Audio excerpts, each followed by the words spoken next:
We will never get bored of this stunning view over the Grand Palais. And the crowd and the atmosphere inside has not dampened throughout these Paralympic Games. It is day 5 of 5 of the wheelchair fencing. And we are on to the final of the team events. It is the Epee team competition. We're going to be treated with 2 bronze and gold medal matches for both the men's and the women's competition. Now, with 8 golds and a total of 17 medals, the People's Republic of China are looking for 2 final goals to secure their place as a dominant nation in wheelchair fencing. The home crowd will be hoping that France can make it another bronze after the win in the men's foil. But to get things underway, you can hear that familiar sound in the background. This is the coup de baton. We'll open the proceedings before we begin with that first match of France versus Thailand in the women's bronze medal competition. Compétition par équipe aux Jeux Paralympiques d'Athènes en 2004. Paralympic Games bronze medalist in women's Epee team, Athens, 2004. Merci d'accueillir. Please welcome Emmanuel Assmann.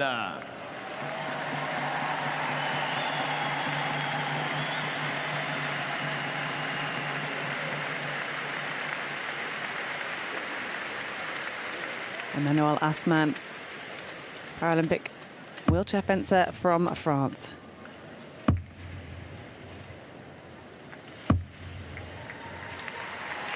Has opened the Grand Palais, this theatrical setting, ahead of the Team Epee competition.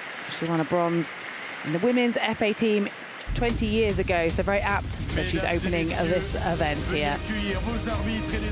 Well, my name is Heather Fell, and I am joined by Commonwealth silver medalist fencing Karim Bashir. Karim, great to have you alongside for the Epee team competition. Thanks, Heather. An emotional evening, has to be said. The Grand Palais has provided a spectacular setting for both the fencing at the Olympics and now the wheelchair fencing here at the Paralympics. By far the best ever international fencing tournament ever held. And you've seen a few.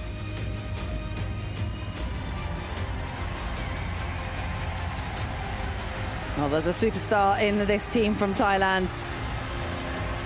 If you've been following along, you will recognise Susinyana, the second of the athletes to be brought out into this arena.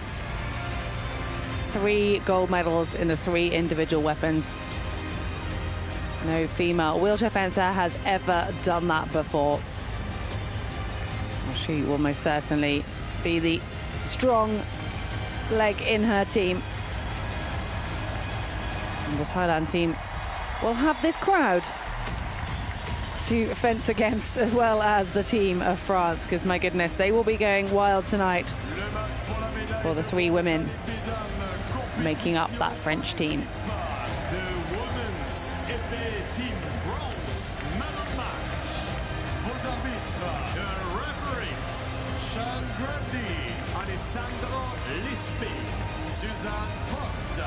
Ricardo Ferrazzi Jr. John Yefei. Arotion Chatrian. Yaroslav Kisser.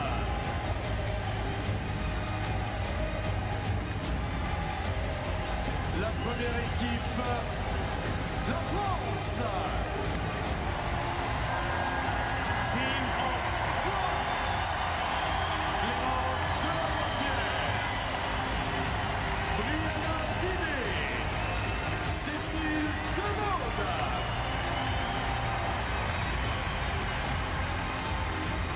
Veuillez accueillir la Thaïlande.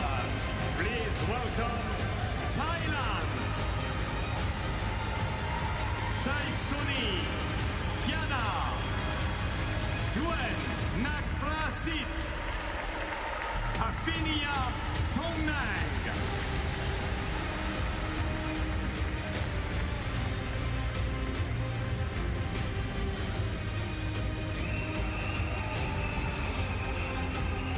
Well, there's the route for the team from Thailand. Ukraine overcoming them to make their way to the gold medal, so we'll have that coming up later on.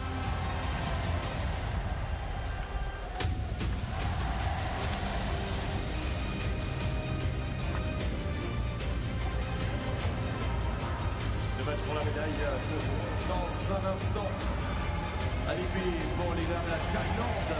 7 participations au championnat du monde. Elles ont été une fois médaillées d'argent. The team of France came up against the People's Republic of China in their semi-final. And even with the home crowd advantage, not able to overcome the Paralympic champions. 45-35, the result of that match. Thailand, on the other hand, were much closer, 45-42 against Ukraine, and they must have really felt so close to that silver medal. Or potential gold, guaranteeing at least a silver medal. For the first time at the Paris Paralympic Games 2024. Well, this French team has a real span of the generations in the fact that Delavoye and Vide are 24 years of age, and they are joined by the experienced Cécile Demode. Thailand quite similar as well, in fact, so that they have such experience in Seisuniana. First won a gold 20 years ago. It's won 3 at this Paralympic Games at 50 years of age. And then Afinia Tongdang, just 21, competing at her first Paralympic Games. And it's one of the things I really love to see in sport, that when the next generation can start to inspire and then they, in a team event, get to compete alongside each other. Yeah, it's been a feature of wheelchair fencing over the past 5 years or so, perhaps even the last 2 Olympic and Paralympic cycles, that the sport is spreading very quickly around the world, and it means that clubs are popping up everywhere. Traditional fencing clubs are providing facilities for wheelchair fencers all across the globe, and it means that younger fencers have the opportunity that perhaps they didn't have before. If you've been inspired by the fencing that you've seen here in the Grand Palais, and just look up your local fencing club. If they don't provide wheelchair facilities, they'll certainly know the nearest club that do. And so we have seen a changing of the guard perhaps here in Paris as the younger fencers start to reach the podium level.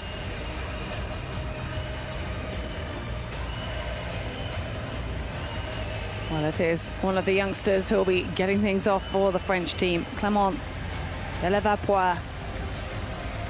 She's actually, at her first Paralympic Games, competed in every single event within the wheelchair fencing. That's a total, this is her 5th event. So we've had the individual foil, sabre and épée. We've had the foil team, and now it is the épée team competition. But she's had great success at junior level.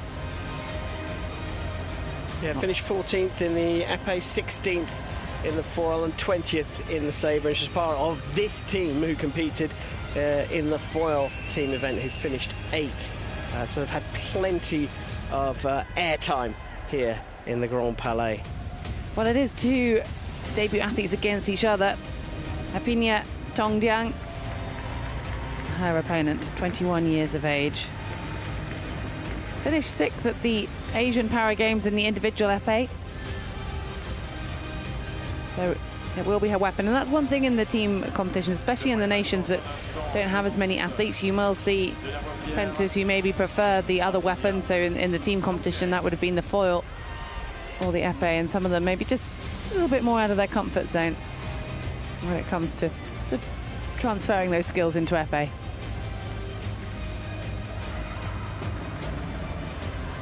Interesting route through to here as well. Thailand, really tight match against Ukraine in the semi-finals, losing out 45-42. It was an even, it's a tighter one against China for France. And China, the clear favourites, given their prowess here in Paris across all the events. But Vida scored 12 hits in the 5th leg of that semi-final against China to put France 1 point up.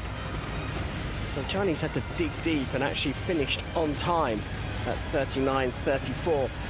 It'll be a huge boost, I think, to the French team to have taken China that far and that close, whereas Thailand might well be a little disappointed having run Ukraine so close to miss out by just 3 points. Be interesting to see how these two teams, it's not just appear or not just how they look as they're fencing, but what their spirit is like. Well, both of these teams consisting of just 3 athletes, so no substitutions. And it's also be interesting to see how the energy levels are after what's been such a tough schedule in the Grand Palais. But what an experience for Clémence Delavepoire at her very first Paralympic Games, to have it in your home country. And why not compete in every weapon? Why not get the experience of being in this formidable setting for wheelchair fencing at every possible occasion?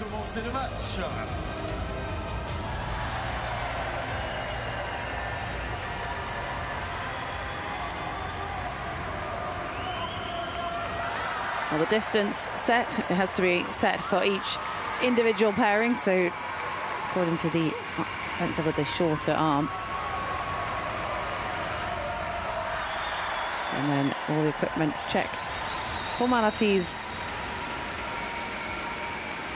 Fencing is very much about those. The salutes to each other, the referee, and in this setting, very importantly, the crowd.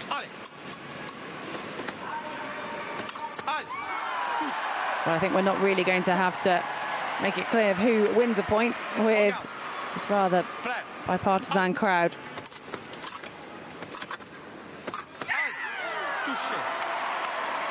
If you are new to Epee fencing, it's the only weapon of the 3 in which you can score double touches. So if you both have a simultaneous hit, you both get that point.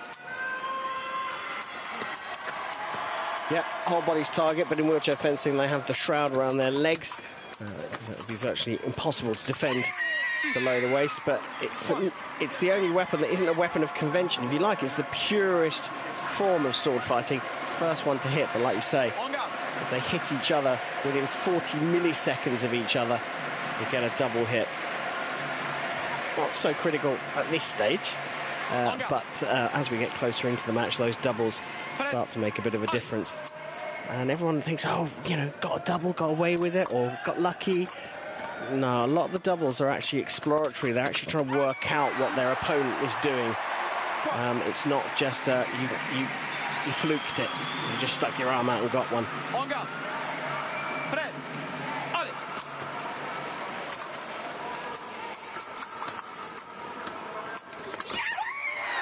Oh. Well, that was a premature celebration. Dondang did a beat attack and she actually put it onto the target, and that's why she's asking Sean Grundy to check the weapon. She thought she'd hit, but perhaps Delavepoire pulled her arm back just enough to stop the point from going in. 750 grams of pressure required to make the plunger go in. Supposedly the equivalent pressure required to make something sharp pierce skin and draw blood. Well, there's a wonderful image for you if you've just joined Epee. But thank goodness we have a blunt tip and we have Kevlar jackets worn by the fencers, so we should be good. Coming next. And that was a quick wrap up and putting France in the lead. But in the team format, we can expect to see changes throughout because all 3 athletes fence each of the 3 in the other team, and therefore you have different matchups. And it's first to 5, but if for some reason a team get further behind than that increment of 5, then they can overtake, and we'll explain as it goes on. So if you basically have a very strong fencer at the end, they can catch up, in theory, a lot of points. So tactics very much part of this, the team order, so important. But in wheelchair fencing as well, there are 2 athletes from category A and 1 athlete from category B required. In category B, the athletes with the more severe impairments. And obviously both teams having a category B. It does mean that we don't really know what's happening in the competition until that sort of midway point, or at least until the first three when everyone has fenced each other. It makes for very exciting viewing. We have two-piece here in the Grand Palais on this podium section, and therefore our next two athletes were already in position and ready to fence. We have Brianna Vide for France on the left, and Duen Nak Prasi for Thailand.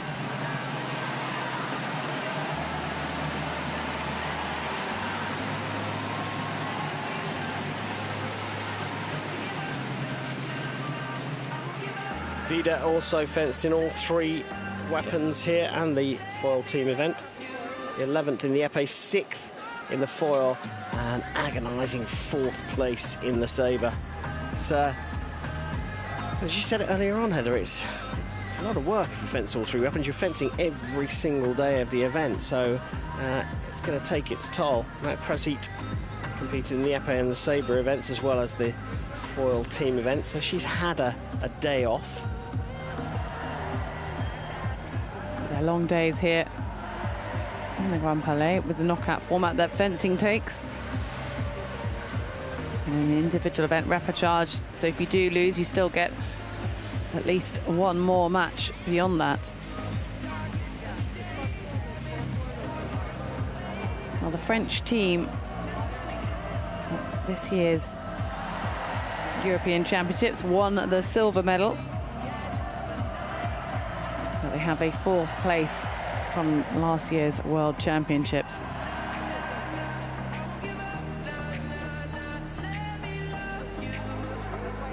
Thailand, on the other hand, coming in as silver medalists from the World Championships just last year. Silver medalists as well in the Asian Para Games.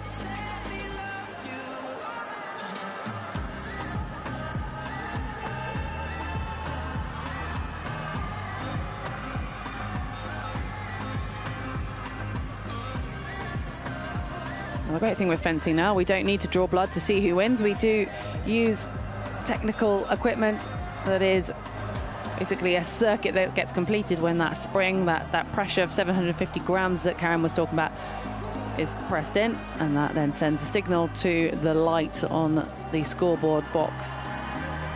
The only downside to that, sometimes when there's one part not working, it's a bit of a process of elimination to find out exactly where the error is.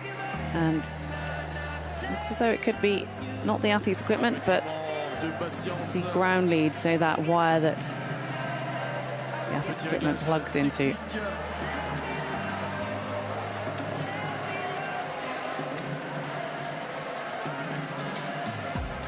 Merci de votre compréhension.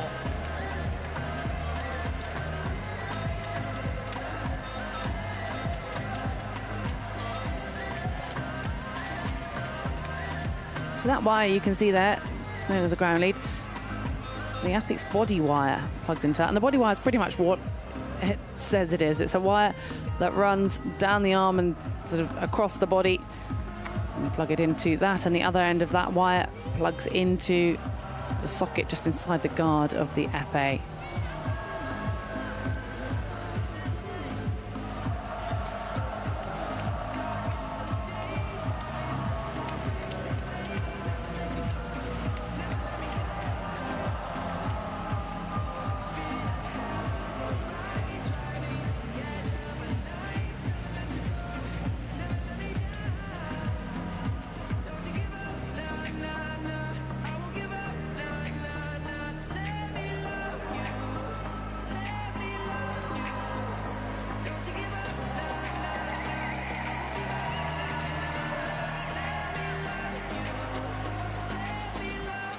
Well, we can't see the box, but I would imagine from the athlete's reaction that a light is coming on. Now, the guard is not part of the target area, and therefore that's why they test the guards. And if we see a light, that means there's an error somewhere.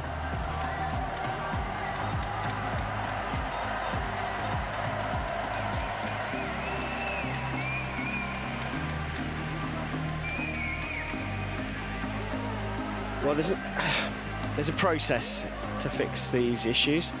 Start at one end and work your way back towards the scoring apparatus. So the first thing that they would have checked would have been the weapon. In this case, that Prazit's weapon. Could be a bit of dirt in the tip, and that's what's causing the light to go off. Then you check Vida's weapon and body wire to make sure that the earthing circuit through the body wire is earthing out the guard. Then you go back through the body wire, through to the ground lead, into the spool. If they even have a spool here, they probably take the ground lead straight into the scoring apparatus. And if you get all the way back there, just grab that machine, throw it out, and put a new one in place. That's the quickest way to fix this problem. Obviously, they're not throwing the machine out, they're going to go and fix it, but you'll replace the machine. Control-Alt-Delete, fencing's version of it, at least.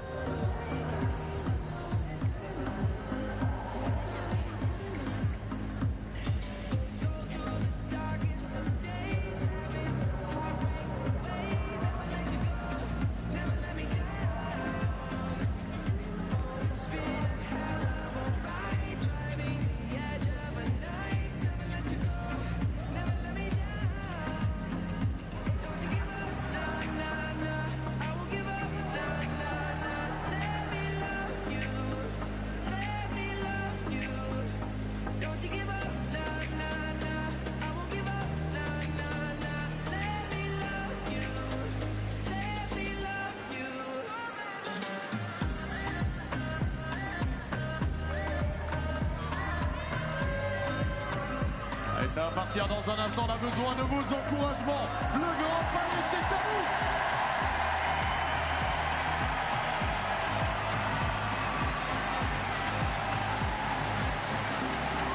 Brianna Vide really wanting to have the crowd behind her. She is enjoying this moment. And now the mask goes on and the game face returns. We're back in action. France leading 5 points to Thailand's 3. Halt. My time is not working. You heard Susanna Voigt time's not working. there. 3 minutes. Time's not working. I think her time's not working. That's 3 minutes per bout. Excuse. Oh. What they've done is they've changed the scoring apparatus and haven't given Susanna Voigt the new remote control or synced the remote control with the new device. And after that delay, I mean, those things do happen, it's understandable. But if the timer doesn't start, if the clock doesn't start, then the scoring apparatus will not operate, so they won't be able to score a hit. Once the clock starts, it kind of opens up the circuit, and it's when a hit lands that the clock is automatically stopped. So, yeah, the referee doesn't have to be on that stopwatch, so it's a 100-meter final. We'll just press start.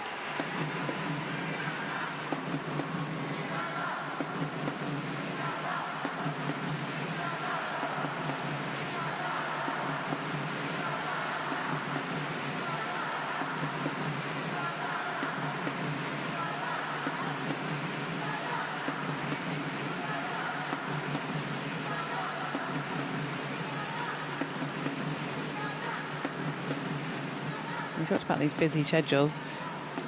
We're doing Nak Prasit competing in 3 of the 4 events so far. And when it's a debut Paralympic Games, each of those will just be helping with the nerves, gaining that experience and learning each day. Especially when it comes to the team competition. The pressure can build as we go through each round. And you're performing not just for yourself. Cette fois-ci, ça va pouvoir partir. À vous le Grand Palais, mes encouragements.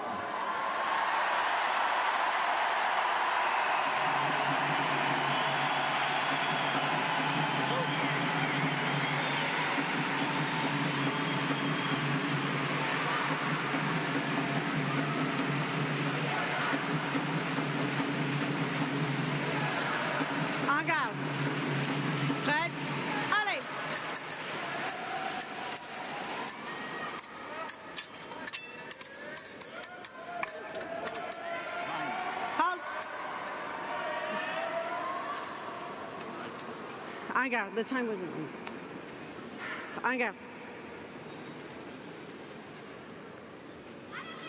Prête? Allez.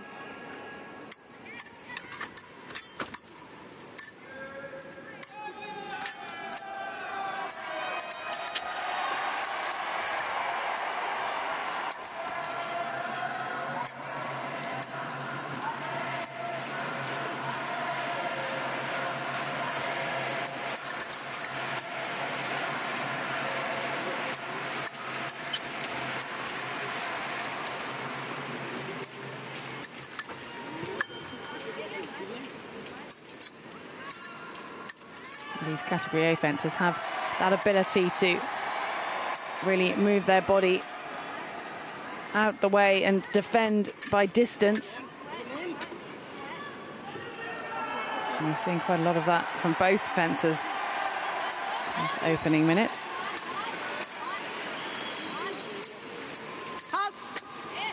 Passivity. Prochain match. Well, that was the first minute with no touch scored. Yeah, and in wheelchair fencing, kind of like it was in the old rules of non-disabled fencing, that's the fight over, and they just move on to the next leg of this match.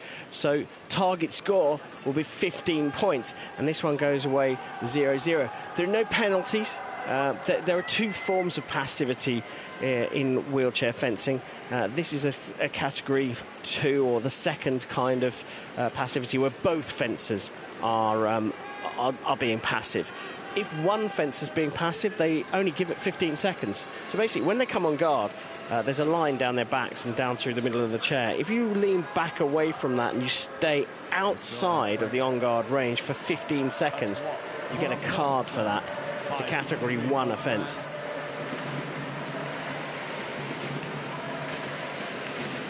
On guard. Ready? Alt, alt, alt, alt, alt, alt, alt, alt, alt. Je n'ai dit rien. Again, I've got a problem with the fencers not hearing the referee. You might think that's a bit crazy because we can hear him loud and clear, but he's mic'd up straight into the TV mixing desk. So that's why we can hear him and the fencers can't. It is blooming loud in here. It really is a wonderful atmosphere, but it won't put these two athletes off. Two incredibly experienced. It is Seisuni Yana, 3-time Paralympic champion from this Paralympic Games. First won a title 20 years ago. She's going to really be looking to use this leg to see if she can get past not just 5 victories, but up to that potential 15 in the 3 minutes allowed. Cécile Demold, 52 years of age, competed at many Paralympic Games. 2012, her first, where she finished 8th in the Epee competition.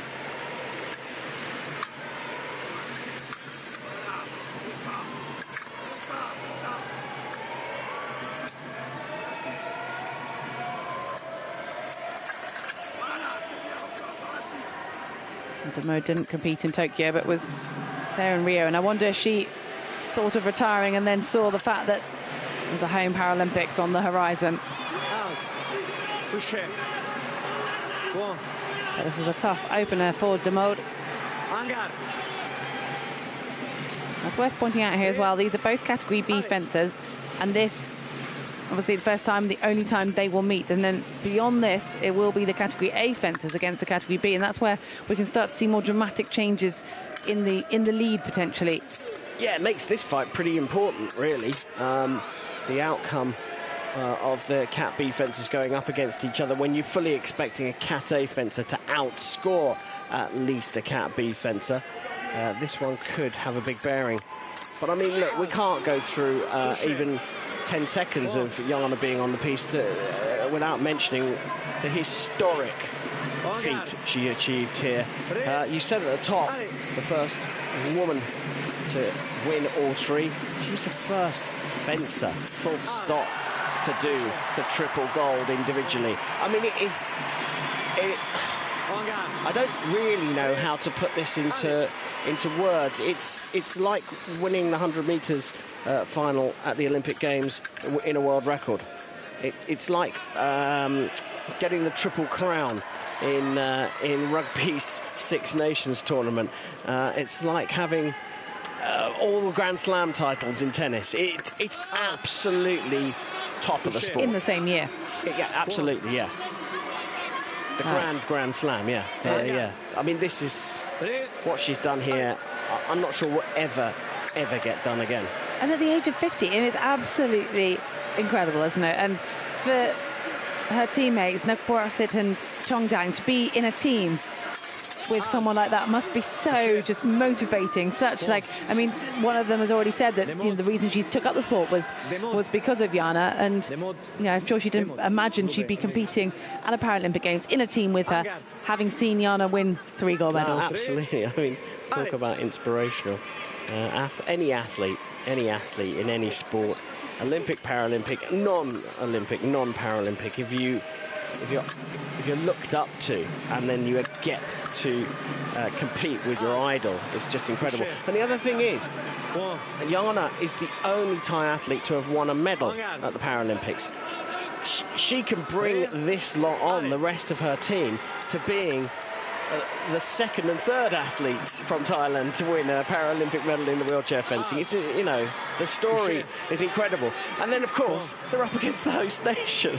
So, I mean, it's a fairy tale ending whichever way it goes.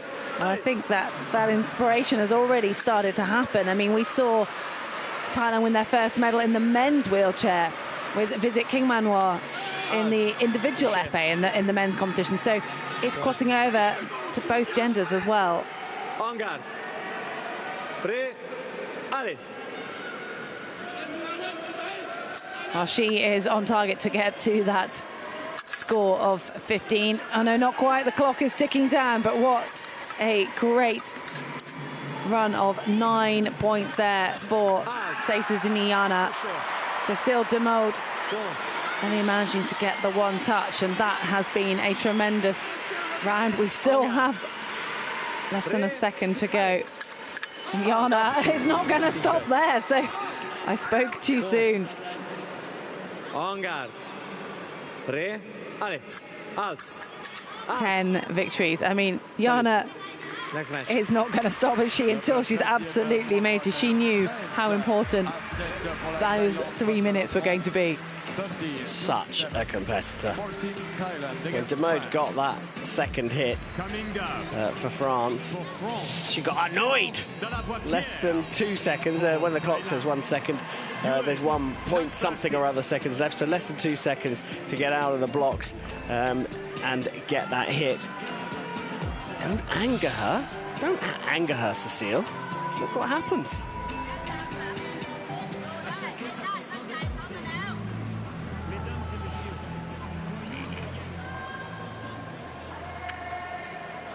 En garde. Prêt. Allez. And that Prasset really wants to see if she can run with that momentum passed over to her from Seisuzini Jana. En garde. The target now 20 hits. The maximum we can reach in this 3 minute period.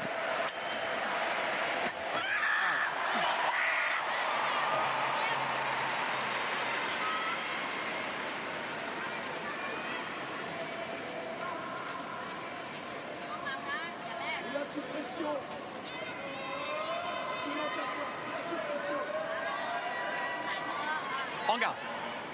Prête. Allez.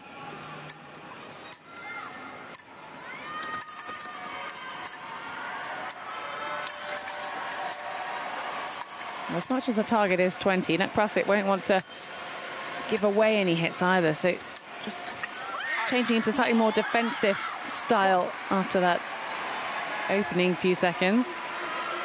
En garde. It's a balance, isn't it? You're right, you don't want to give anything away, but also there's room on the scoreboard to open up a massive lead. And the relevance of that is that when you're so early into a match, if you've got a 10-hit lead, which is potentially possible here, the heads can go down on the other side. And of course, the French team here are just looking to close the gap. Their target is not 20 points. Their target is to catch up to Thailand. And so the pressure builds as the match goes on. All these doubles, for example, the pressure starts to build for France because they've got less time to catch up. And you can see from Nakprasit's reaction that she's very happy with the doubles. She can do this all day. Well, she can't do it all day. As time allows, or the score allows, whichever is going to come first. And at the moment, it looks like it might be the score.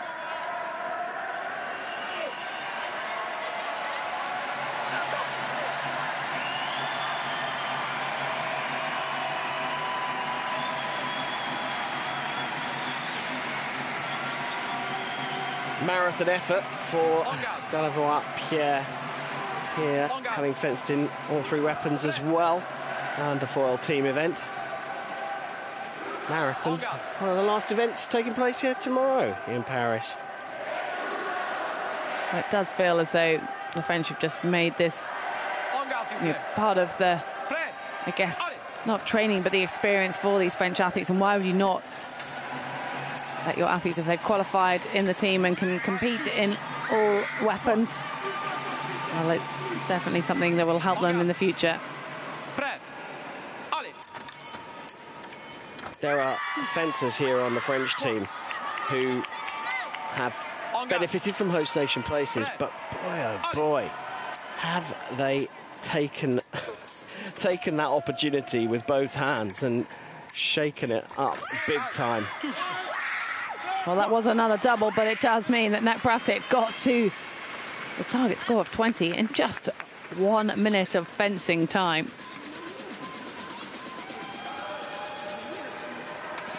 Well, the difference, still 6 points. But as we get closer towards the end, that becomes more significant. Coming next now, for France, Cécile Demodé. For Thailand, Afinia Thongdang.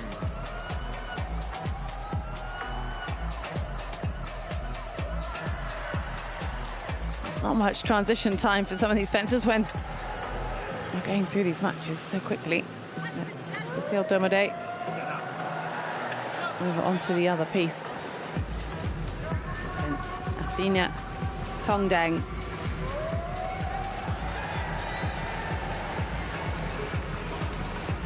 So our first Cat A fencer in Thongdang going up against the Cat B fencer in Demodé. And this is where Thailand will target opening up this lead. 6 points already. Demodé's got her work cut out for her to make sure it's only 6 at the end of this period. Target score of 25, of course. We talked about the two Category B fencers facing each other, and that was really a time for Thailand to make their difference and open up. But I mean, now Thailand have to, well, in theory, really need to increase that, because obviously they will have their Category B fencer. Even though she is 3-time Paralympic champion at these Paralympics, she still is a Category B fencer, and we will see that difference. Yeah, I mean, there are Category B fencers out there that have and regularly do beat Cat A fencers, such as their prowess. Think about Dimitri Kuchar in the British team. He has out-fenced Cat A fencers in the team events here in Paris. So it can happen, but yeah, the expectation when a Cat A comes onto the piste is for them to outscore the Cat B fencer. Well, that's just what we're seeing here. That target of 25 for Thongdang. Go. Prête. Allez.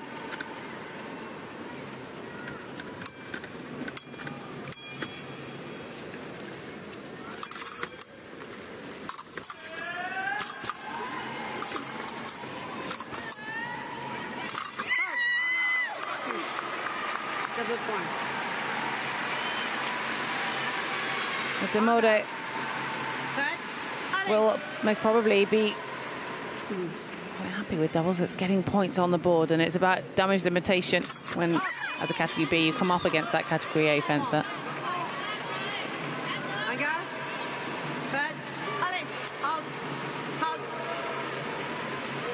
Early start. Go avant aller. Avant aller before go. Wait.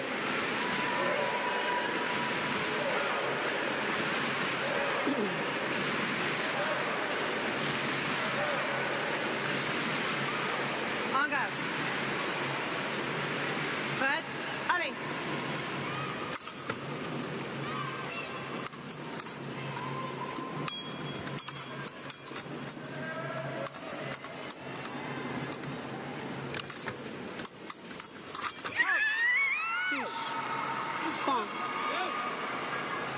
Wang Deng wrap that up relatively straightforward as expected.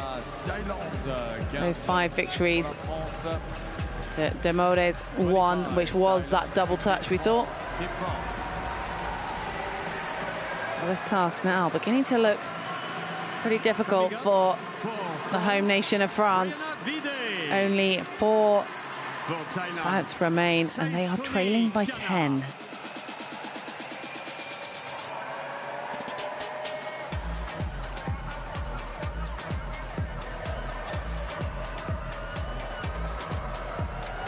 That said, it might not be a completely true representation because France have already had their category B fencer fenced twice. Thailand have their category B fencer in Seisuni Yana coming up now. And up against arguably one of the stronger fencers of the French team.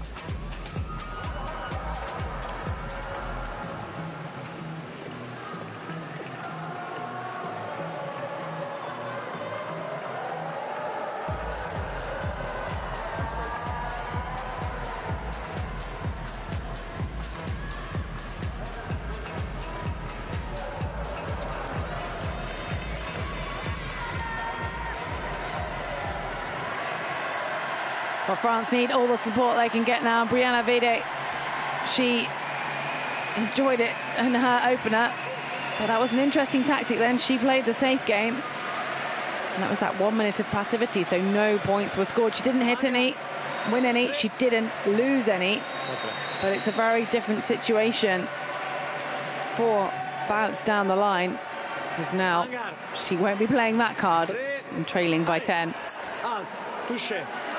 What a great start as well.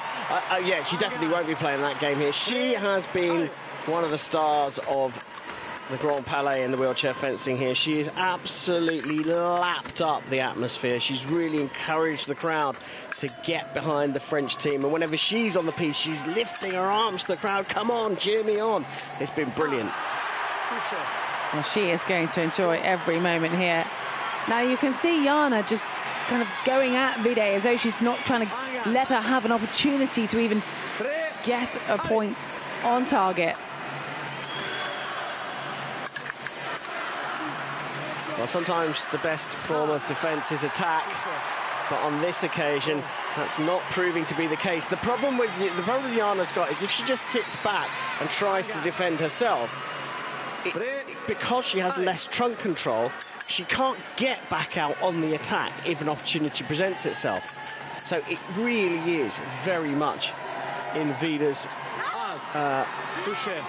ballpark here. She's got Jana coming at her. She can just sit there, wait, and then launch her attack. Everyone goes, well, this isn't fair. You've got Cat B fencer against Cat A. Well, two things. One is we've seen plenty of Cat B fencers beat Cat A fencers in the team competition. And number two is each team is in the same position. And even with substitutes, if you want to bring your Cat B fencer off and replace them with a substitute, they've got to be a Cat B fencer themselves. So it's level playing field.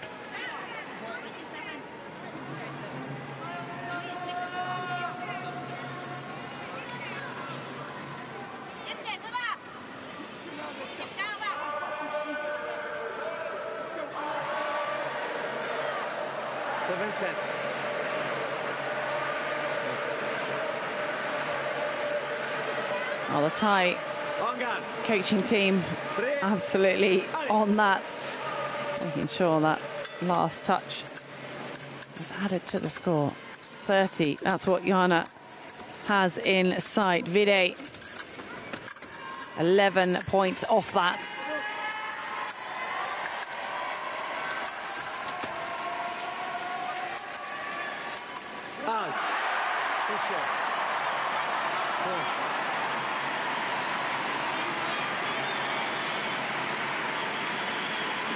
Angar. 3, allez.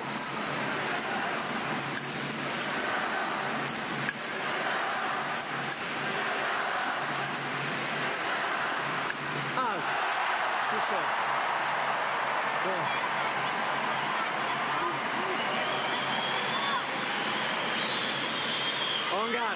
This is tough for the team from Thailand to watch, but as you say, Karen, they 100% know what's coming. Once you've got the team sheet, you've put in your team list, and you see what the French have done. You know when your category B fencer is going to fence a category A fencer, and all you can do is try to reduce the points that your opponents are scoring.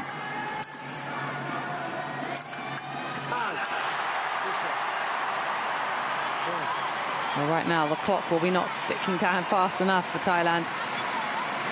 Halfway through this period, and 7 hits for Brianna Vide. Angar. 3, allez.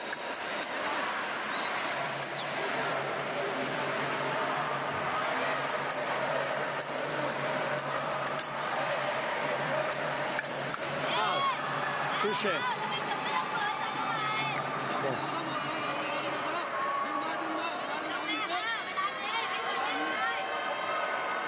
En garde. 3, allez. Jana's kept pretty busy. Just over a 2-to-1 hit ratio at the moment. Creeping up to 3, but look, there's Vide off again, rousing the crowd. You got to think Vide really wants. She needs to get another 4-5 for this to be a useful, well, more than useful leg for the French team.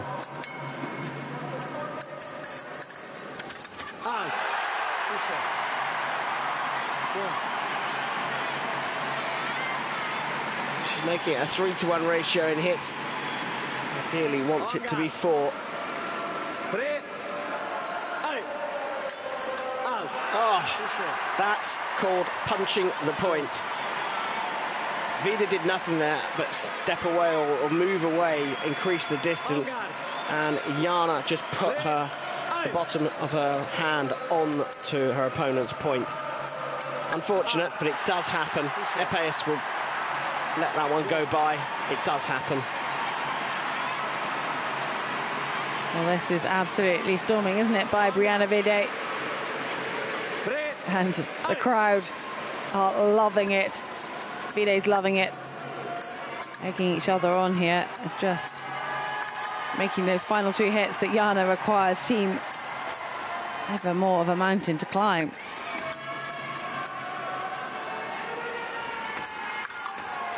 Vide just able to move her body out the reach of Jana. Well, it's still a double that's celebrated by Thailand at this point, even if the margin is just 2, because one more double will end this bout. And the clock's still ticking down, so I think that they might have to just reset that.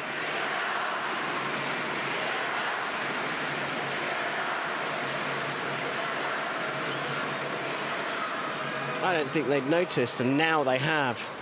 You spotted it before the referee. I mean, there was at least 8 seconds, I would say. And the French will make sure every single second is put back on that clock. Absolutely. Thailand would have been probably quite quiet about that mistake. I don't think anyone saw it. Otherwise, I think, to be fair, you know, as in most sports, the opponents who are benefiting from the clock ticking down usually would go, hey, hey, because they know that could happen to them at some point in the future. So I don't think anyone noticed, apart from you, Heather. Eagle-eyed as ever, even on the penultimate day of the Paralympic Games. Have you been sleeping? What is sleep? Well, these athletes won't have been having as much No. sleep as they would usually like. No, absolutely not. I mean, some teams choosing to stay outside of the athletes' village for that reason. And Closer to the venue, right? Yeah, when their budgets could reach to it. I think from doing recce's and realising, especially the logistics of travelling with wheelchairs and the time that they are spending in their chairs during competition, every little helps when it comes to getting back to your accommodation that bit sooner, leaving a little bit later if possible. It does make the difference when you've got 5 solid days of fencing.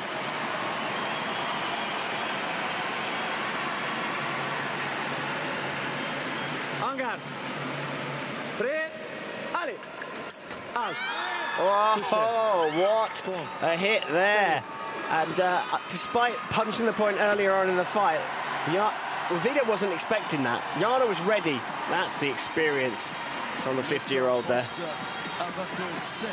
Well, just before clock ran down, Seisuni Jana managed to stop Brianna Vide in her tracks.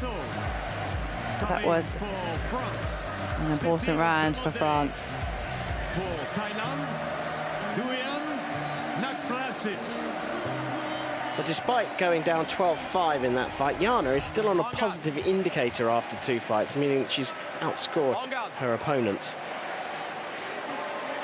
Well, this is where we might expect to see a reversal, as we do have Demode, the category B, up against Nakprasit, the category A. Just reflecting on that last fight, let's not forget that Vida did exactly that, scoring 12-5 in their defeat to China. That was in the 5th leg in the semi-finals, and France still went on to lose. So she's done this heroism twice in a row now. But it didn't pay off in the end. But de Boot here, well, you have to say, she's putting up the fight that Jana did. She's going on after her opponent. So both Cat B fencers saying, right, best form of defence is attack. Well, the difference being this time that it's Thailand who were already leading, so they are just chasing down those points, and in a sense, a quicker affair for Nakprasit as a category A than it was for Vide.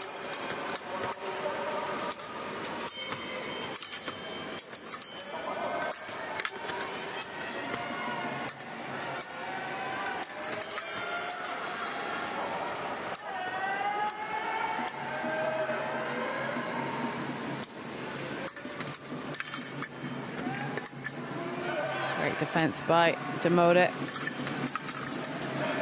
Nakprasit just got the movement. Cecile Demode's got the experience. He's just managing to defend everything that Prasit's throwing at her at the moment.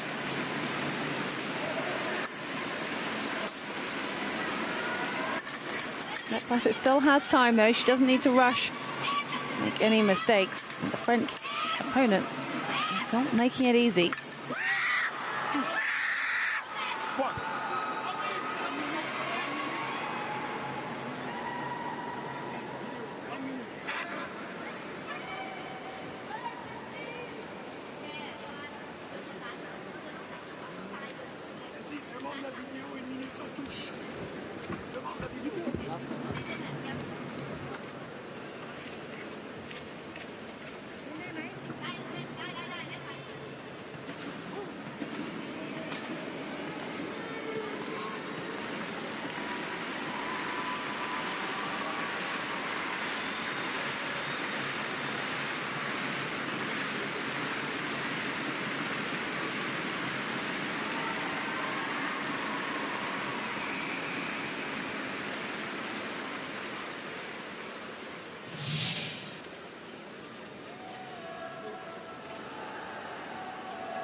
En garde.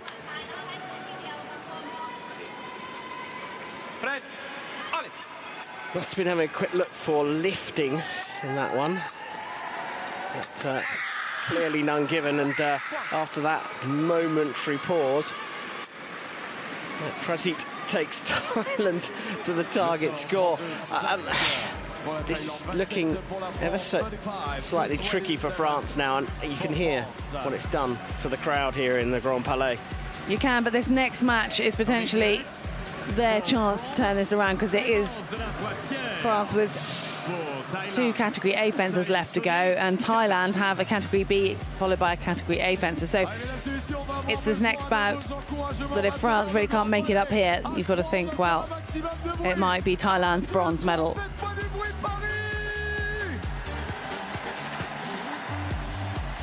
First team medal for Thailand in the wheelchair fencing at the Paralympic Games.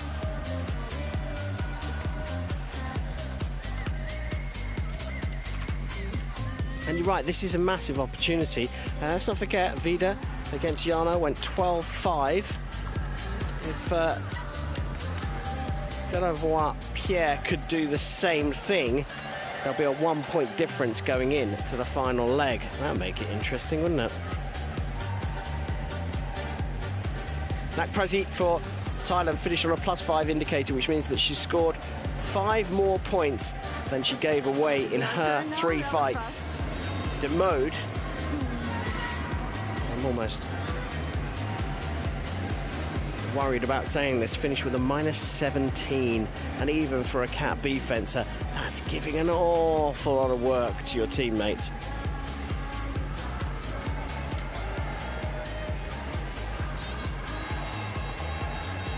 Well, this is when Clémence Delavoye really needs the crowd behind her. I'm sure they were just taking a break, and they'll be back out in force behind their team. That said, if any of them have been here in the stadium to see Seisuni Yana compete, then it's hard not to be a fan, isn't it? Oh, absolutely. She's a one-woman wonder.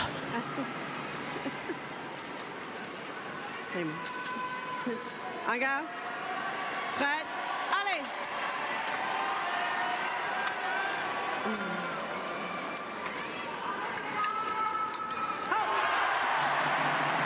Well, there they are. They hadn't gone anywhere. Delavoye will be enjoying that energy she is getting on these packed stands, and a lovely under the wrist hit there for the French woman. En garde. Prête. Allez. Target score is 40. And if France could even equal it in this 3-minute period, to equal the 35 that Thailand currently hold. And as you said, Karam, it could all come down to that final bout.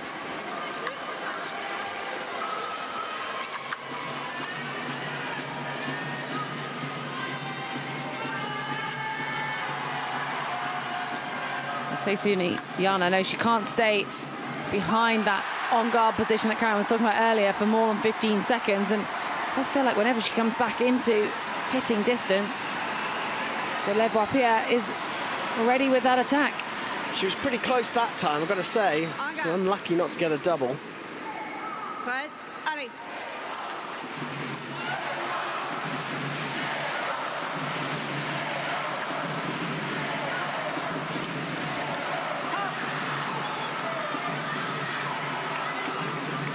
Just one at a time, isn't it, for Yana?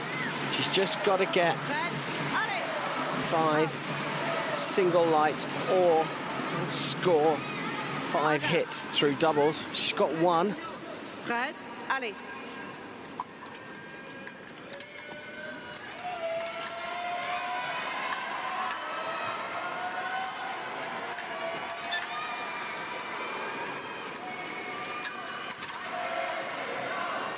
That movement that Delavoye has The strength, the flexibility, the speed of trunk movement, just being able to evade anything that Jana throws at her. Momentum suggesting that France are going to have the lead here going into the anchor leg.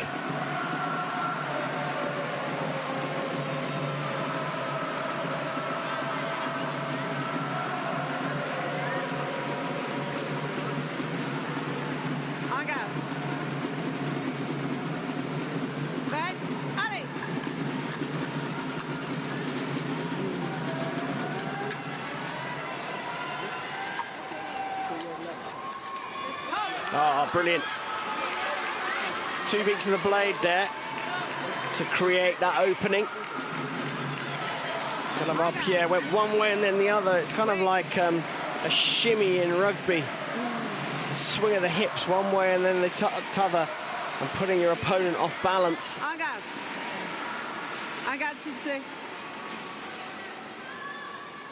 I got.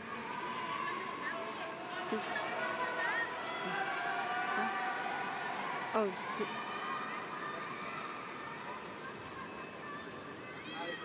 I go.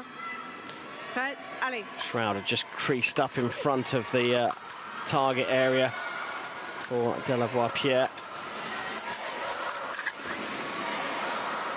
That shroud is earth, so legs aren't target. Not quite.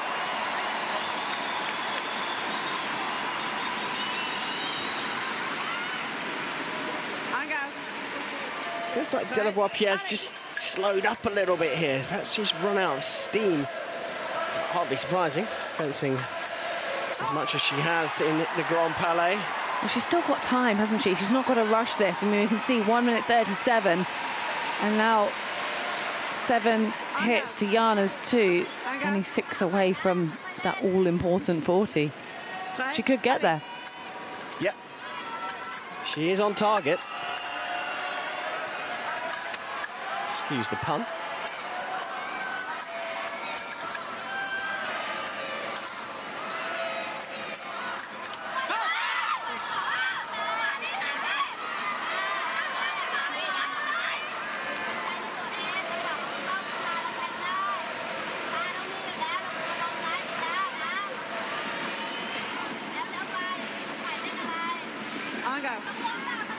I think only 3 matchups ago, Thailand were winning 25-15.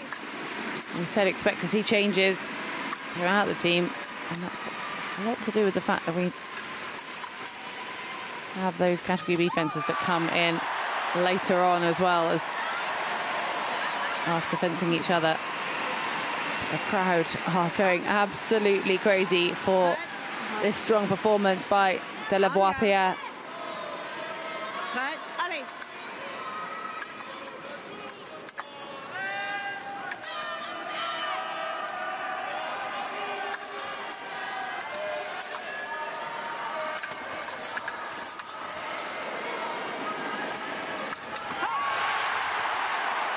So quick when she does commit. And Jana's not having that strength to be able to move her body quite so quickly. Loving the Thai coach. She's just been absolutely solid throughout the tournament. Consistent, upbeat, positive. This is what would be expected here between Pierre and Jana. And she's just trying to keep Jana solid so that she can try and get just one more hit. Even 40-39 down. Thailand would fancy themselves in the final, but in the final leg, I should say. And even now, if Pierre was to get to 40 with Jana not scoring any points, she's done a really good job.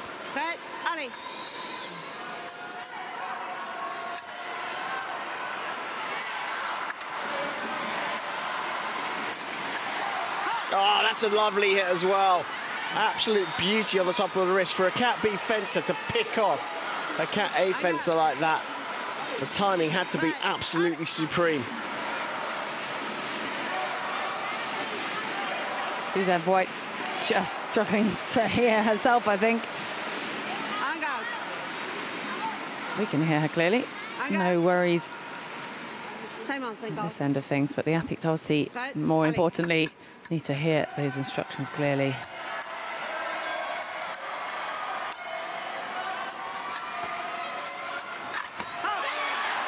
Double is an absolutely brilliant result for Seisun Yana. They're gonna have to name a brand new Power Ranger after Seisun Yana. She has performed absolutely brilliantly here in the Grand Palais in the wheelchair fencing. She is an absolute hero. Thailand, Afinia Thongmang.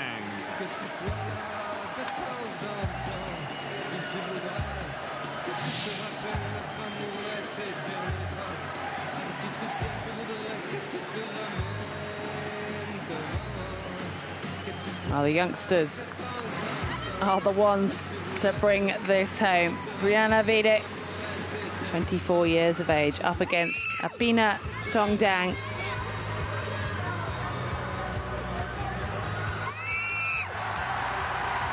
Well, this is a chance for the crowd to really open up their voices. We know that Brianna Videk likes the support, and it looks from that cut-out head they like to support Brianna Videk. So if there is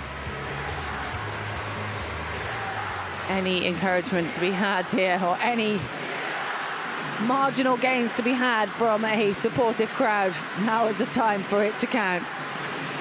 France on 38, Thailand on 40 is the first to 45 and will win that bronze medal.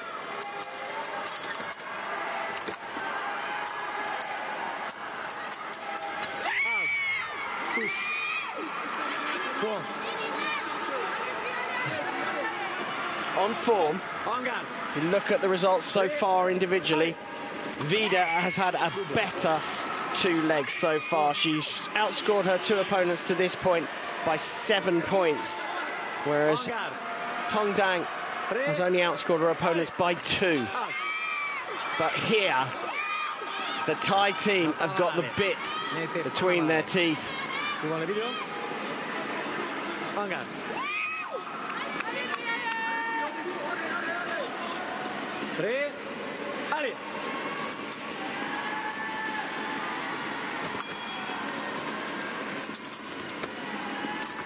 Well, Vide had her work cut out, coming in with 2-point deficit, but definitely within reach.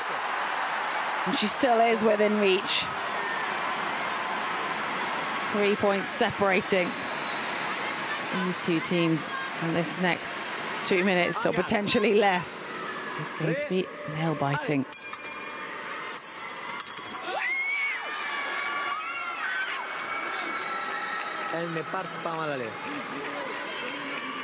Calling for a video review here on an early start. The problem is, there's no sound on the video. I noticed here that the referees in the wheelchair fencing don't do the complete hand signals for alley. Usually in fencing, the hands go flat for en garde, and then open palms out to the side for êtes-vous prêt, are you ready? And then the hands come together for alley. I haven't been doing that here.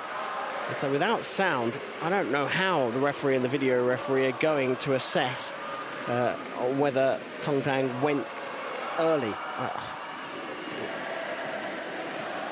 The assistant referees are there for that job anyway, and if they didn't put their hands up, it stands. Oh, well, there you go. He's come back and he said, well, actually, Brianna, you started before Tongdang, so if it's an early start, you're the one that's going to get the card. That's a well handled, monsieur.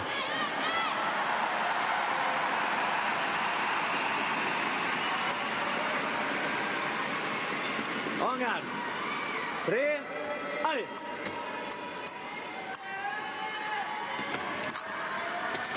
Out. Touché. While Thailand, led by the incredible Chateau, have just claimed the bronze medal, their first ever team medal at a Paralympic Games, and it is a bronze in the women's team Epee for Thailand. Winning the match by Absolutely spectacular. It is sad after the performances we've seen from Brianna Vida here and her interaction with the crowd that she's come away from her home Paralympics without a medal. But there's no doubt that anyone that came to the Grand Palais will forget the name Brianna Vida. But I'll tell you what, in the athletes' village tonight, led by Thailand's Wonder Woman Chateau, there is going to be one heck of a full moon party. Mesdames et messieurs, applaudissements pour la France. Please, one more time, clap your hands for the team of France.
Please, let's celebrate the bronze medalist, women's Epee team of Thailand. La médaille de bronze et vos applaudissements pour la Thaïlande.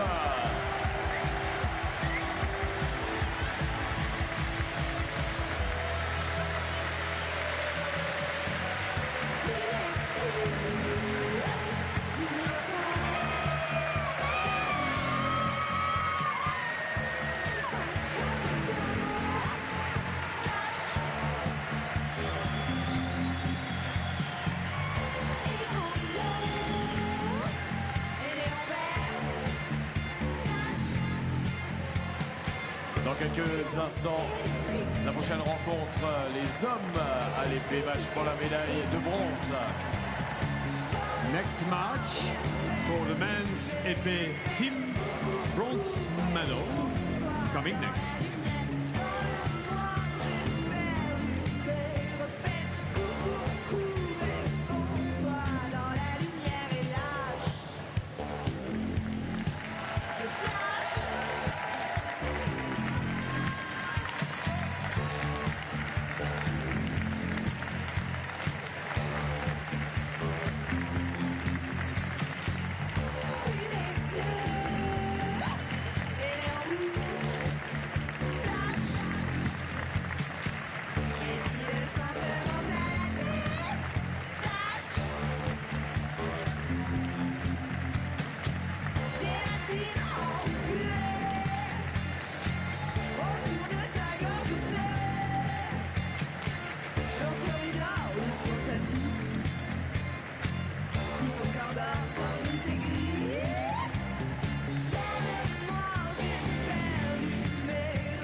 Palais, vous avez été incroyable une fois de plus. On peut Applaudir très très fort votre équipe de France.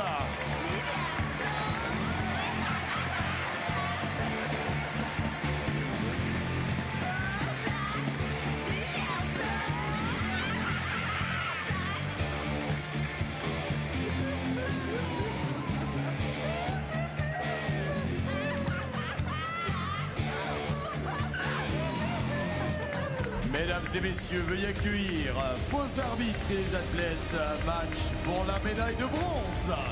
Ladies and gentlemen, please welcome your referees and athletes for the second bronze medal match.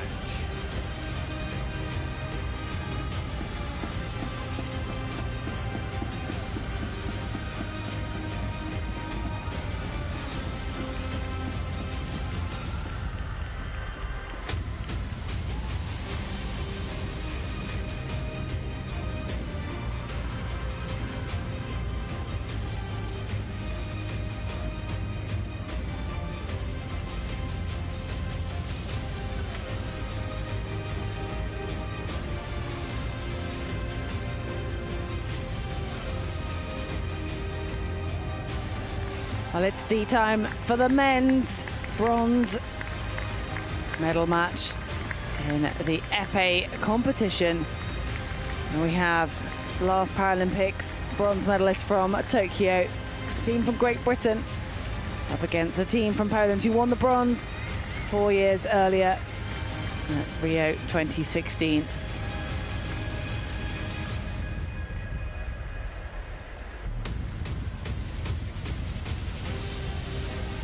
On this occasion, only one team will be able to come away with a medal. Team of Great Britain. And in fact, it is these three, the only three male fencers representing Great Britain in this competition, already have a silver medal in the foil. And individually, they are led by Dimitri Kutia with his 2 individual gold medals. Piers Gilliver with his 2 individual silver medals. Poland, though, have Michał Dabrowski, silver in the individual sabre, a bronze in the épée.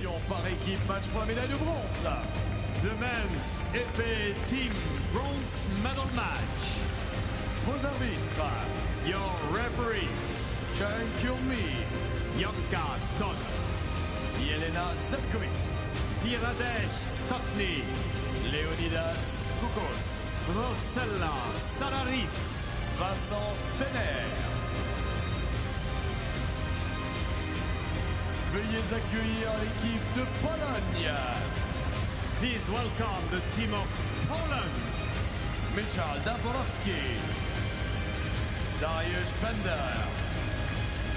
Michał Nalewajek. Adrian Castro. Michał Nalewajek, he just saw introduced to the crowd, was actually the only member who was in that bronze medal winning team 8 years ago. Dimitri Kutia. Oliver Lam-Watson. Piers Gilliver. Whereas Great Britain, this trio have come through the British wheelchair fencing ranks together. And they will no doubt be inspiring the next generation with their tremendous performances at this Paralympic Games.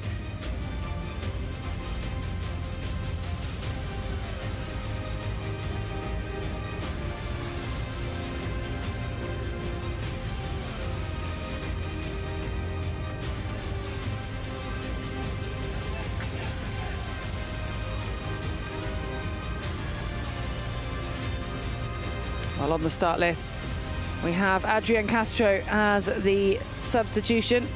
He is a Category B fencer, so he'll only be able to come in and substitute for Michał Dabrowski. We know what form Dabrowski's in with his 2 individual medals. It'll be interesting to see if the tactics require them or they have reason to do that swap. Great Britain having no option, they will all have to fence. Dimitri Kutia, we've seen throughout this tournament, always so friendly with his opponents, win or loss. He's one of the first to go up and do the pleasantries. Already participating 2 times at the Paralympic Games. winning already once. Yeah, this is his first time in this Paralympic Games where he could be, where he's in a final that could end up without a medal. Silver medal too. Pour l'équipe de Pologne, la quatrième In fact, the same can be said for Piers Gilliver. aux Jeux paralympiques With déjà. the 3 silvers so far. D'argent des championnats du monde, 7. Best they can hope for on this occasion is a bronze. 3 médailles d'argent. Poland already 4 participations at the Paralympic Games, 2 medals.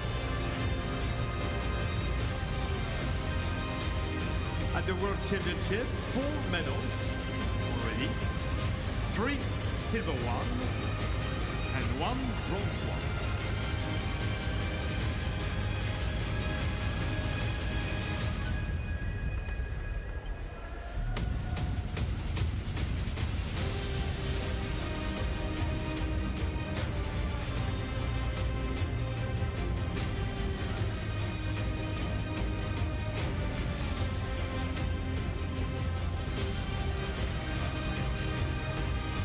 We'll see category B fencer in Piers Gilliver up first. Now, Karen, we've seen Great Britain sometimes go with a slightly different strategy in their orders. Yeah, well, and we've also seen the different style that Gilliver brings to the piste as well, the way that he jumps about in the seat, looking to create opportunities. I've never seen anyone do that before, never seen any other fencer here doing it at least. And so yeah, the order is all important. Obviously you do it blindly before the draw, or as the draw is made. Once they got through to this bronze medal match, both teams are given a team sheet. They know which side they're going to be on in the draw, and they have to complete it, fill it in and pass it back without knowing the order of the other team. It can make a big difference, but you have to say right now, in this particular lineup, going with the B fencers both finishing first, that is kind of normal. And it will be Lamb Watson going 8th for Great Britain, and Gilliver starting here, but also anchoring for the British team. Pender will anchor for Poland. Just about to get the distance set here as well. And the great thing about the team matches here is they've got 2 pistes on the podium, as they have had throughout the entire competition, every piste having 2 frames on it, and that means in a team match they can get the next leg, in this case the second leg, ready whilst the first fight is ongoing. That's something that's quite necessary when it comes to wheelchair fencing, because there are so many bits of equipment. Fencing full stop requires plenty of equipment, and if one part goes wrong, it can take a little while in the process of elimination to just find the error and fix it. But all of the equipment for the athletes has been thoroughly tested beforehand. When we see some close-ups, you'll see basically every single piece, including the jacket, the glove, will all have a stamp of approval, so to speak. And this presents a Paris 2024 stamp. You can tell which athletes have got new kit especially for the Paralympic Games, and some who maybe have a glove or a mask or something that's a bit more favoured will have a few more stamps on it.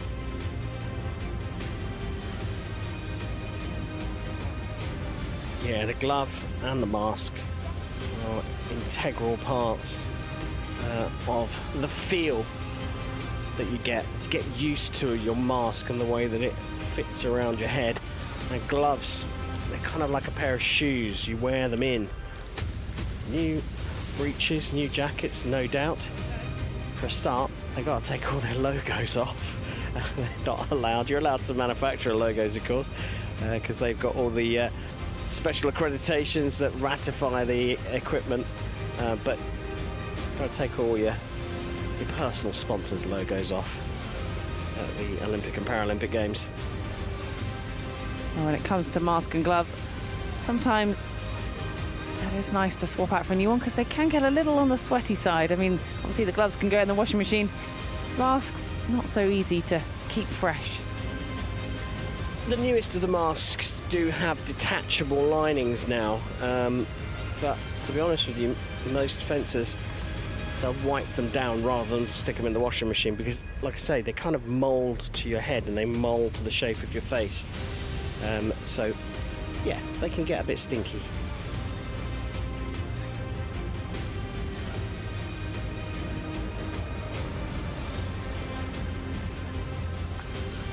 So in Epee, it is all parts of the body from the waist up. So from that shroud, you can see the athletes have just been put on. That is part of the target, mask included, but not the guard. So that is why the athletes were just checking that the lights do not go off when contact with their opponent's guard.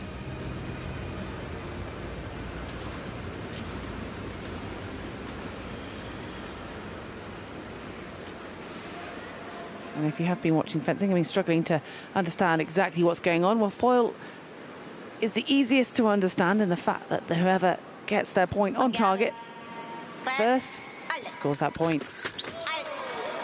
And that was incredibly fast start for Piers Gilliver. Yeah, great start from Great Britain, and Epee, the easiest weapon to understand, as you say. First one to hit, no right of way, only weapon where both fencers can hit at the same time and get a score at the same time if they hit each other within 40 milliseconds, and that's called a double. Team format means this first match goes up to 5 points, and the next two come on and adopt the score with a target score in the second leg of 10.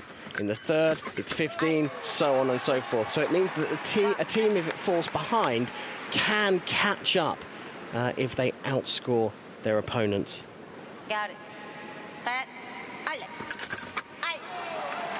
Well, we really did see a disparity there, didn't we, in just the ability of Piers Gilliver showing his prowess as the silver medalist in the individual competition. Great Britain. Putting Great Britain off to a strong start. But this is a team competition, and the fact that all three fencers fence each other throughout this 9 bouts, we can expect to see lead changes happen frequently as we progress. Yeah, you can kind of assess things after 3 legs, after 6 legs, and then obviously after the 9th leg. But the assessment that you're looking at in these first 3 legs is how each individual is performing. The measure of individual performance in a team match is called an indicator. It's the number of hits you score minus the number of hits that you have had scored against you. So after this first 5-0 leg, Piers Gilliver is on a +5 indicator, and Michal Nalavajic is on a -5 indicator. Well, this is our first matchup here of a Category B against the Category A. Now, Karen, Great Britain with that 5-point lead that Piers Gilliver has opened up. Dimitri Kutia is a Category B fencer up against Pender, the Category A. Would Great Britain, do you think, have a specific tactic as a result of that lead they've now got? Yeah, I mean, the bottom line is it's the same whether you're 5 hits up or 5 hits down, really, for the Cat B fencer. Try and get as many hits as you can. The thing about Dimitri is that he is such an exceptional fencer, the Pender is going to be more worried about him than the other way round. So I don't think that we're going to necessarily see anything too defensive from the British fencer on the right. He's just having a bit of tape put across the mask there because of us. TV lights are shining in his face and he's getting a little glare there, and it means that he can't see his opponents, and in fact it's the same on the other side. So the lights are really, really bright here. I haven't actually seen this before with the fences. It must be that it's got just that little bit darker outside a little earlier, and this session has started earlier than most of the other final sessions, so maybe it's just a little bit lighter outside rather than darker outside, so they're getting huge glints off the TV lights. Actually, when you with the white tape, you can actually see the lights reflecting off it.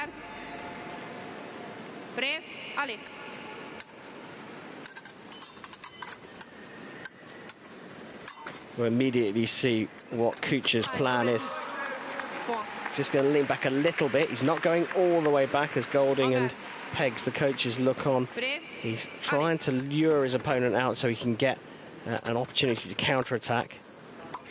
Oh, that's a beauty. Flick onto the outside of the wrist. We've seen him do that on a number of occasions. in the individual competition. You could hear that one, couldn't you, with a lovely crisp sound.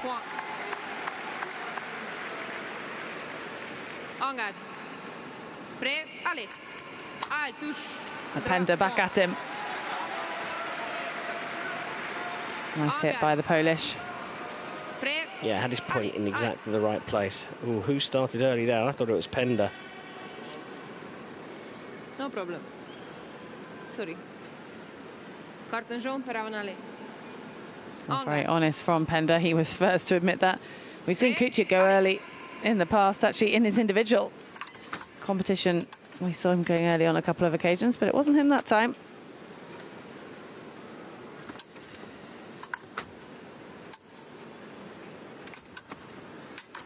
Kutia just trying to buy himself a little bit of time, and he will take those doubles with the fact that he's in the lead, and it is increments of 5 that we're looking for on the scoreboard.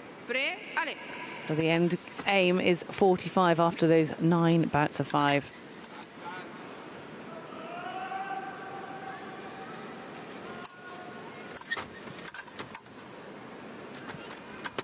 Oh, what a beautiful hit to finish for Dimitri Kutia, and he made light work of that. And to remind you, he's a Category B fencer, so more impaired than his opponent, Darius Penda. And coming next, for Poland, Michal Dabrowski.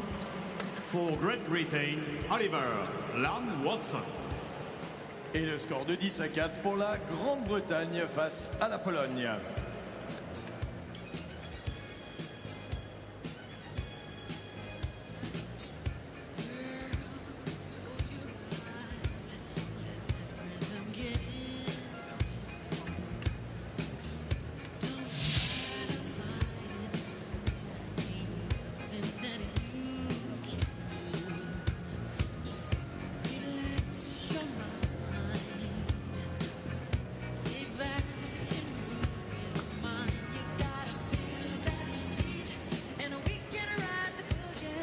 Well, Oliver Lamb-Watson couldn't be asking for a better scoreline to take his first bout, a 6-point lead. His teammates have put him in a strong position, but he'll need that because Michal Dabrowski, even though he is Poland's Category B fencer, he does have 2 individual medals and is Poland's equivalent of Great Britain's Dimitri Kutia. Yeah, he is, and he's had some journey to the Paris 2024 Paralympic Games. Had to get special medical dispensation because he's currently being treated for cancer. I mean, it's a huge story that he's come here in such tricky circumstances and been on the podium a couple of times and got a chance to get on the podium again here in the Grand Palais.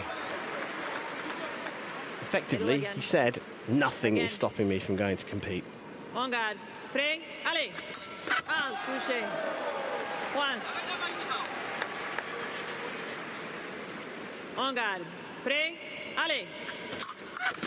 Oliver Lamb-Watson, once he puts that mask on, you have to forget anything personal about your opponent. It is a mask and it is a competitor. And Oliver Lamb-Watson right now is just thinking about those hits.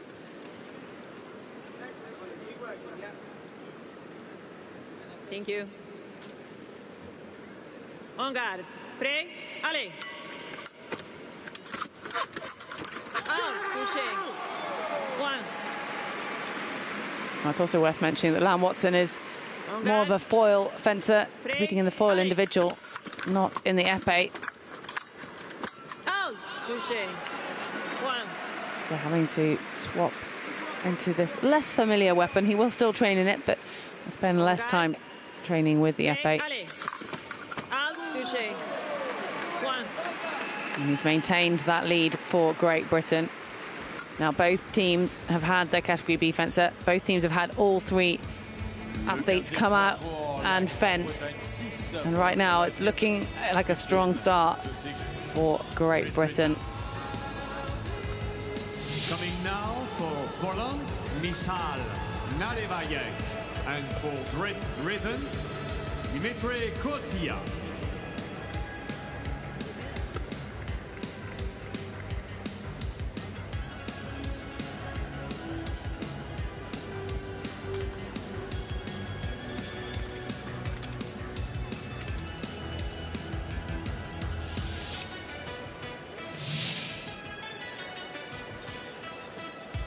Well, we're going through these matches so fast that the second piece is yet to complete their setup.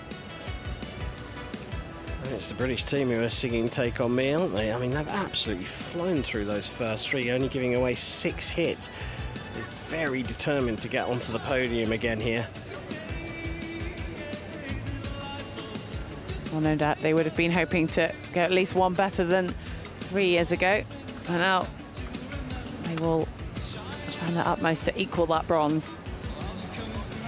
Yeah, it was a bit of a surprise in the semi-finals, the defeat to Iraq. Gotta say, Iraq going for their first, well, guaranteed the first team wheelchair fencing medal here in Paris, having already won an individual. Mad Curry in the 6th leg of that semi-final, just going 10-1 to put Iraq in the lead. But such is the grit and determination of Great Britain that whilst they would have been disappointed, they would have dealt with it straight away, and they're showing that they still want their place on the podium here on the last day of fencing here, the 10th day of the Paris 2024 Paralympic Games. Well, yes, as a team of 3, they do currently sit 3rd on the wheelchair fencing medal table behind China and Thailand. Behind China and Thailand. Well, I was going to say behind China and Yana. And Yana, and Seisuni Yana. I mean, pretty much she has single-handedly done that, although the silver from her teammate, and now that is before adding actually on their team results. So yeah, that is the top 3. Won't be affected by any of the results tonight. China, yet again, topping the medal table in the wheelchair fencing at the Paralympics, and they got a chance to add to their tally a little bit later on in this session. Well, they'll be guaranteed to add to the total. Whether it'll be gold or not, we're yet to find out. Got it.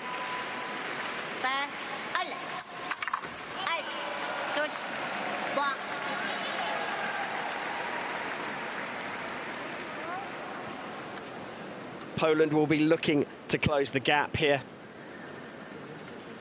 Naliwadjek, the Cat-A fencer against Kuchar. As a lefty, it's going to perhaps be a little bit vulnerable to Kuchar's carte coupe flick to wrist. For those of you who are going, what? That's the carte coupe flick to wrist. The windscreen wiper flick across the top of the blade, cuts over the point of the pole, and then flicks laterally into the front of the arm. We just need a little section on the screen here, Karen, where we can see you demonstrating that, just to make that a little clearer. Nobody wants to see me. The flick, though, is coming to the basically where the glove finishes on the pole's hand. You will see it for sure. He's already done it twice. Starting early this time. Got it.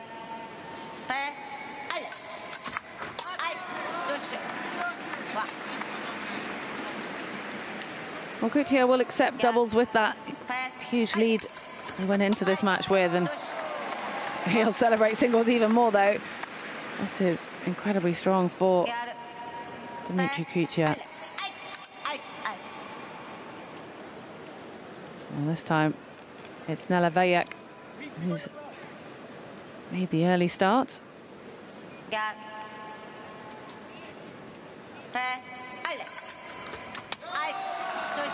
Makes it look easy, doesn't he, Dimitri Kuchar?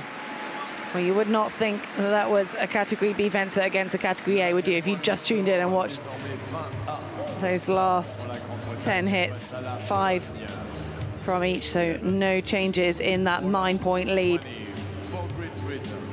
for Great Britain. Coming next for Poland, Michal Dabrowski, and for Great Britain, Pierce Deliver.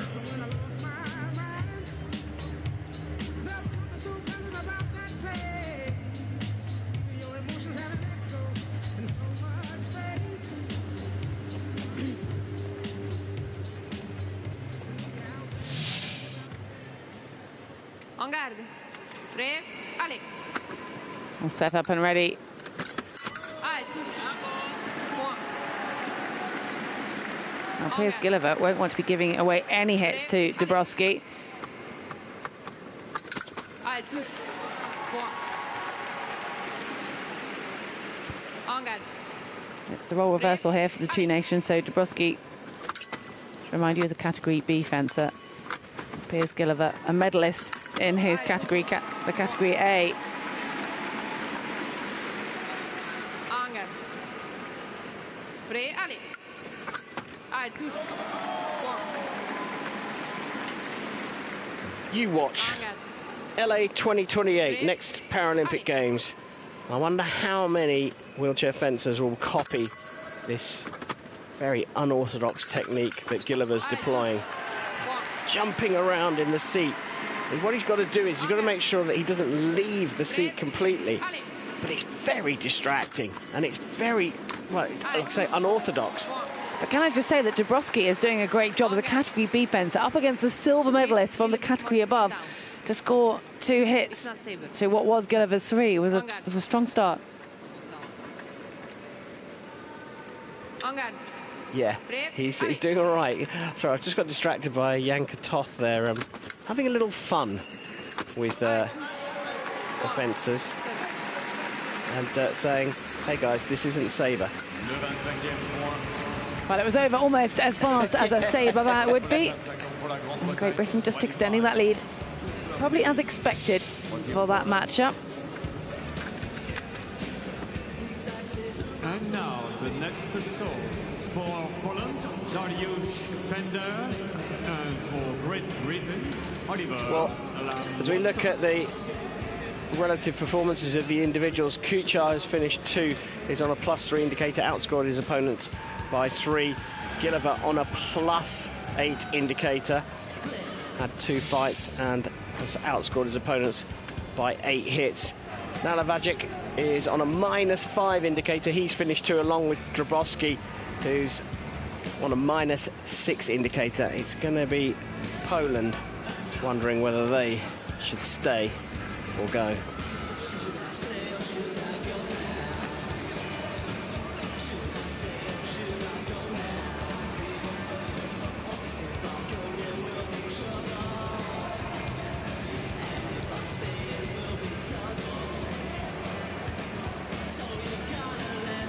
Well, earlier I did mention that Nalavajic was in that team that won the bronze back in 2016. Well, Dariusz Pender was also in that team, and he was in the team that won the silver medal 20 years ago back in Athens. So that is an impressive longevity in the sport.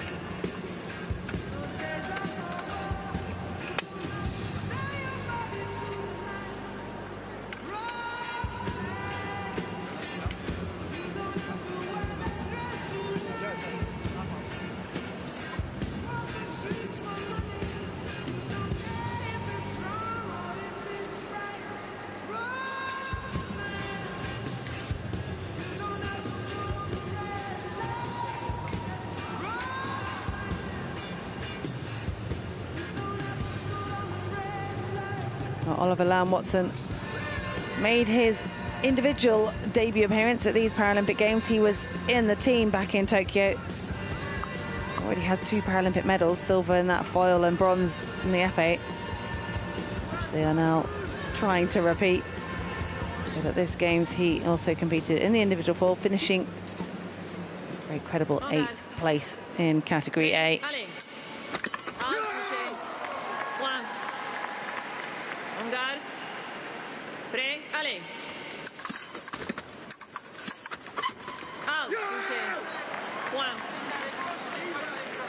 Pender, at the age of 49, has experience on his side. Mr. Lim, your jacket.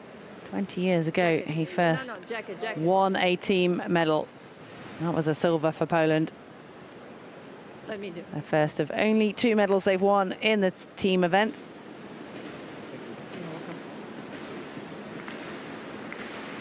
Great Britain, the more recent favourites. On guard. On guard. 3. Allez, out. Well, Lamb Watson just a little too eager. Avant aller. A yellow card in the first instance is just a warning.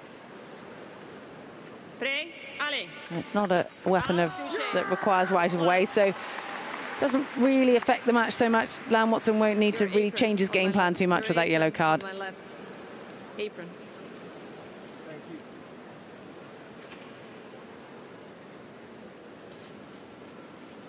On garde. Prêt. Allez. Out. Touché. Point. On garde. These British fencers have their profile has gone up during these Paris 2024 Paralympic Games. Ollie Lamb Watson, perhaps the least known of the 3 male fencers on the British team, but his face, his picture is spread all over the major train stations in London right at this very moment. A colleague of ours, Heather, has just sent me a picture as he returns home today to London of Ollie Lamb Watson at Euston Station, north central London. Well, if Oliver Lamb Watson does manage to help secure a bronze, I'm sure his face will stay there for many weeks. Out. Touché. Point. Darius Pender is still very much in this match. On garde. Poland want to start to eat into this deficit. It's not a matter of matching Lamb Watson's hits. He really needs to supersede those if Poland are going to be in contention going into these final 3 bouts. Prêt. Allez. Out. Touché. Point. Yeah, parity's not enough, you're right.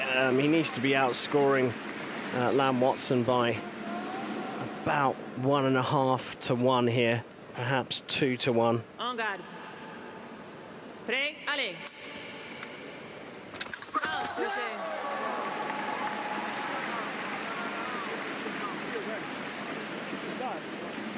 Pas de touche. Carte rouge. And your jacket. Mr. Oliver, fix your jacket again. Well, these crucial points in a match, you don't want to be giving away a point, and that red card does signify En garde. a point to Pender. Prêt. Allez. Even with this 11-hit margin, Lamb Watson can't be affording to make Out. Touché. mistakes. And there, what was the final hit that he needed to round up this bout? So Great Britain still with a 12-point lead. Yeah, 5-5 not enough, is it? For Great Britain, 18 for Poland. Coming next in this match for the bronze medal for Poland, Michal Dabrowski, and for Great Britain, Dimitri Kotia. Well, they were ready and waiting to go, weren't they? No hanging back here in the Grand Palais. Not when Dimitri Kutia is involved. Got it. Prêt. Allez. Well, that's the last appearance from both of these 2 fencers. Got it. Prêt. Allez. Yeah, it's strange, isn't it? This is as soon as you said that, I was like, oh yeah, it is the last time we'll see these 2 fencing in anger at Paris 2024. I mean, spectacular story for both of them.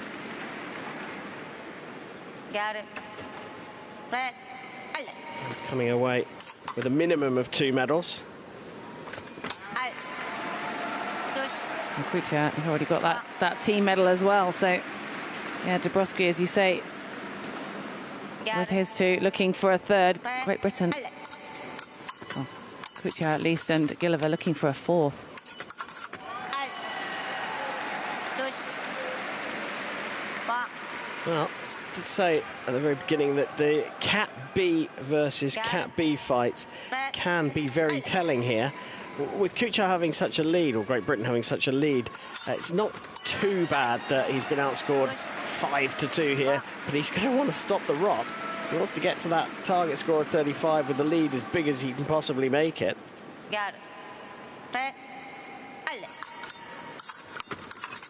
I mean, these two have such equal pedigree, but just didn't actually meet in the final. So it was a bronze in the épée for Dabrowski, whereas the gold for Kuchar.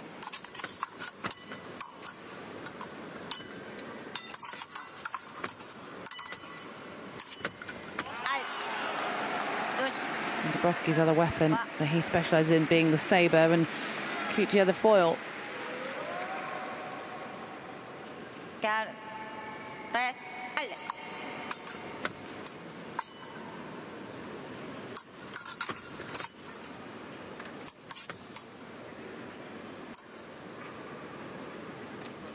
I think the Paralympic champion in this weapon, this category, will be hoping to wrap this match up in the next point if possible, not giving anything more away to Poland with 2 matches remaining. And there he does wrap it up. That is Dimitri Kuchar's contribution to the team over. He can just sit back and watch Oliver Lamb-Watson and Piers Gilliver in the hope that his effort has been enough to secure the bronze for the team. Finishing on a +2 indicator, so he has outscored the 2 Cat A opponents for Poland and the Cat B opponent by 2 points. Dabrowski finishing on a -5 indicator, so he's been hit 5 more times than he's scored. Well, that was interesting then, really, isn't it? The fact that Dabrowski actually got 6 hits to Kuchar's 5 on that. Just shows that certain fences you can find harder than others. Rankings and points don't necessarily always tell the full picture. Yeah, well, he beat both Cat A fencers and lost to the Cat B fencer. It is, like you say, you can't tell the whole story by ranking in fencing.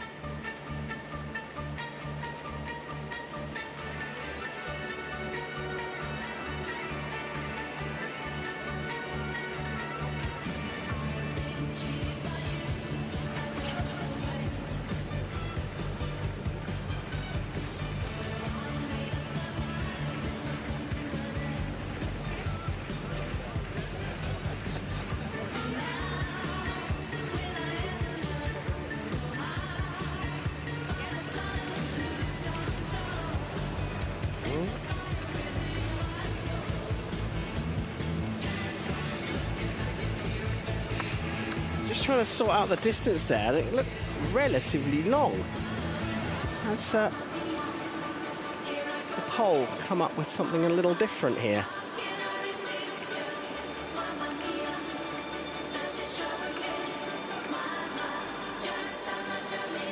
I wonder if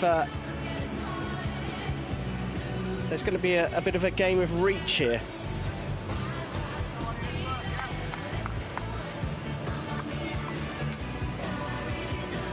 Well, if you're wondering how the distance is decided, it's fencer with the shorter arm whose point, when it comes to épée, must reach the outside of the elbow. Their opponent when it's held up, so just as we were watching. Foil and sabre, that distance goes to the inside of the arm, and that's mainly because the target area is purely the torso, well, and the mask-in sabre, but when it comes to épée, the arms are also part of the target area. And we've seen some lovely wrist hits throughout this men's bronze medal match.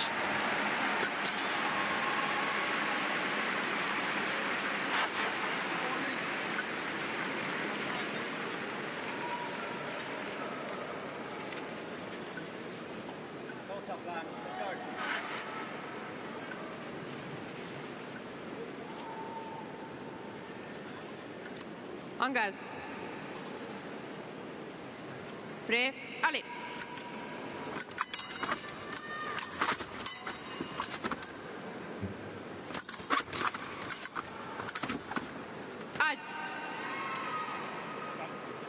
lifting being called here for Lam Watson. Well, he is such an energetic fencer in his style. Maybe taking some bits from his teammate Gilliver and that amount of movement that we see. Yeah, I definitely agree with you. There's a lot of Piers Gilliver in Lam Watson. He hasn't quite got the hoppy jumpy style yet, but he does move in a similar way.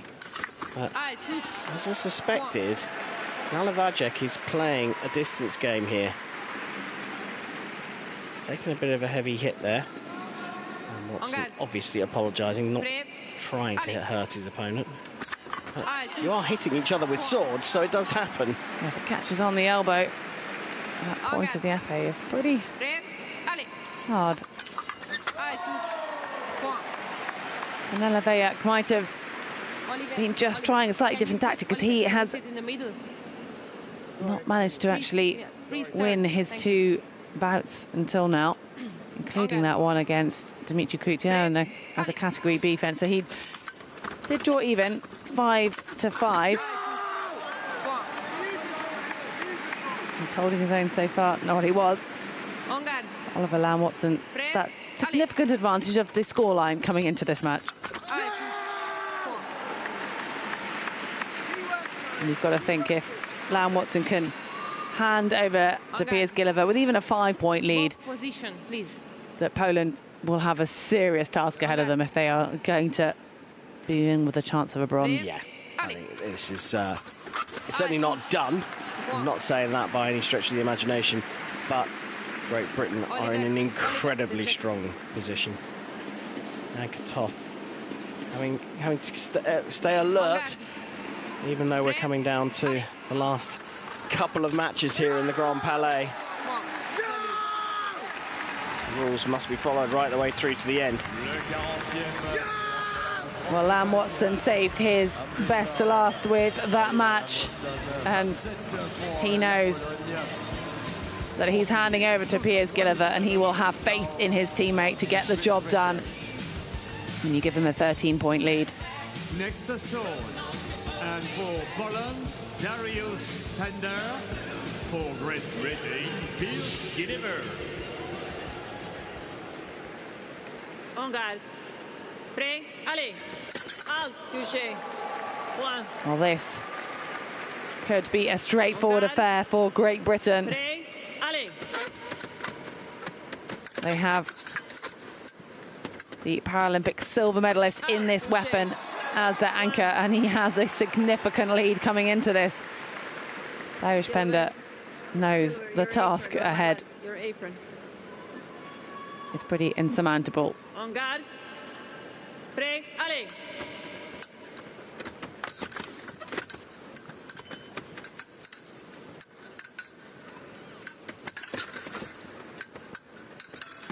Out, touché. One. Gilliver really dominating Pender at the moment. 3 names that are going to be remembered from Paris 2024 in the Grand Palais and wheelchair fencing: Gilliver, Kuchar and Lam Watson.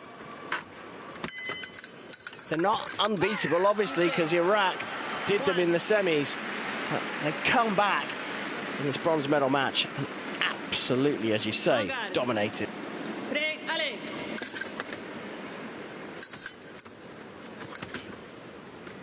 Out, touché.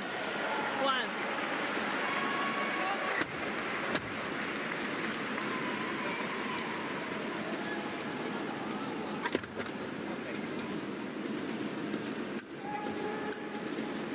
En garde.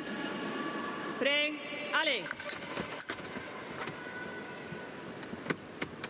Out, touché.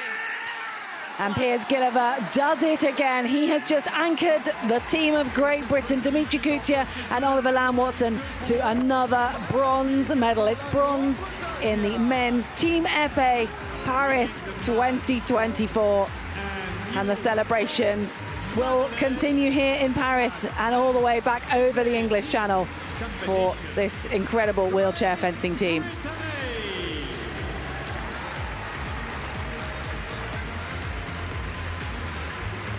Médaille de bronze pour la grande applaudissements, mesdames et messieurs, pour l'équipe de Pologne.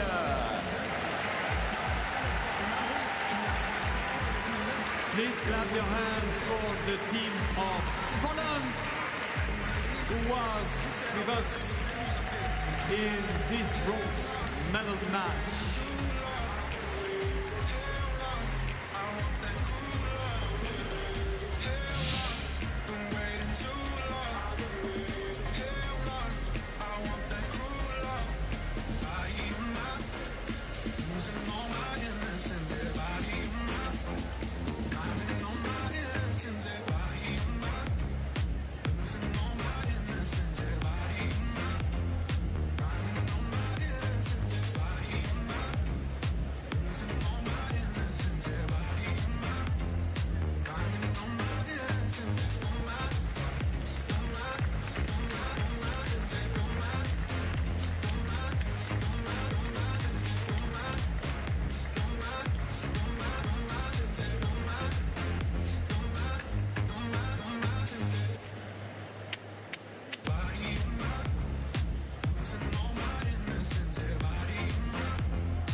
D'ici quelques minutes, nouveau match pour la médaille d'or chez les dames à l'épée.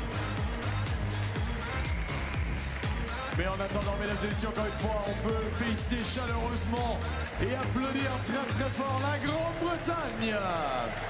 Please, one more time, put your hands together in the air to celebrate the bronze medal of the team of Great Britain.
Allez, mesdames et messieurs, retrouvés au sein de nos stands de restauration et c'est le moment d'en profiter. Un large choix de produits gourmands et responsables ainsi qu'une sélection de boissons fraîches.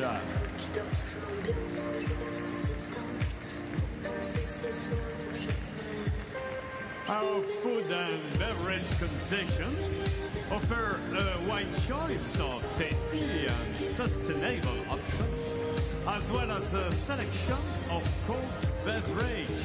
Enjoy it.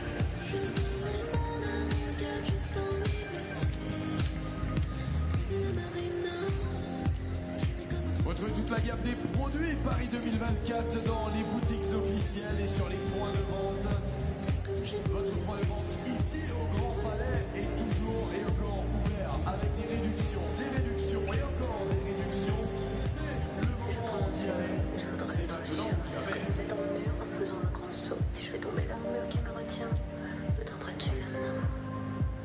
Au risque de périr, l'ami amour servile pourrait devoir lui choisir entre deux sentiments coupables. Find all the Paris 2024 product ranges in official boutiques and on-site sales outlets.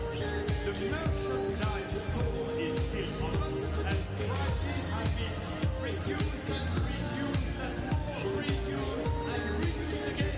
It's now or never.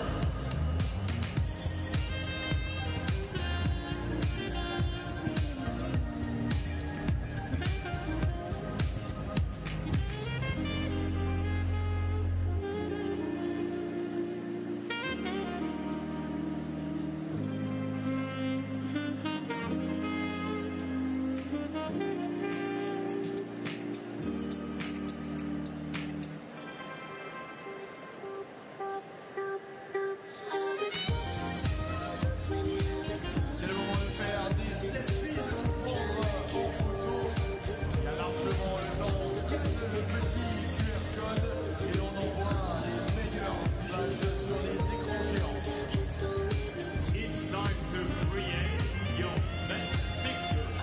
It's time to use the QR code and send us all your best pictures ever. Come on, everybody, let's use the QR code, which is on our screens.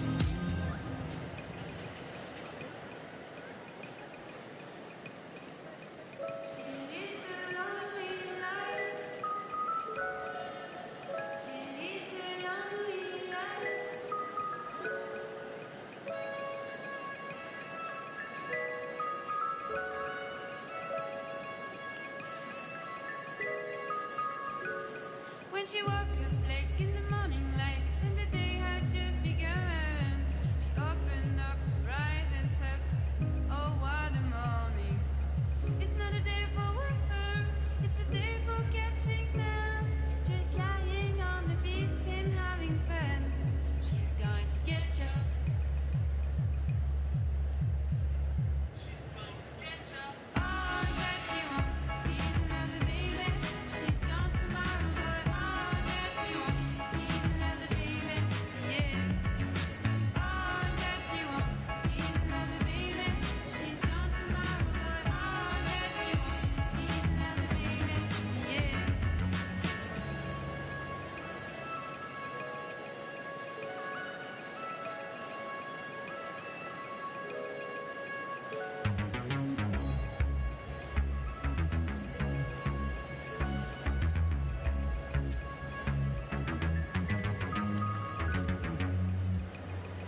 So if you were inside, then the day is right. She's a hunter, you're the fox. A gentle voice that talks to you, won't talk forever.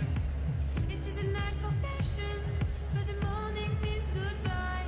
Beware of what is flashing in her eyes. She's going to get you. All that she wants is another baby. She's gone tomorrow, but all that she wants is another baby. Yeah. All that she wants is another baby. She's gone tomorrow, but all that she wants is another baby. Yeah.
Et dans quelques instants, on va pouvoir chanter tous ensemble de nouveau. Passer un moment agréable ici, sous cette verrière du Grand Palais, cette dernière belle soirée d'escrime fauteuil. On va vous mettre à contribution dans un petit instant. For this last evening together here in Grand Palais, why not to take time to sing together? And why not to sing? Yeah. Few minutes, get ready, and we song together with the karaoke time.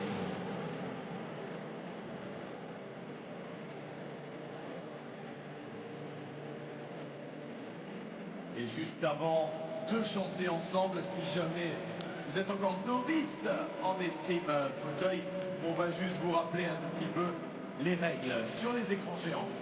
And before singing, let's take a look at our screens. and remind one last time the rules of wheelchair fencing.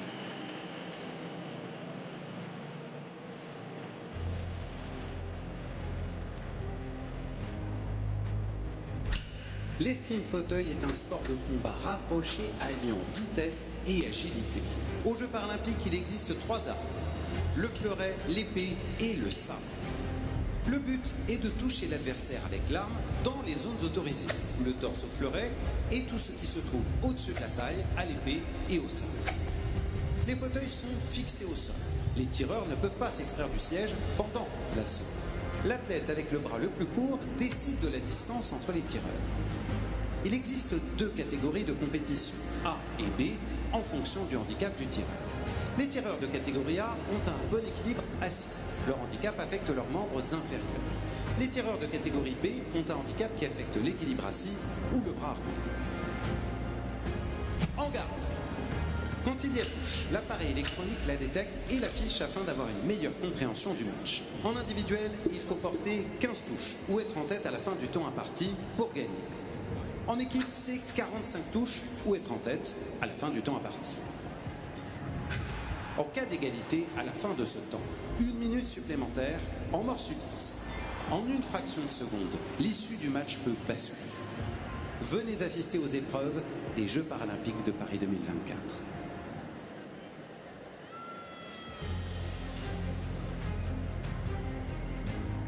Wheelchair fencing is a fierce and fast-moving combat sport in close quarters. At the Paralympics, there are 3 disciplines based on the type of weapon used: foil, epee, and saber. The aim is to hit our opponent with the weapon in the permitted target areas, the torso in foil discipline, and anything above the waist in epee and saber. Wheelchairs are fixed to the floor, and we cannot rise from our seats during a bout. The athlete with the shorter arm reach decides the distance between fencers. Wheelchair fencers can have various physical impairments and compete in either Category A or Category B.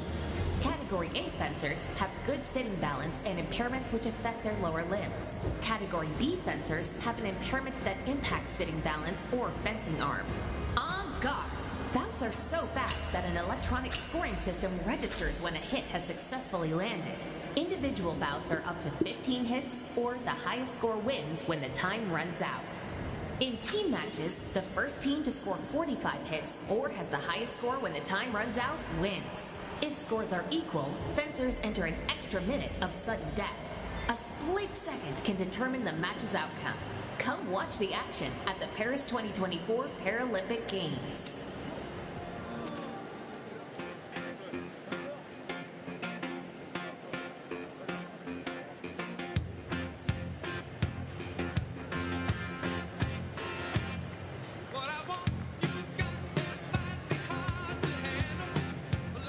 Le petit moment glamour sur les écrans, bah oui.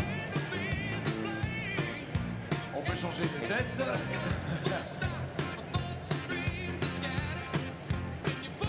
Ah bah oui. Suivre le rythme de la musique, pourquoi pas.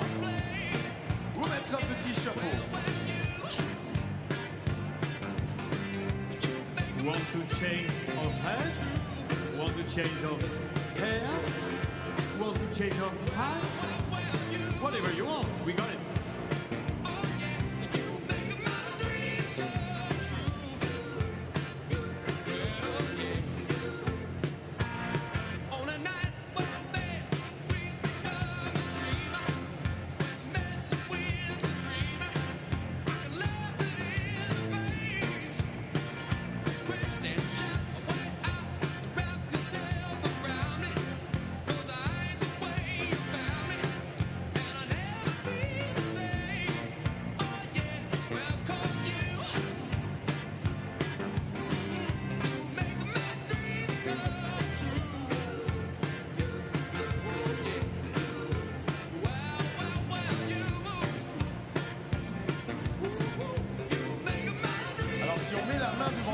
Ça marche pas, hein, la capture, il faut vraiment enlever la main. Faites des selfies ou des photos depuis le bas, c'est beaucoup plus simple. Eh oui!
things have been, oh, ooh, the way that things have been, oh, ooh. Second thing, second, don't you tell me what you think that I can be. I'm the one at the sail, I'm the master of my sea, oh, ooh, the master of my sea, oh, ooh. I was broken from a young age, taking my soak into the masses, writing my poems for the few that look at me, took to me, shook at me, feeling me, singing from heartache, from the pain, taking my message from the veins, speaking my lesson from the brain, seeing the beauty through the... Hey, you made me a believer, believer. Hey, you made me a believer, believer. Alors le mieux pour que ça fonctionne, c'est de regarder droit vers la caméra qui est située près de chez nous, près de la table technique, et de demander à quelqu'un d'autre de faire la photo. C'est nettement plus facile, parce qu'il faut vraiment que la caméra soit sur vous en face. C'est là que ça donne les meilleurs résultats. Look at your front. Look to the front of you. Look at us here at the tech table. And you will have new blonde hair.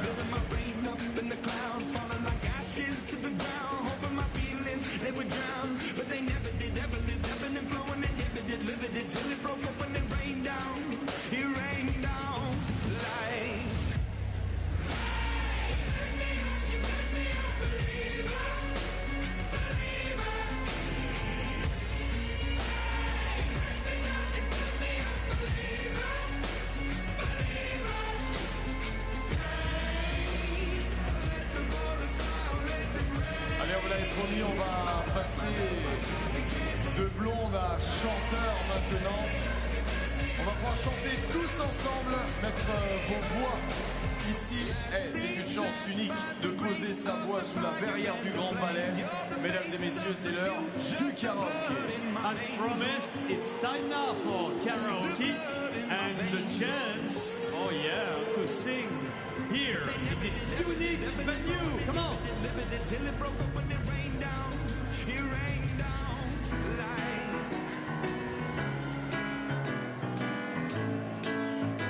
Lyrics on the screen.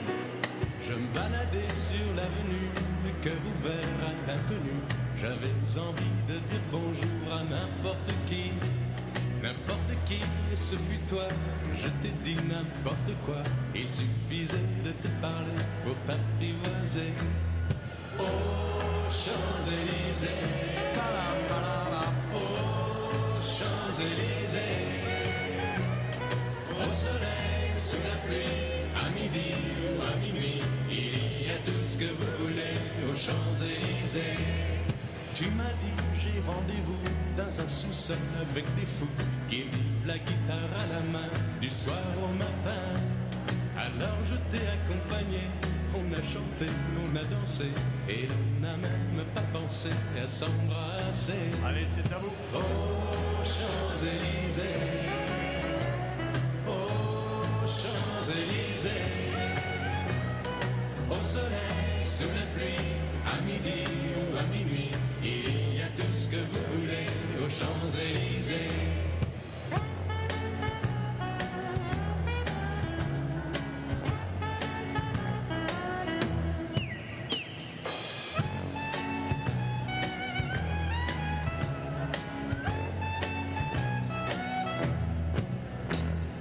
Hier soir, deux inconnus, et ce matin sur l'avenue, deux amoureux tout étourdis par la longue nuit. Et de l'étoile à la Concorde, un orchestre a mis le corps. Tous les oiseaux du point du jour chantent l'amour. Oh, Champs-Élysées, oh, Champs-Élysées, au soleil, sous la pluie, à midi ou à minuit, il y a tout ce que vous voulez aux Champs-Élysées. Oh, Champs-Élysées, oh, Champs-Élysées, au soleil, sous la pluie, à midi ou à minuit, il y a tout ce que vous voulez aux Champs-Élysées. Oh, Champs-Élysées.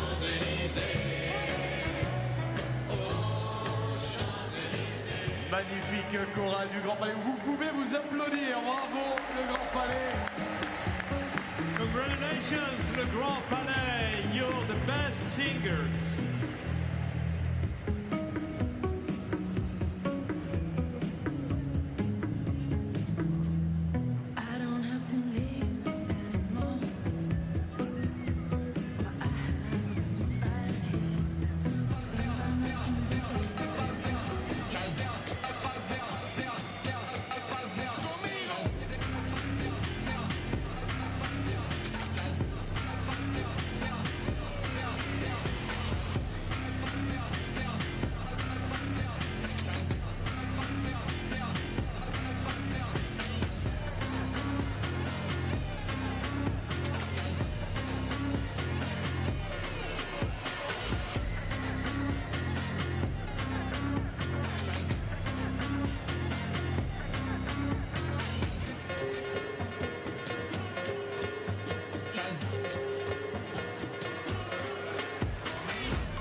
On va repartir dans quelques minutes, dans 5 minutes pour la nouvelle présentation. Les médailles d'or vont se distribuer.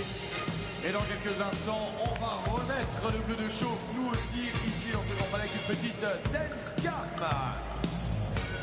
Before we are back for the next match, the first gold medal match tonight, let's get back in the right atmosphere, right? Okay, this is dance cam.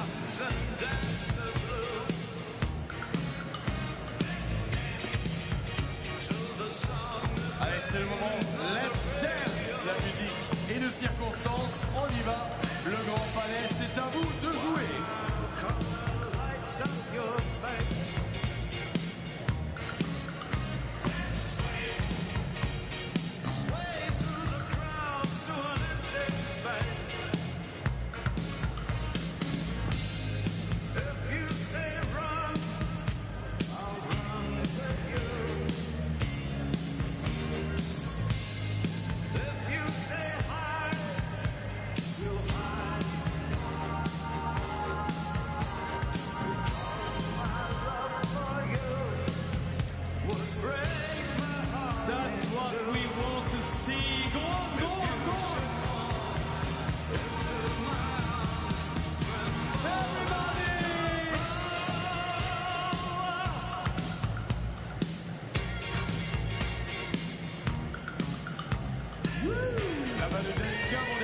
À Kiska, tu vois, en un instant.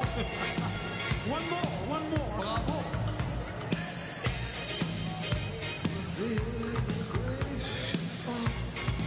Show me the way you dance. Show me.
l'heure de venir nous rejoindre à nouveau.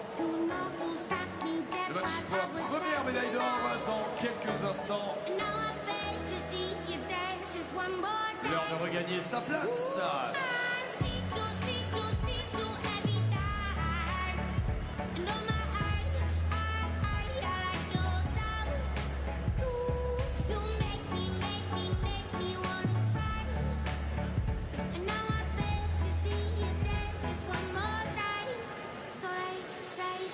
Please take your positions to be ready for the start of the first gold medal match. Now, in 1 moment.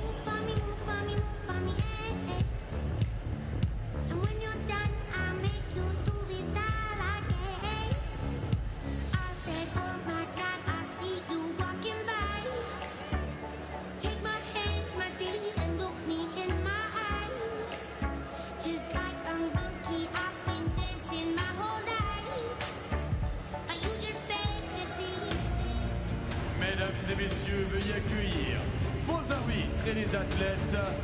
Match pour la médaille d'or. Ladies and gentlemen, please welcome your referees and athletes for the first gold medal match.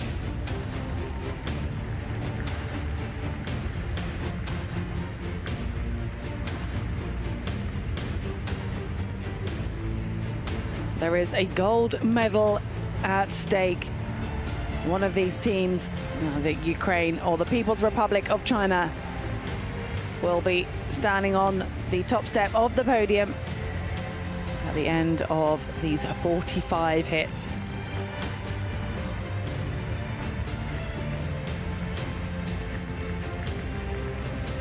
One thing that's for certain, both teams guaranteed a medal. And one of these teams already has plenty of those.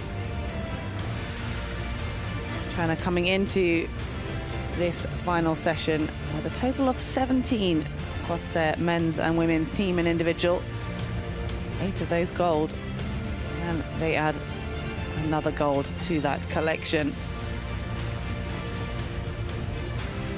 Compétition épée pour les dames, compétition par équipe, le match pour la médaille d'or. Well, the world ranking doesn't really give much away, as the People's Republic of China are the defending Paralympic champions from the last 3 Paralympic Games.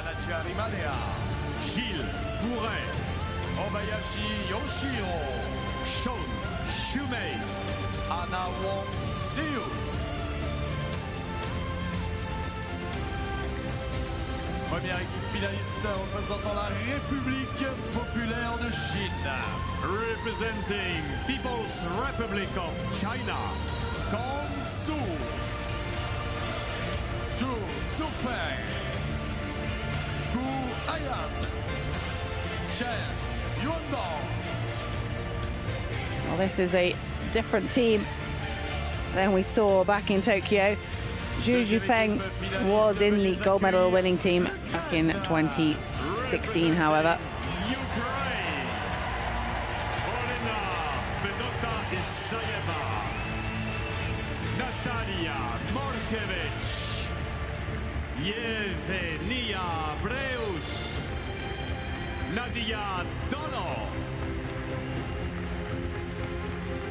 Whereas the team from Ukraine, the silver medalists from 3 years ago, remain unchanged. And yep, you are right, this is the gold and silver medalists from Tokyo, and therefore pretty much a rematch, just a slightly different lineup from the team of China.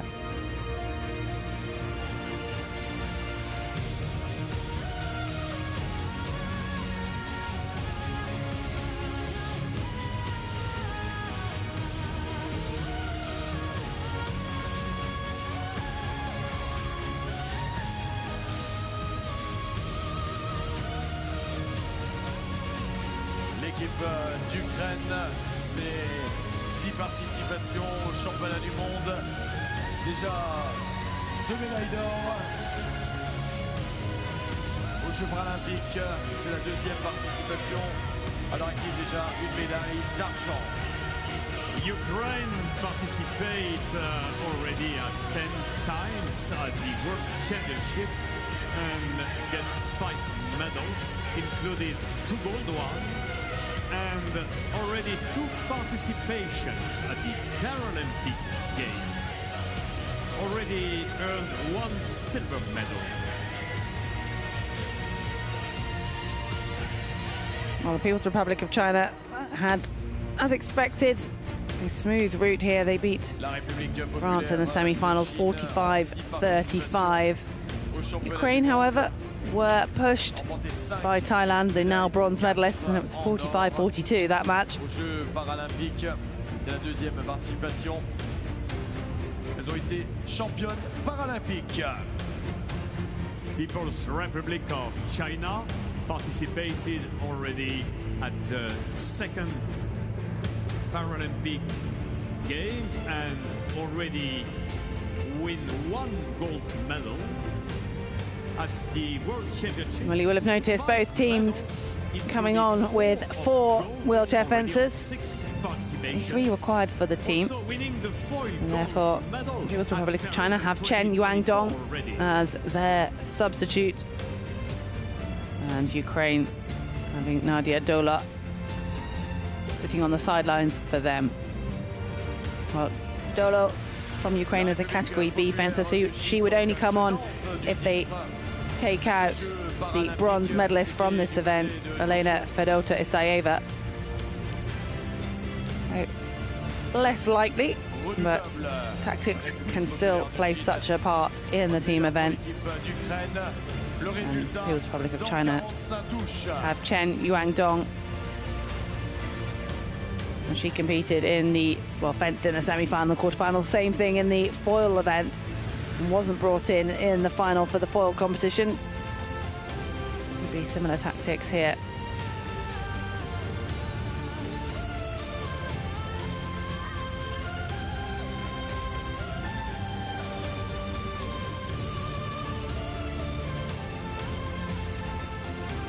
Shows the strength of the Chinese team, the fact that Chen Yuangdong has a gold medal from the individual Epee. And she is currently the substitute for their team. Dans un instant, pour Ayane face à Yevgenia Reus. Allez, on va les accueillir comme il se doit ici, sous cette verrière du Grand Palais, mesdames et messieurs. Vos mains bien hautes et clap, clap. Clap, clap.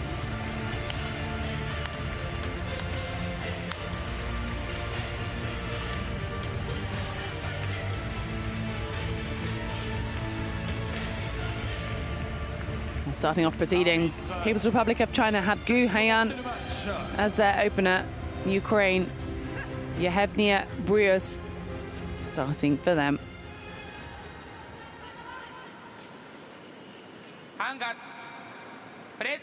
Palais.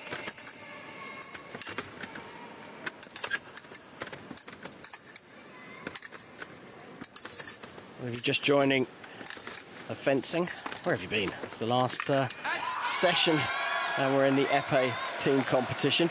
Target area is everything above the waist, including the head. First one to hit, easiest weapon to understand. Got to hit your opponent with your point. Target score in the first leg of 9 is 5. And then the next 2 come on in a preordained order. And they take that score on to 10. And the next fight come on, adopt the score and take it up to 15, so on and so forth, to an ultimate target score of 45. It's the only fencing weapon where both fencers can score a hit at the same time. If they hit each other within 40 milliseconds of each other, they get a double and both score a point.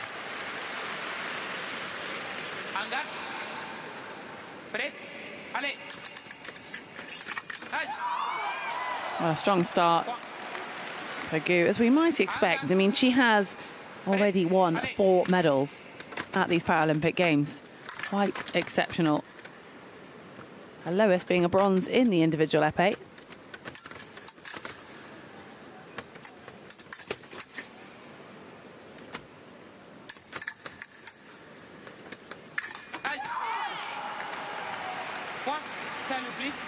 Brilliance looking a little frustrated at that opener.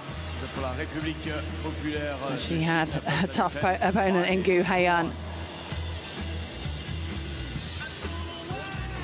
Coming now for Well, also, if you are new to the team competition, we have category B fencers. Like I was mentioning when talking about the substitute, there has to be one category B fencer in the team and 2 category A fencers.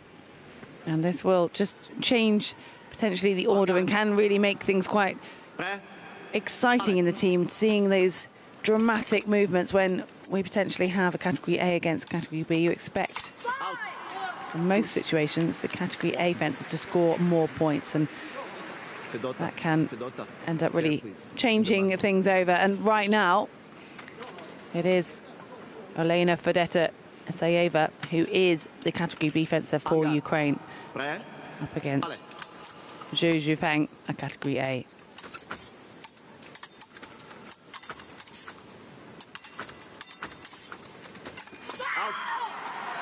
Touche. One. En garde. Prêt. Allez. Well, later on, when we do see Fedeta Esayeva up against her own category, we would expect to see some serious points scored. She is the bronze medalist from this event. That said, it's Kang Soo, and Kang Soo is a silver medalist from the individual. Touche. Point. En garde. Apron, please. Thank you. En garde. Prêt. Allez.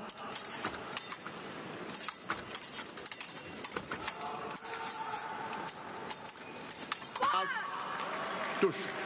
I'm really seeing Zhu just play the patient game, and she was just timing that, wasn't she, so well. Yeah, and look, Ukraine would be absolutely delighted to be in the gold medal match. Thailand are a strong team who they beat in the semi-finals by just 3 points. But they don't want to come into this thinking, well, we've got the silver, and at the moment it does have a feel of that, because the Chinese team are so dominant, they are so good, but you've got to put a fight up against them. At the moment, we're not seeing enough intent from the 2 Ukrainian fencers.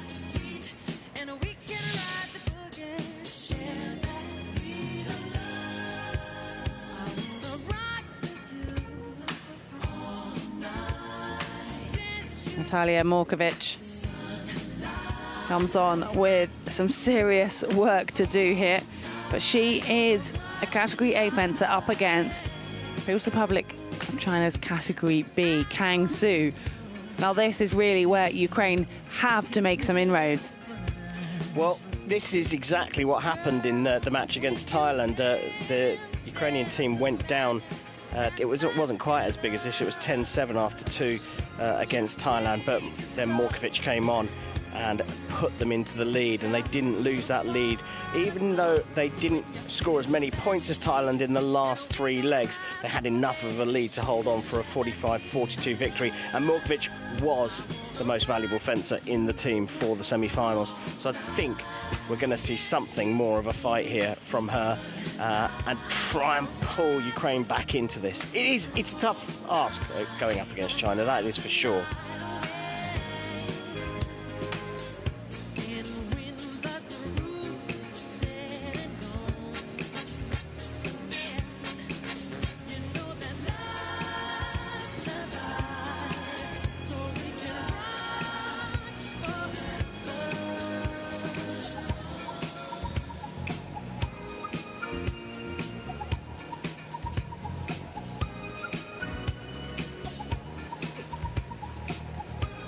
If the Velcro is broken, there's always a knot.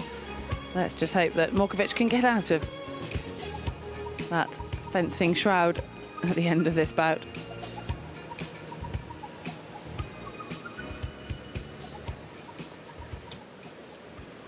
En garde.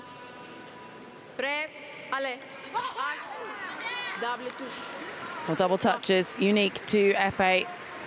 And when it comes to a scoreline like this, and a Category B fencer against a Category A. Doubles really will go in the favour of China. There's no doubt that Morkovic is going for this. Can she inspire her team to follow suit with this aggressive approach? This is brilliant. This is exactly what Ukraine need. They've got to remember they're in a gold medal bout here at the Paralympic Games. The last of the women's golds up for grabs in the Grand Palais. This is a fantastic start for Morkovic. The beauty of the relay system, isn't it, that you can climb the ladder. Target score of 15 in this leg.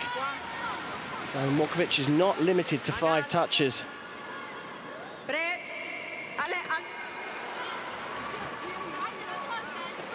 Well, that was a very obvious early start from Morkovic, just getting a little carried away there.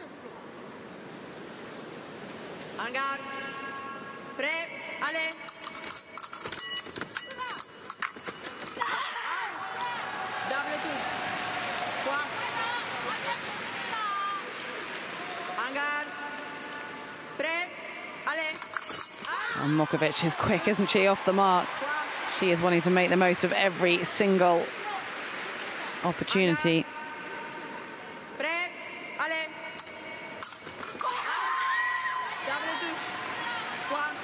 He's celebrating doubles, but I think it's Kang who'll be celebrating the doubles more than Morkovic. Well, a great finish for Kang Soo there. And even though Natalia Morkovic came out fighting and looking in great form, she's not really made enough of an inroad. 7 points to Kang's 5. So only changed that scoreline by a couple of hits. And now for People's Republic of China, Chen Yuan-dong. For Ukraine, Olena Fedotai-Sayeva. Well, interestingly, the People's Republic of China have done a substitution already. And they have brought on Chen Yuan-dong. And I did mention she was the substitute, and maybe slightly surprisingly, as she is the Paralympic champion from this individual event. So, in a sense, the strongest fencer we're going to see here in this session. She now comes in as we see Ukrainians Category B fencer Elena Fedotai-Sayeva. I mean, that is got to be a pretty daunting task, isn't it, for the Ukrainian? Sure is. And will this be the sweetest of substitutions for the People's Republic of China?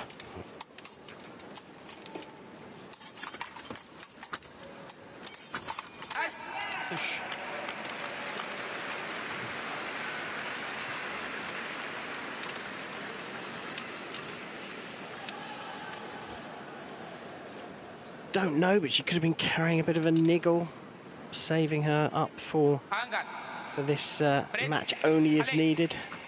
Yeah, interesting. I mean, she was not in the final in the foil. I mean, Epee is obviously her weapon, the fact she's Paralympic champion, but they used her in the quarter and the semi-finals in the foil team, and they used her in the earlier rounds in this team competition, but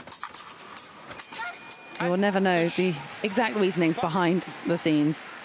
The interesting thing about fencing is that even the very best in the world can have an off day, because it's so much about feel and timing that you can actually go from one fight to the next fight, fence absolutely spectacularly brilliant in that one fight, and then the next fight you just can't quite get the distance right, you can't quite feel it, and perhaps that was the case for Chen today. Well, she's not showing signs of struggling now, is she, in this? I mean, we would expect this to be a one-sided match. Please, middle of the chair. Now, it's harder to tell when they're wearing these shrouds to cover their legs, but you can see there's a line just at the back. And that does need to line up with the centre of the chair. That's what the referee was just asking for. Point number 20. People's Republic Make it of all an China. even playing field. One thing that isn't even is the scoreline right now. The defending champions are almost tasting that gold already. For People's Republic of China, Kang Soo. And for Ukraine, Yevgenia Breus. Another opportunity for Ukraine to claw back some of those valuable points as we have Kang Soo from category B back on the piste.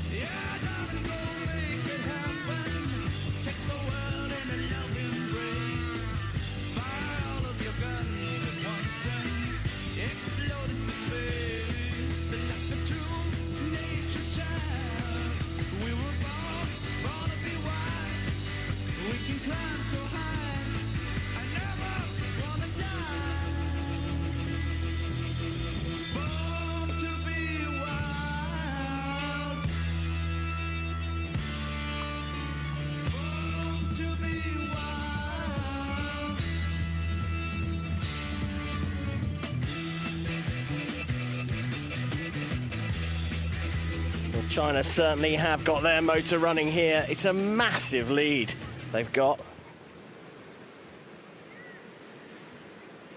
En garde. Prêt? Allez.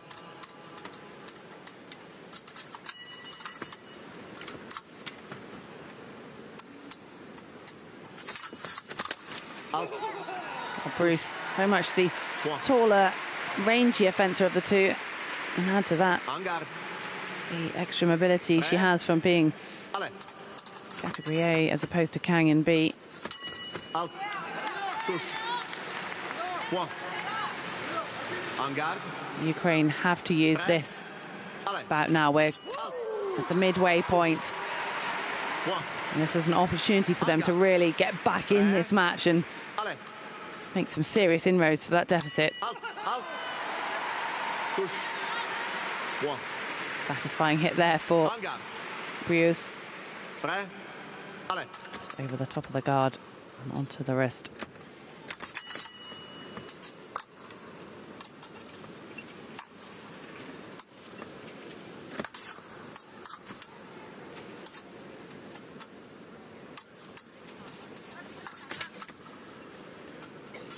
And Kang's will be careful she doesn't stay out of distance for more than 15 seconds. She's spending a long time in that defensive position. Push. One. En garde.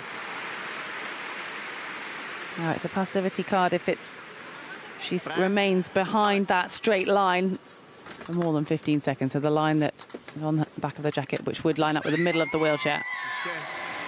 One. Kang not doing badly though here. Another interesting thing to note about the countries that have a big group of wheelchair fencers who train together is the Cat B and Cat A fencers will fence each other in training quite a lot. So if you've got a really, really good Cat A and they're training with a Cat B fencer, they're definitely going to help bring the standard of that Cat B fencer up. And that's certainly going to be the case for Kang.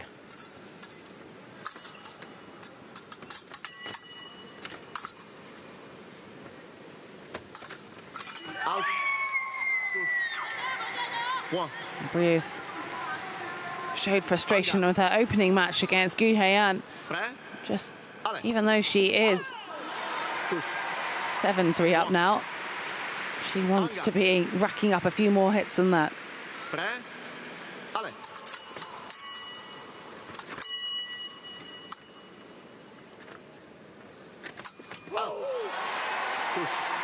Well, the reach, the length of Breus. Kang not able to answer to that, not able to move out the way in time or parry that attack.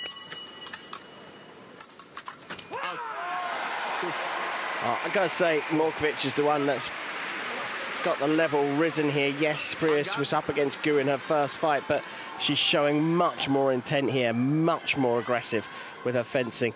And if she can get to 21, 22, Ukraine are back in the game.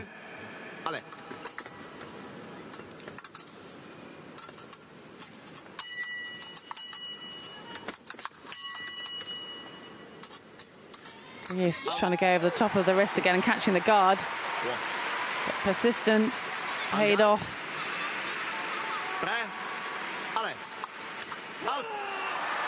Oh, look at this. The Ukrainian on fire. Still a minute 30 to go, so the time isn't going to help Kang on this occasion.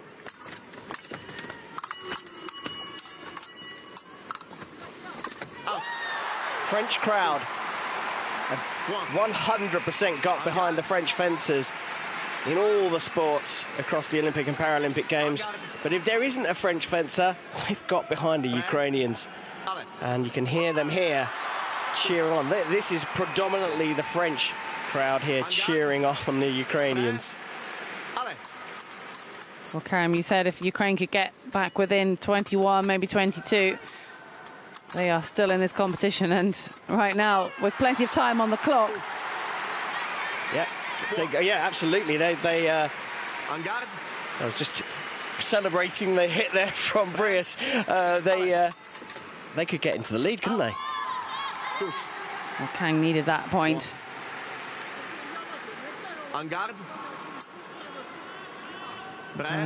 Quite a few there, that run of Brilliance.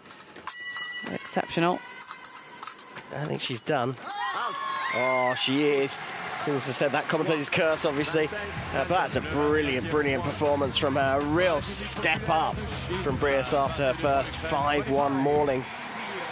For the People's Republic of China. Well, the coach thinks so too. Coming next for People's Republic of China, Zhu Shufeng. And for Ukraine, Natalia Morkvich. En garde. Prêt, allez. Well, here we have, in a sense, by their favoured weapon, two foilists up against each other, fencing epee. Zhou Shufeng, the Paralympic champion in the individual foil. Morkvich competed in the individuals for the sabre and for the foil, but not in the epee. En garde. Prêt, allez. Al. Touche. Quoi. Morkvich just left herself a bit open on that occasion.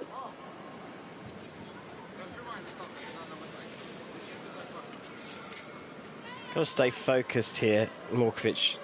If she can stay within, or get within 2 or 3,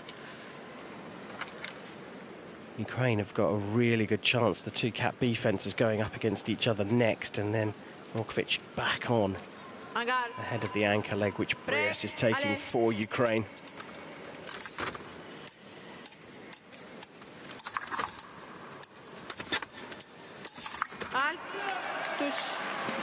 Zhu just taking that cease parry a couple of times, and Morkvich, you can see her blade just as a result going past the shoulder closest to us.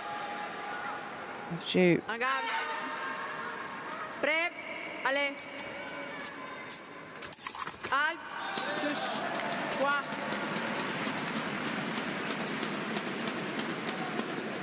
En garde.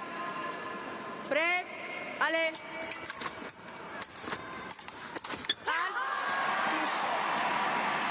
And Morkvich fighting for every point here.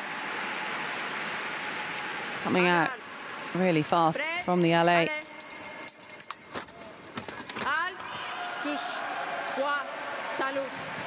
Still an uphill task after 6, though.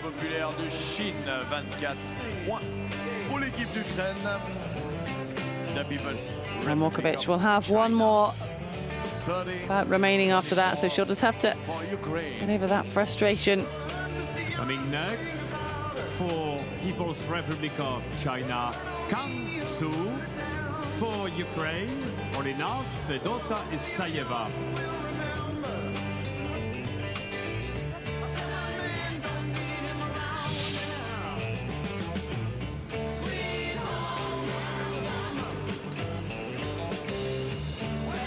Well, Karim, you mentioned that it's the two Category B fencers coming up next, and this will be a real, well, basically now it is Category B against Category B, and then followed by two A's. So in theory, it's level playing fields going for these final 3 rounds, and it makes it look that Ukraine do really have, you know, they've got that gap down to 6 points. But when you look on paper, China still the favourites. Yeah, there's a lot to mull over here. Fedota Iseva, the bronze medalist in the individual epee competition, going up against an athlete who came 5th. Please don't forget the hair, okay? So, you know, there's a chance these Cat B versus Cat B matches can have a big bearing. And if the Ukrainian can close the gap, which is 6 at the moment, up to 3, if she cut it in half, she's perhaps going to give her 2 Cat A teammates a bit of a chance. Bit of a long shot though. China are so strong. Thank you.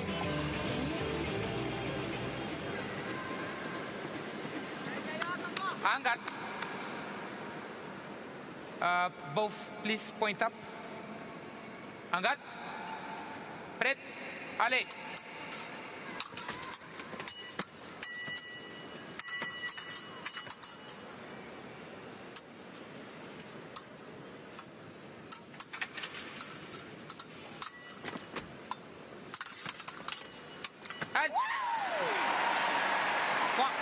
I think Kang's been told to play a defensive game here.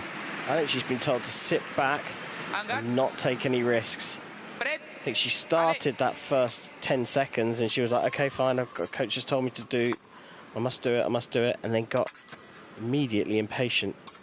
It's just not her style.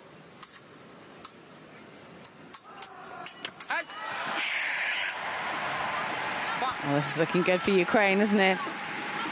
I mean, Fedota Iseva, on paper, the bronze medalist, up against Kang Soo, the silver medalist from the individual yesterday.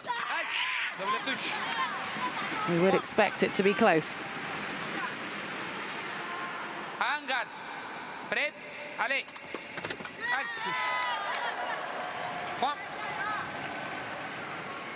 Middle of the chair, please, both of you. Middle of the chair. Kang, middle of the chair, please. Yes, thank you. Hangat. Pret.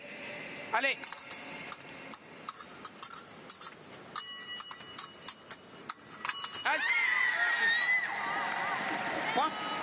Well, whether following instructions or not, whatever Kang has changed, is working against a Ukrainian opponent.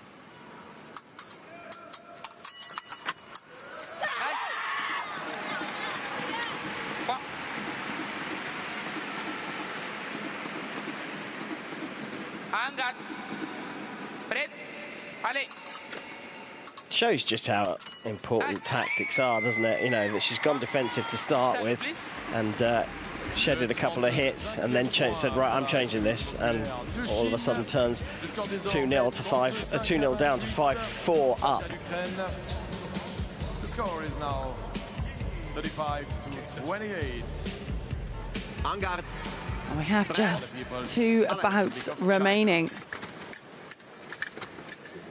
And interestingly, Gu has been brought back on, so they've swapped Chen out again. And Gu returns, so interesting choice here from the People's Republic of China in their use of substitution. You can bring an athlete back on, but only if they're replacing the athlete that initially replaced them.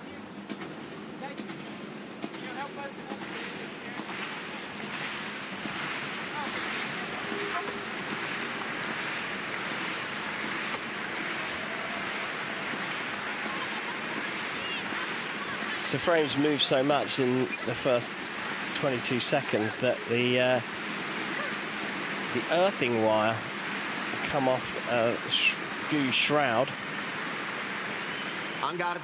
So replace the earthing wire and then move the frame back into the middle.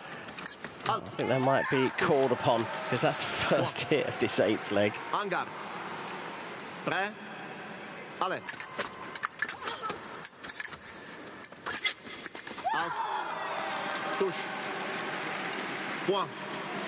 We saw Morkovic open so well, but right now facing Gu. She wouldn't have even known potentially that she was going to face Gu. It was then going to be Chen and then Gu again. I mean, I know obviously a fencer has to be prepared to fence whoever they're going to match, but with that substitution. Touche. Point. En garde. Prêt. Yeah, an interesting point, isn't it? But I mean, the teams know each other so well. Perhaps China are the least well known in terms of the fact they're not on the full circuit, but they will know, and they'll also know. You know, they'll know how good their fencers are against each of the Chinese fencers, so they might be able to predict. Oh, well, they're going to put, you know, that fencer on against me because they've always done really well against me, sort of thing. That's or let's expect them to make the substitution. So it's always a bit sort of it's almost like a spy novel, isn't it? You're kind of trying to predict and work out where you can make your deadly attacks. Talking of which, Morkovic is on a roll after a slightly slower start. He's putting some pressure on Gu just in this situation in the match right now, not in the overall score just yet.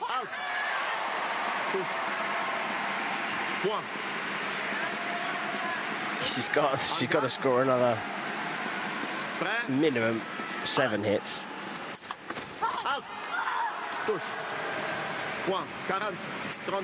Well, she's done everything she can do. Her role is over, as is Gu Heiyan's. And both these women will just have to sit and watch as they hand over to Zhou and Brilliance. Next fencers for People's Republic of China. The match to the final 45 hits. And for Ukraine, Yevgenia Bleus.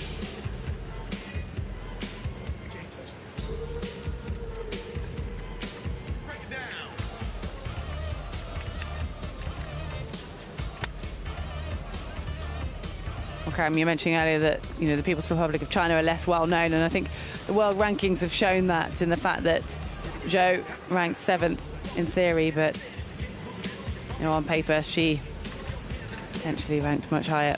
That said, foil is her specialist weapon, though. So yeah, I mean the Chinese athletes across all sport at the moment are regaining their true rankings. Most of the rest of the world came back after that hiatus for us all, whether you're in sport or not. Came back a bit quicker than China, but China also just don't travel on the wheelchair fencing circuit as much as everybody else. Partly funding, partly keeping their team behind closed doors, so you don't know what's coming at the Paralympic Games. Or whatever the strategy, it has been proven to work, as they are just 4 hits away from another Paralympic title. The other thing, of course, about China is they've got 1/7 of the world's population. They don't really need to travel for competition. Lots and lots of wheelchair fencers in the country, and the standard is very, very high.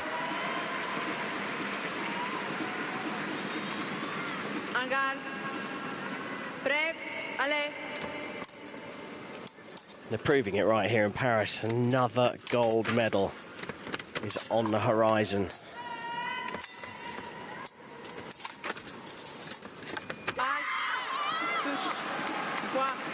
Just nice closing octave parry, coming up to the high line to finish it off. Guides the Ukrainians tip down onto the shroud and then hits in the high line.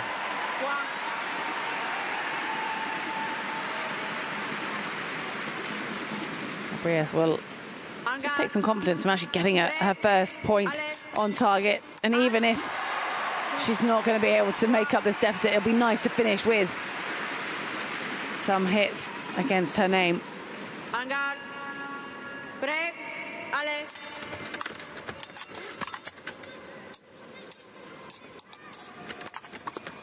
Oh, that's a nice hit. Lovely little octave parry. That's a circular, counterclockwise circular down to the low line block, and then coming back up to the top and flicking onto the wrist, onto the upper arm. Very nice.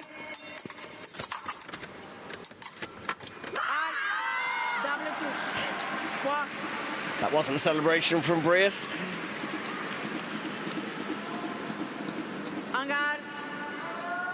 Well, Zhou Zhifeng just one hit away from bringing her team home another gold medal. And there, that is it. It ends with a double, but the People's Republic of China regain their title as Paralympic champions in the women's épée team match. And that is now a total of 9 golds for the absolute dominant nation. Ladies and gentlemen, the new Paralympic champions, the People's Republic of China, winning by 45 to 37 versus Ukraine. Et pour les remercier, pour les applaudir, on va se lever, mesdames et messieurs, debout. Ovation, faites-moi du bruit, le Grand Palais. Please, ladies and gentlemen, ovation for the champions.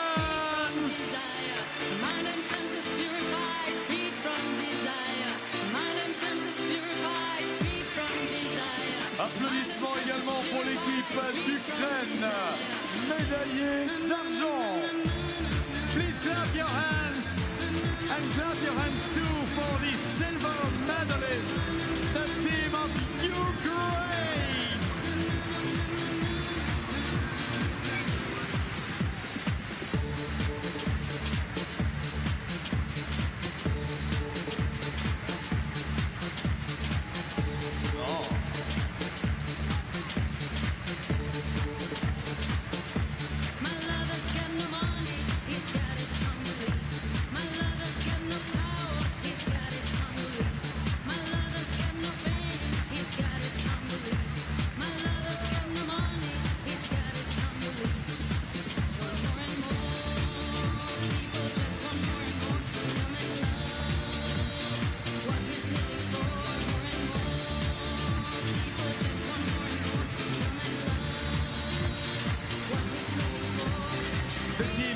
Back later for the victory ceremony. We'll keep you informed and we'll celebrate them one more time.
Encore une fois, on peut applaudir les deux équipes, la République populaire de Chine et l'Ukraine.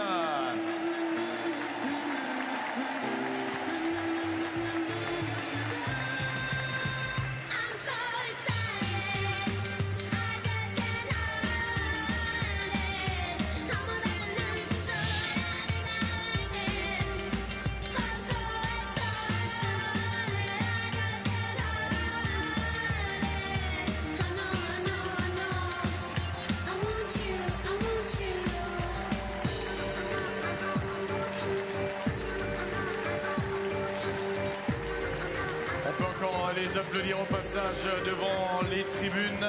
Bien évidemment, l'Ukraine médaillée d'argent, la République populaire de Chine championne paralympique Paris 2024. Et restez bien avec nous, on retrouvera ces deux équipes tout à l'heure sur la cérémonie des vainqueurs. Et dans quelques minutes, dans une bonne trentaine de minutes maintenant, la dernière finale. La finale chez les hommes pour la médaille d'or. Coming next in about 30 minutes, the last match, and what a match! That will be the match for the gold medal. medal for men as teams. Yeah, of course. But we will have good time together before. Don't worry, we are about to make you propositions. Don't worry.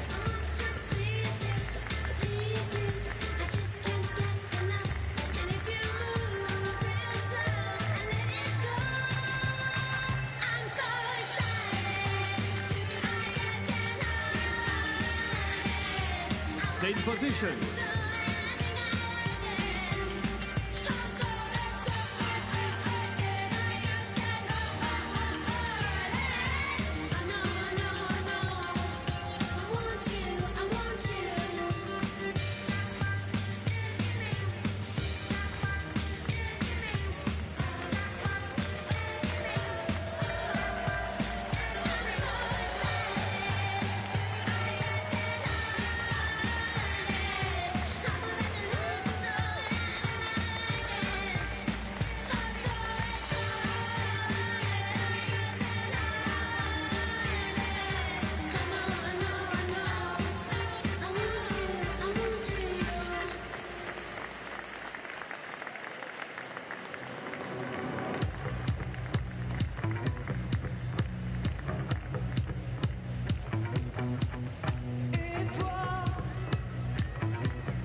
Tu m'as un petit peu laissé tout seul là, je me retrouve complètement isolé, enfin mais où es-tu? Hey Matt, you left me alone, where are you Matt, please?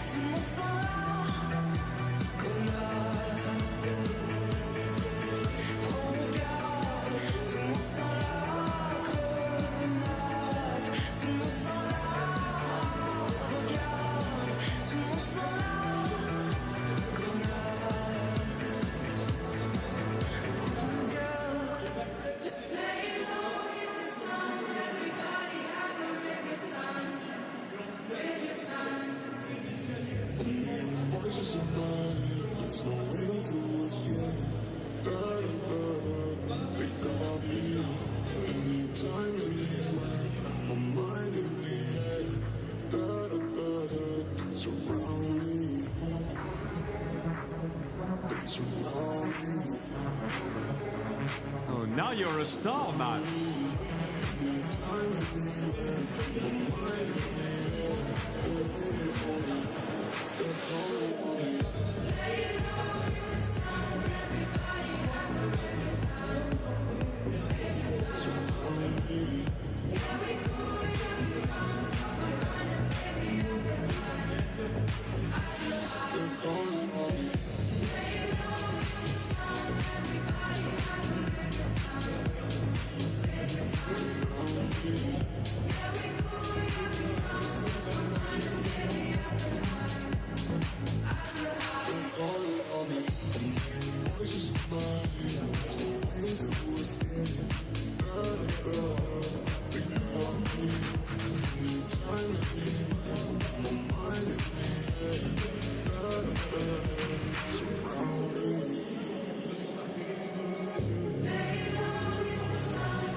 You're right, Matt. The success of the Olympics and the Paralympic Games of Paris 2024.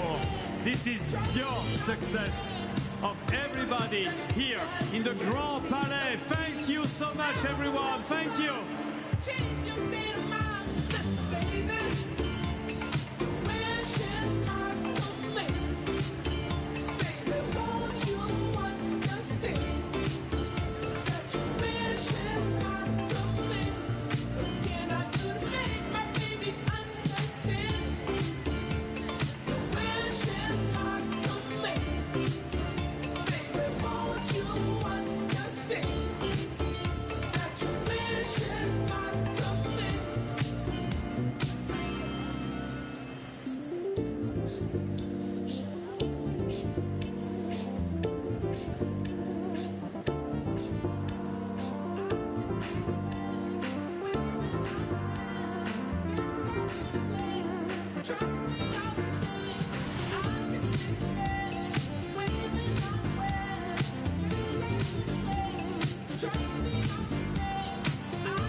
Et oui, retour de la Dance Cam.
Ah, c'est toujours le moment de se déhancher, de danser. Eh oui.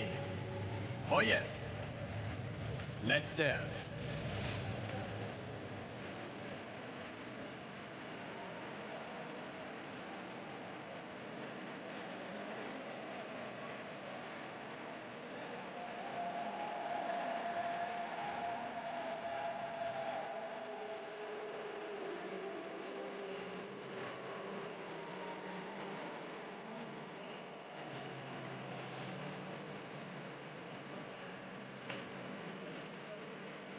C'est le moment où tu te sens seul en fait et tout seul.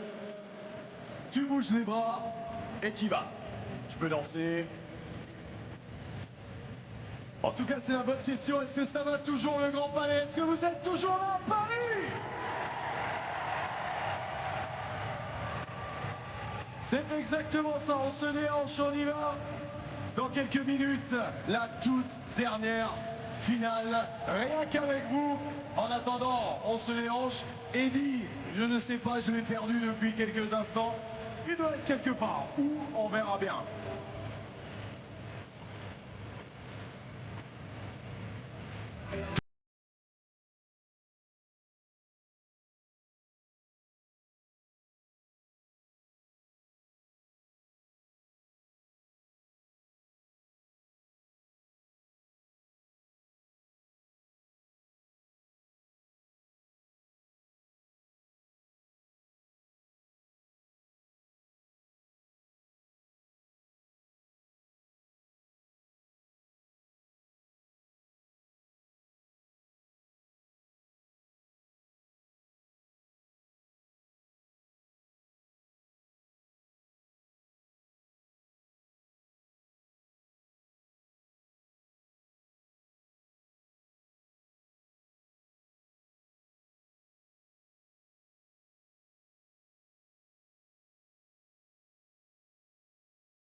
Ice.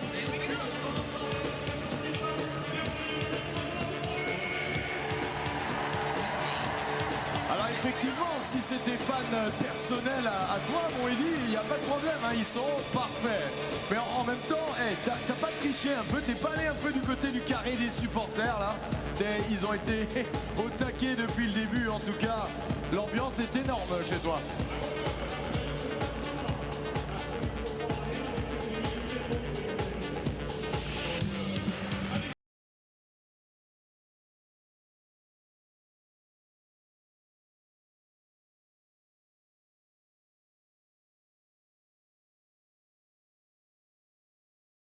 Son challenge maintenant, mesdames et messieurs, ça va être de revenir le plus vite possible pour la dernière présentation. Si vous voulez le retenir dans le carré des supporters, allez-y.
Allez, il faut en profiter dans ces dernières minutes ici au Grand Palais.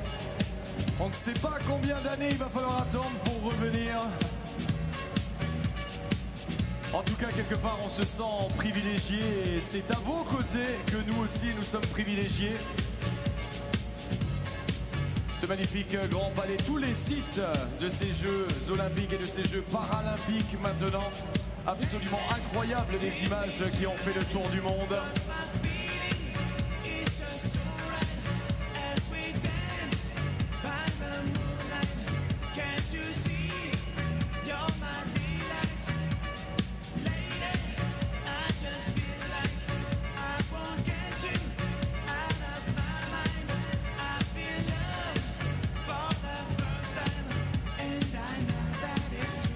Et je sais ce que beaucoup d'entre vous sont en train d'attendre, c'est le moment où on va vous demander d'allumer votre téléphone portable en mode flash. Ces fameuses étoiles, ce sky full of stars ici, dans ce Grand Palais. Ça va être dans un instant. Et oui, allez, on est fous ici au Grand Palais, on y va. C'est le moment d'allumer toutes et tous vos téléphones portables. Everybody has to put on the lights. Turn the lights on of your phones, everybody. Please. Turn it on. Bon, regardez, la lumière va baisser un tout petit peu. La musique va changer également. Et ça a été pour vous remercier, vous, Le public de gauche à droite, tout le monde. From the left to the right, from the left to the right, everybody.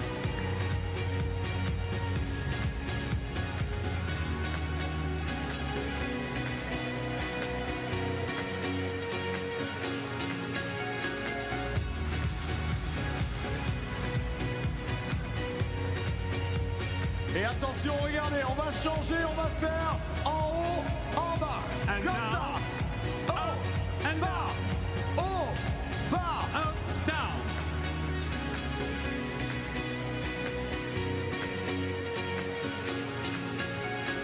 Gauche, droite. Left, right, left, right. Wonderful.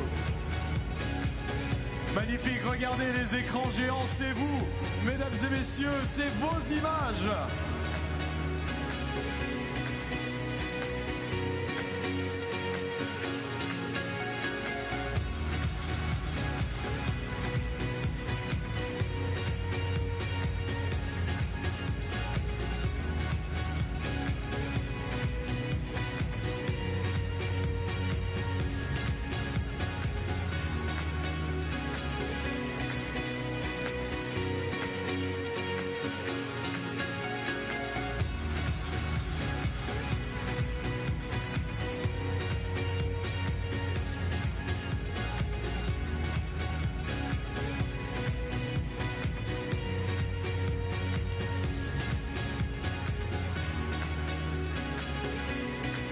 Un grand merci à toutes et à tous. Merci, merci, merci mille fois.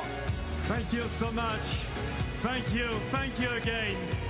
The Grand Palais at the Paralympics Paris 2024. We won't forget you.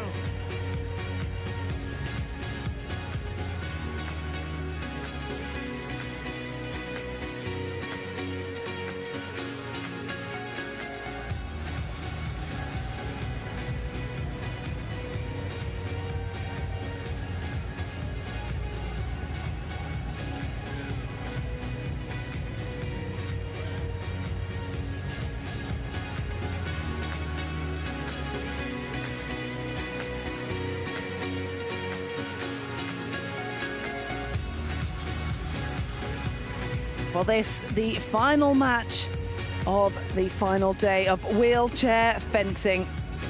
And it is a gold medal match between the teams of Iraq and the People's Republic of China.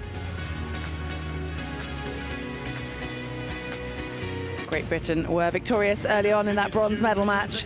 And this will decide the Paralympic champions in the men's team épée competition. Gentlemen, please welcome your referees and athletes for the second gold medal match.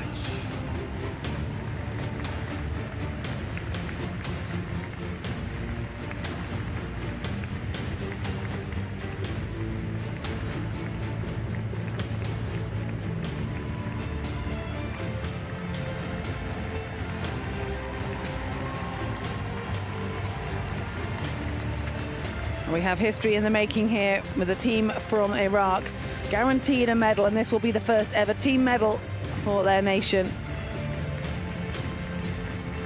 And believe it or not, the People's Republic of China have actually never won this event.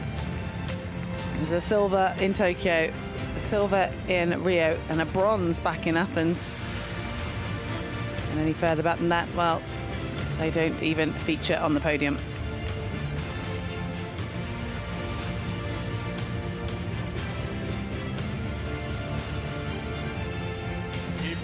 Compétition par équipe. Finale pour la médaille d'or. The men's Epee team gold medal match. Vos arbitres. The referees. Azuma Nobuyuki. Leo Curtis. Mikhail Kisler. Aleka Balak. Igor Otaigi. Alessia Tognoli. Paolo Juan Veloso.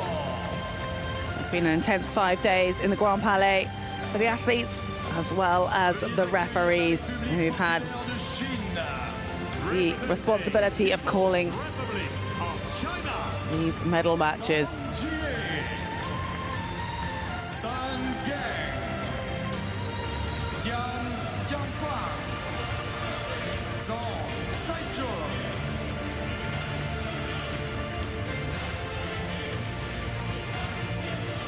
Veuillez accueillir l'équipe d'Irak. And the team from the People's Republic of China with 4 athletes. Iraq with their 3.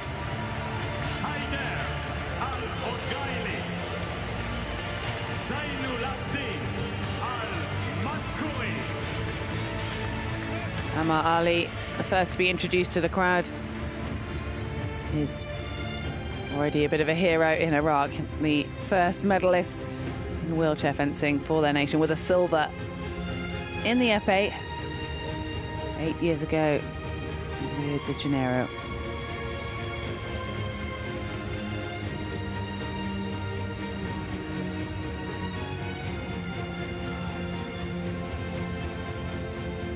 So whoever wins this competition will be making history as the first team from their nation to win a men's Epee team gold.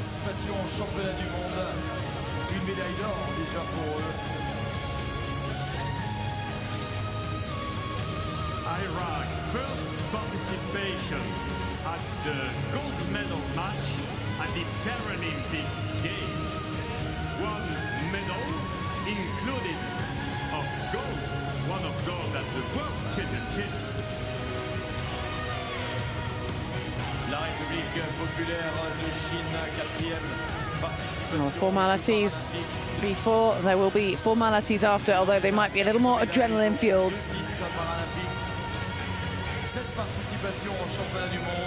The team from China with 4 athletes mean that they start with the substitution, and they've chosen to have Zhong Seichun sitting in the sidelines. Already has 1 medal to his name. That was a bronze in the foil individual. So Epee not necessarily his favoured weapon. But we do see substitutions coming in. And the women's gold medal match, China did bring in their substitute and then took them out again. So you can swap in and out as long as the athlete is from the same category. And in order to swap the athlete back in, you must do the same switch in reverse order. Iraq don't need to worry about that. They have their 3 fencers. They reserve. And it means they'll know exactly where they stand and what their task at hand is.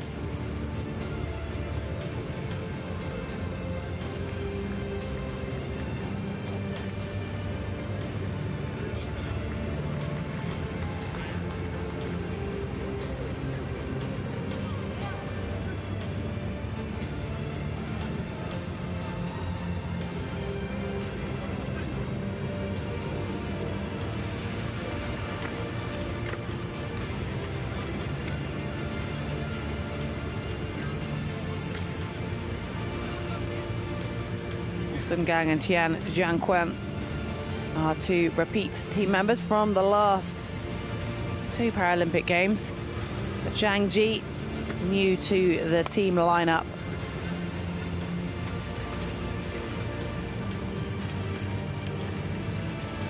What a strong team to be part of. They have the gold medal from the women's competition. They have never won the men's event. I've got to say, they put themselves in a good position to make history today.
Arbitre, faites commencer la finale.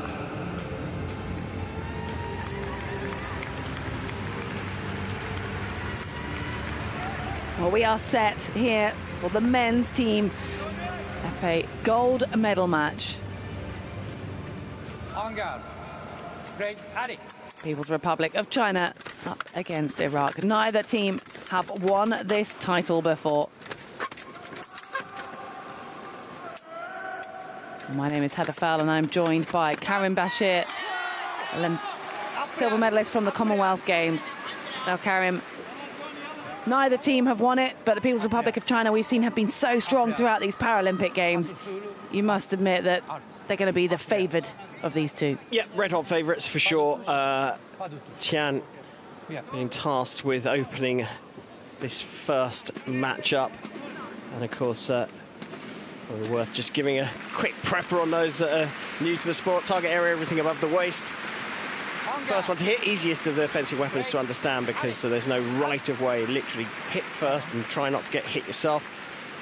Hit with the tip of the sword. First fight goes up to 5 points and then the next two adopt the score and go up to 10, and it's multiples of 5 all the way up to 45, hence the 9 legs. It's the only weapon where both fencers can score a hit at the same time. That's called a double, and you have to hit your opponent within 40 milliseconds of them hitting you. The interesting thing here, though, is that Ahmad Khoury was Iraq. It's a surprise they're in the gold medal match. They have done phenomenally well here in Paris in the Grand Palais on the final day of fencing, day 10 of the Paralympic Games. But Ahmad Khoury went on a 10-1 run against Great Britain in the semi-finals and turned that match around, and it stunned the British team, and it was enough for Iraq to then go on and make the gold medal match. So they've done really well to get here, and we've seen this in other contests that when it's a surprise team that makes the gold medal match, sometimes they're kind of already happy that they've got at least a silver, and they don't necessarily start so well. But you can see that Ahmad Khoury is actually, he is in the game here. He wants to go for it, but that's a beautiful hit by Tian under the wrist. It can sometimes almost flip around, though, can't it? Because people, you can come in almost with no pressure. Yeah. You know, they're guaranteed that medal, like you said. And spot on. I totally agree. I mean, what a way to face such a formidable team as the People's Republic of China, knowing that whatever happens, you'll take that silver, but yeah, you're still going to fight for the gold, because why not? Yeah, you're here in this stage. No one's expecting you to win, so why not? Well, no one expected to beat Britain, and they did. So just going to have to pull the frame back into the centre here, because Tian, such is Ahmad Khoury's vigour and strength on the attack, the frame moves. A number of people have asked me, why don't they drill the frame into the piece? Well, that's actually all about transportation. Not take the whole thing apart. And of course, you could only drill one side in anyway, because the frame and the distance is gauged for every single leg.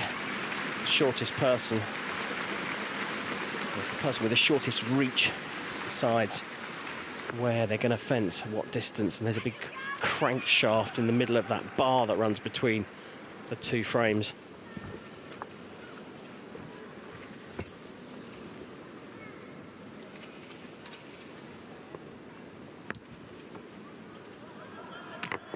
And with that movement, you can get the pinching of wires or the wires being pulled out of place. And Epee is all about closing that circuit to score the points. So when the tip of the epee is pushed down, a weight of 750 grams, equivalent of force, is put through it. It will open up that circuit, or make the circuit work. And that goes from the tip of the epee down the epee blade. There's a thin wire that runs down the blade into the handle. There's a socket inside of there, which the body wire clips into. That runs then down, no surprises, through their body and attaches into a ground lead, which you can just see going off the picture there, which will then head towards the timing box, the scoring box. En garde. Break. Allez. Yeah, the other part of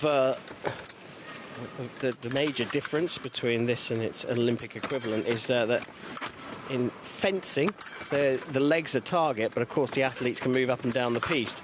Because the athletes are fixed into a frame, they remove the legs as target with this shroud that goes around them, and that shroud needs to be earthed, and that's what the yellow wire or the engineer was bringing on. Was it must have got, as you say, pinched in the frame and stopped working.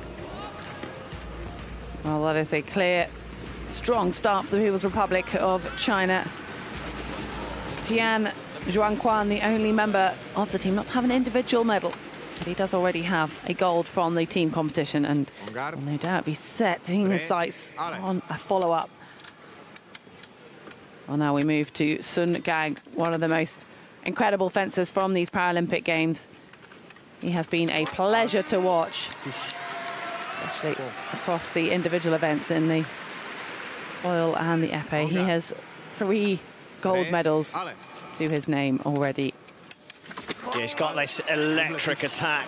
Ali getting a double out of that one, though. And this is where China will be targeting opening up the lead that they've got, because Ali is the Cat B fencer for Iraq, and Sun, well, is one of the best Cat A fencers here in Paris. Sorry, Sun. Can you take it?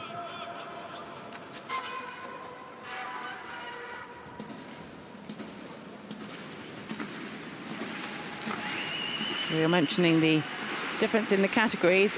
Ammar Ali, category B fencer, but he's probably the strongest fencer from the team of Iraq in his individual category. Silver medalist from 8 years ago in this weapon, the épée.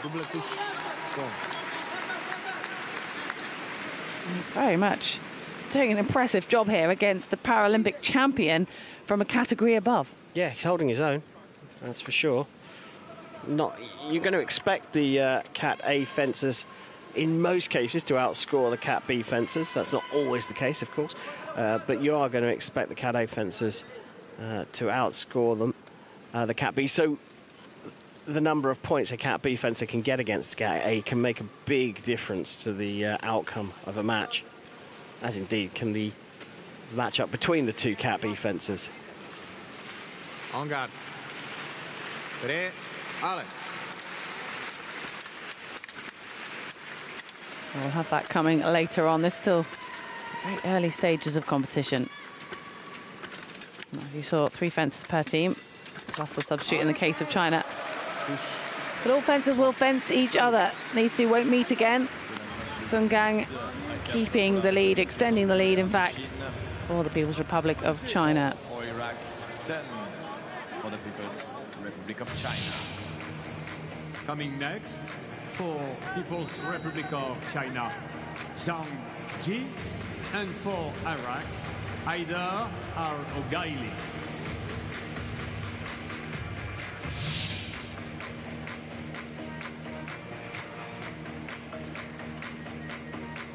Well, Zhang Ji is the category B fencer for the People's Republic of China, the only category B fencer in this team, so we know that he will be fencing all 3 of his bouts.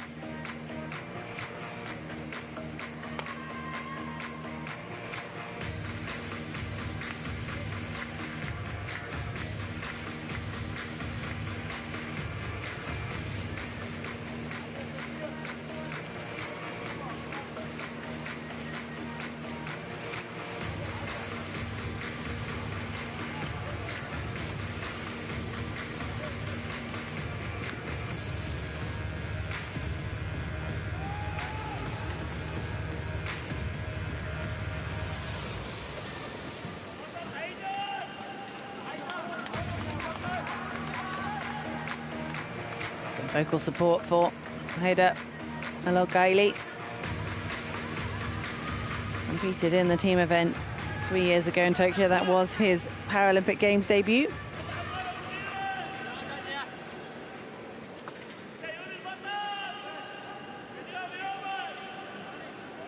Had the opportunity to compete in the individual events here, both in the epee and the foil, finishing 11th, his best place in this weapon. Allez.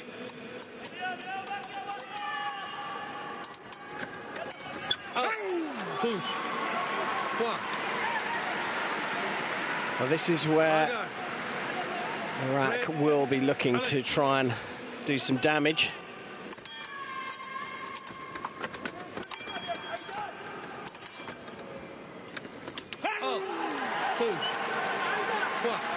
Al-Ghaili fencing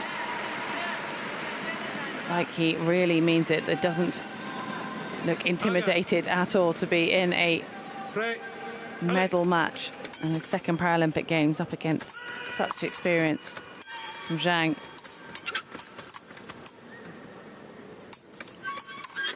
Zhang with the bronze in the sabre competition. Although Zhang did finish just off the podium, that agonising 4th place in the individual FA.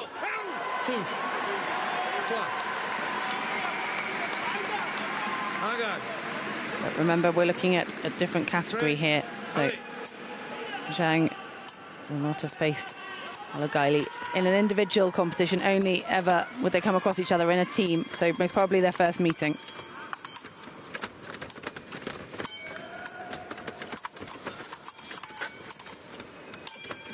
This is a frantic match here, isn't it? And it's certainly a positive start for Iraq.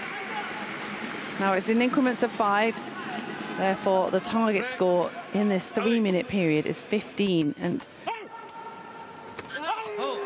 with Zhang not yet getting a point on the board, Iraq might start to look towards that score. Yep. This is definitely where they need to be. Well, not even just closing the gap, they need to be taking the lead, such as the strength of the 2 Cat A fencers in the Chinese team.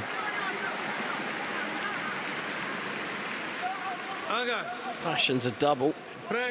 Zhang needs 4 more to get out of this particular fight as Iraq level up.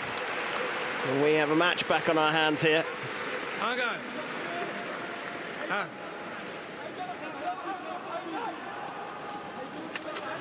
Need to move the frame again this time because of the fact that it's on an angle now, so it's harder for the referee to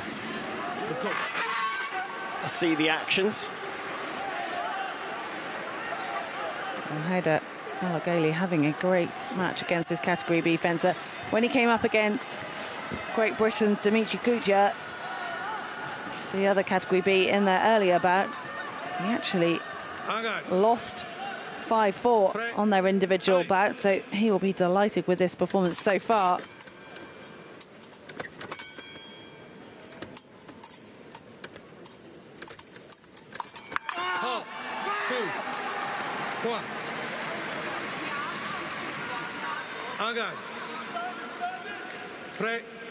Zhang, after a long hiatus, not going to let Al-Ghaili just cruise to those 15.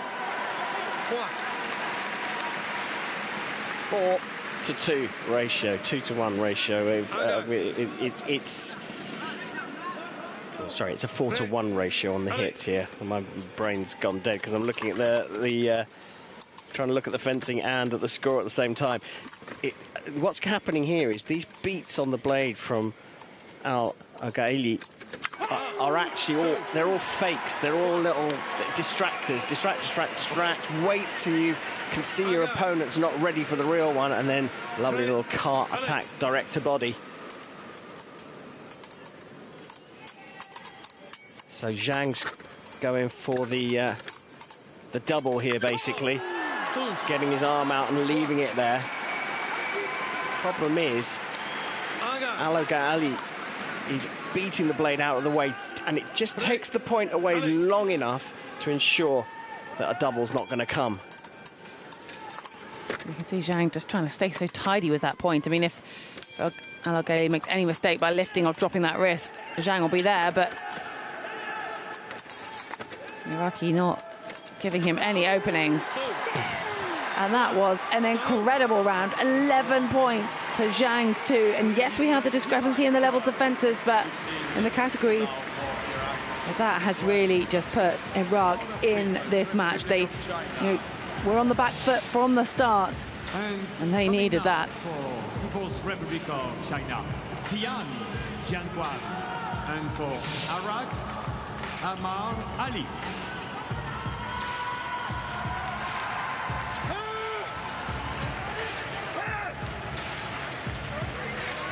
Well, China might be wanting a bit of a comeback after that, because it is role reversal now, as they have their Category A fencer up against Iraq's Category B fencer. Break, Ali. Well, you could look at this and say, right, the way that the orders are set up, the two Cat B fencers will finish first for their teams. They'll finish in the 7th leg. So, if you like, the Cat B fencers appear once in each third, and therefore we're not going to see a favoured third one way or t'other. So, with all 3 fencers fencing in the first third, Iraq have led that. They won that. They won that first third. They're giving themselves a big chance here.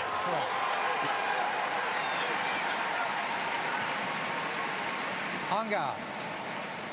Break, Ali. I mean, any point that Ali scores, he's going to celebrate, because he knows that Tian, in theory, should be the stronger of the two, but he is fencing, showing no signs of intimidation of what the stats might say on paper. Do not matter here.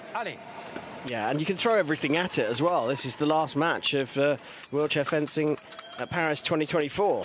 So just leave it all on the piste. Clever stuff from Chan, just around the bell, and that's why he's asking for his guard to be checked. The Iraqi fencer didn't feel the hit, but you often don't if they're... Video? Oh, they're going for a video here. Now, I think Chan called that, so was there lifting?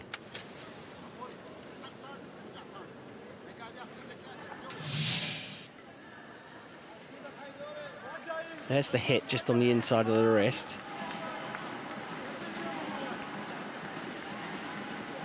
I mean, I didn't see any lifting. I didn't see any reason for an annulment of the hit. Mask. Touche. Point. Not on the outside or inside of the wrist it was. One video. Anga. Break. Ali.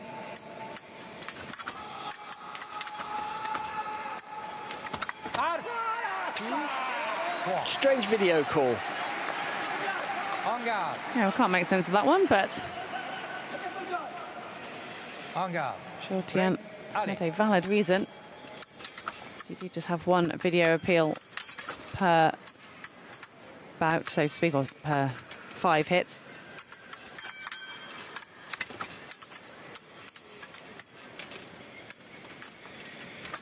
Look at the work rate of Ali. He is doing his absolute best, isn't he, to just make that target, make it difficult for Tian to take his blade. Just constant. Yeah, I mean, he's been caught out a couple of times, though, and look, you can see what Chan's idea is. Just keep the point around the bell, around the guard, and there's that big movement. That's when he's in danger, when Ali's in danger. Where the guard's in front of his hand, it's fine. But as soon as he bends his elbow and lifts his wrist up, he's in trouble. The other thing is, it's a lot of work. And, you know, I question whether he knows exactly where his hand is at all times. So if there is an attack, as we saw there from Chan, he's not able to get to target to even get a double out of it. So it's busy, but is it effective? Let's open the distance up a little bit here. That's a better idea. And now you get the double. Got more space, more time to see it coming. And then just a little crack of the wrist. And he can hit underneath the attack.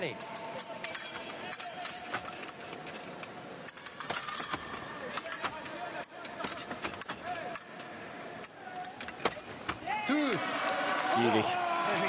Tian wraps that one up. Essentially as expected, and only 3 points in it, so Iraq will be happy to be in such close contention of the lead at this halfway point. For Iraq, 20.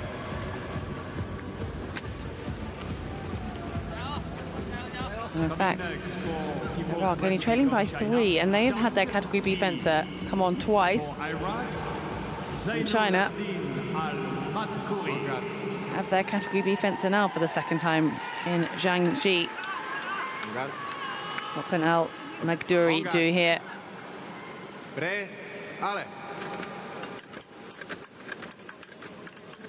As you said earlier, Karim, it was Al Magdouri who did the great work against that Great British team to get them into this gold medal final. Yeah, he'll be sniffing an opportunity here, and I think that, as you pointed out, Cat B fencer for Iraq has been on in this third, and we've got the 2 Cat A's here. They'll be eyeing the lead after 6 matches. Break the team matches down into 3, and that's the first hit. Having to work very hard for it, though.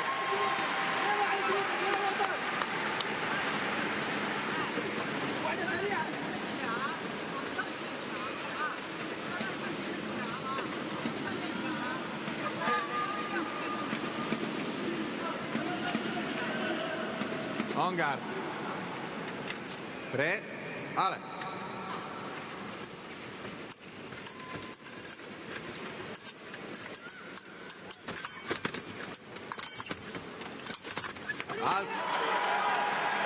Push. Go.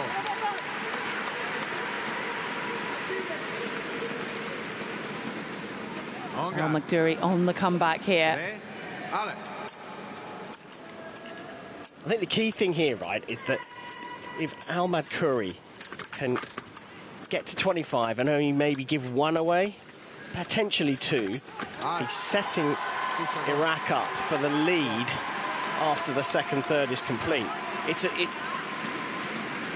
I've got to be honest with you, I thought China would be ahead at this point. I think most people would be in the same boat, Karim, after watching their dominance just across all disciplines, all categories over these Paralympic Games. They've looked unstoppable in the team events and won 3 of the 4, this being the 4th.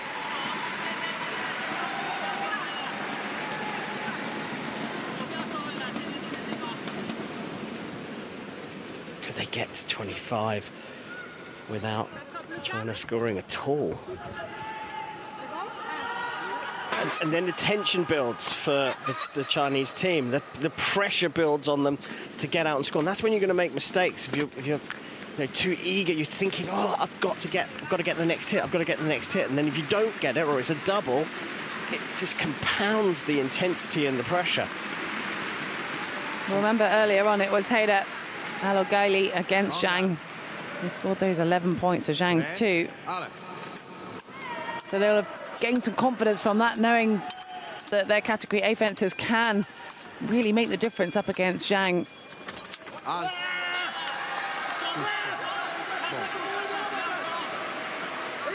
Well, every point that Zhang scores will make a difference to the People's Republic of China, and just how confident they'll be feeling going into that final third.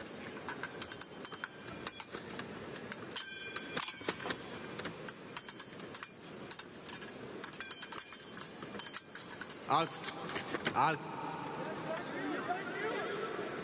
Yellow card for passivity. 15 seconds without coming ahead of the on-guard line, and a passivity card is called for Zhang. Things getting worse.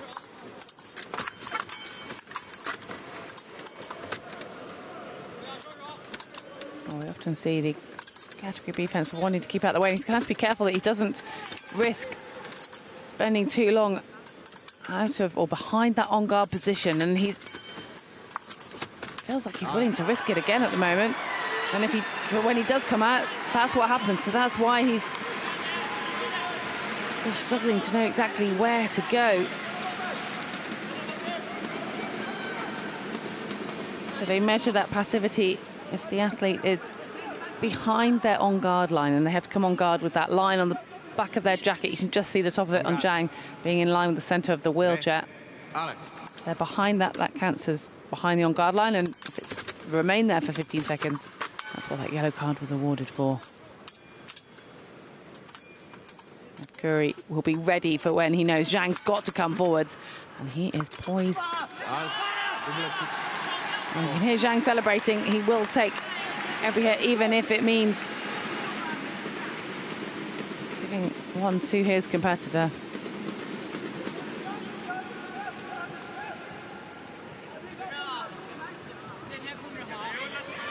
And that little glimpse gives you an idea of how hard these fencers are working. Being under the spotlights won't help either. Okay. Wonderful setting here in the Grand Palais with the centre podium piece lit up, and the rest of the what's turned into a theatre in the darkness. All eyes on Zhang and Ahmad Guri. On guard. Pre, ale.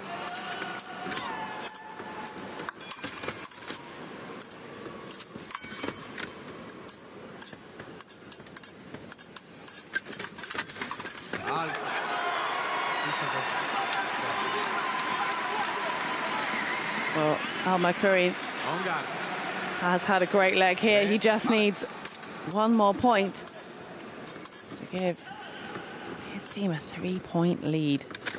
A really crucial point in this match. And there it is. You see the frustration on Zhang's face, but Zhang knows that his next match will be against nothing in his own category, and that will be where he really comes into his own and can make that positive difference for his team. People's Republic of China. Well, let's see what the 3-time Paralympic champion from these games here in Paris can do. Sun Gang up against Haida Alogaili. Pre, ale.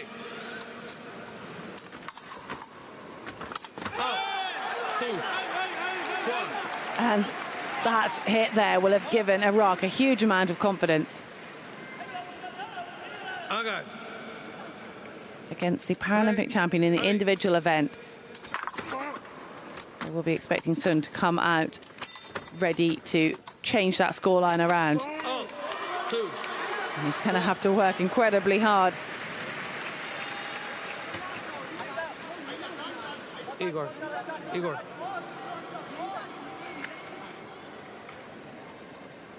The jacket. The jacket.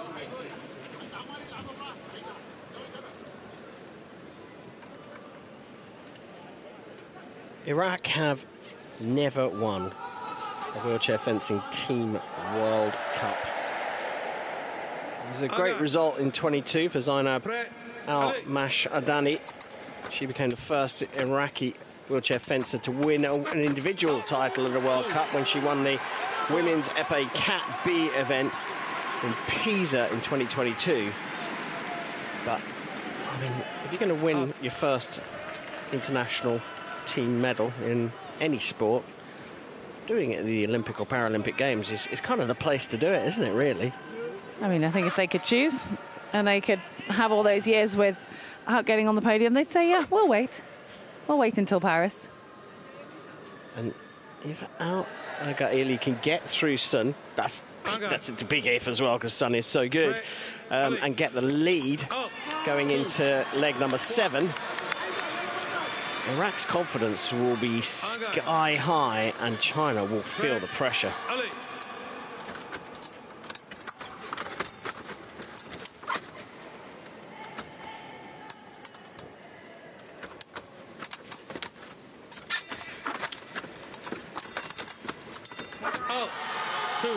Well, when Sun comes in, he is so fast, isn't he, on that attack, that body movement, the speed of that hand. And the tip of his epee just flying across our screen here.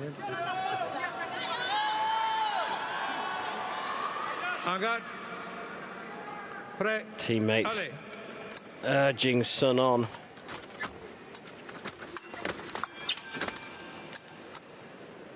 Out.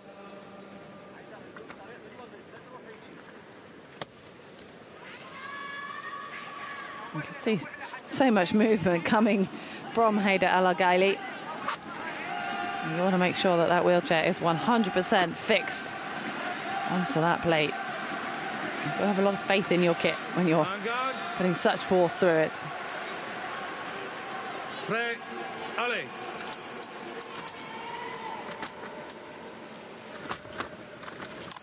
Oh, that was close. Out. Touche.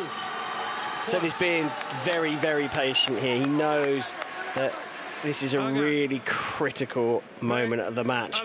He needs to get China in front. He's sort of ignoring the attacks from El Aghaili.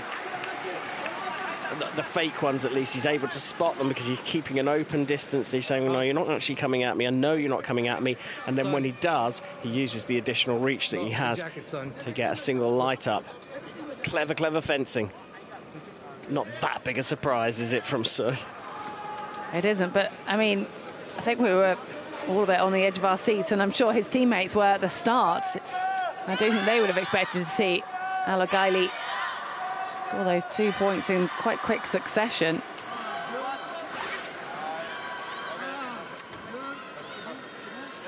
I mean, time is not the issue here, so he's got the time, but it's more about those double hits that could get El Aghaili to that all-important 30 ahead. But now the score is equal.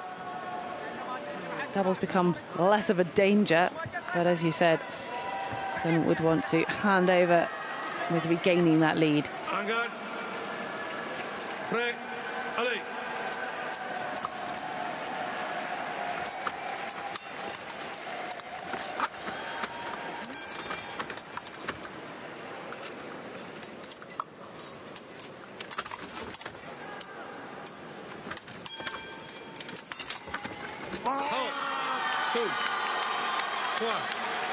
It's really good stuff from Sun. Even moving his body inwards and across there, lateral movement towards us as we look at him to make the counter-attack miss over his shoulder. A lovely little bit of body evasion. Even for a Cat A fencer, that's impressive.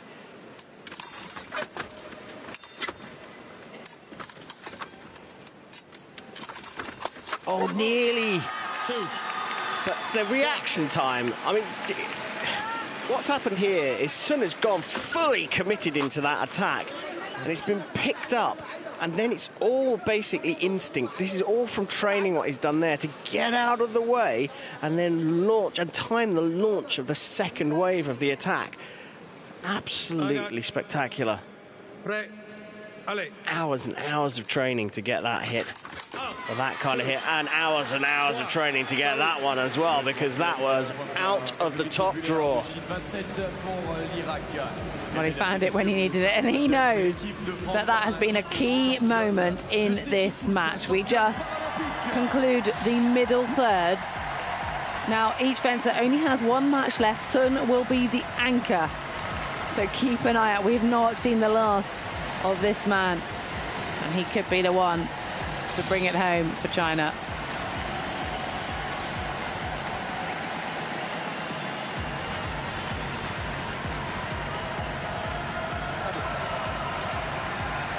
This will be an interesting matchup here. The only time the two Category B fencers face each other, and Zhang Ji has not had a great run against the Category A fencers up until here.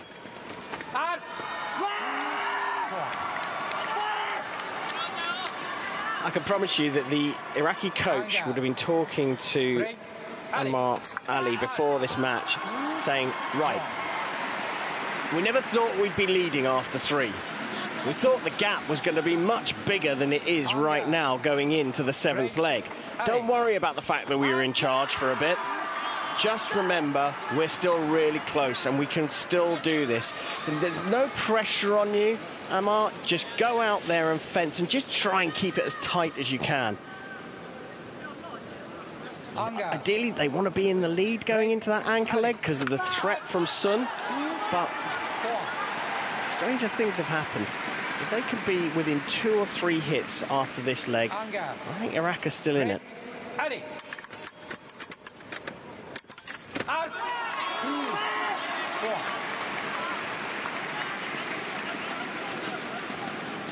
A real close matchup, isn't it? And Ali will want to close that gap, and it's these few hits now that could really make that difference. Can't afford to give anything else away to Zhang. He just stayed in there, didn't he? He took the risk of the double. That's 2 in a row, 2 hits in a row where he just stayed in range and took the risk. 5 hits. That's going to be a tough ask now. For Iraq. Coming next for People's Republic of China, Tian Jianquan. And for Iraq, Haider Al-Ogaili.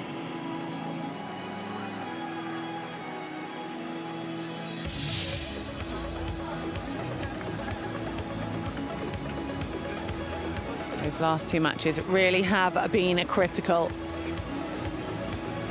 And now it's going to be tough for Iraq to really keep their energy, their spirits high.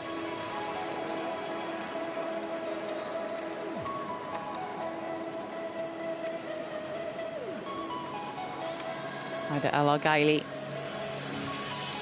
preparing to face Tian Jianquan.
Well, tension building here, just 2 matches left to go.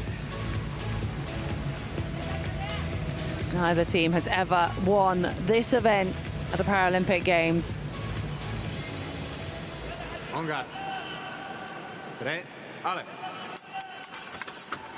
Ogaili has to make a dent in this one, in this 5-hit deficit that they are sitting on Iraq. There's one of them. I mean, I'm almost thinking that Ogaili's got to take the lead. So he's got to score another 9 hits before Tian scores 5. He's got 2, making it look easy as well. 2 really good hits. Well, this just shows, doesn't it, that Iraq believe they can do it, and that is so important. In any sport, but even more so when you're face-to-face against your opponent, you've got to believe that you and your team can do this. And Al-Ogaili is having a tremendous start here. Tian just testing his weapon. Never won a team medal, Iraq. That would be quite something, a gold one to start.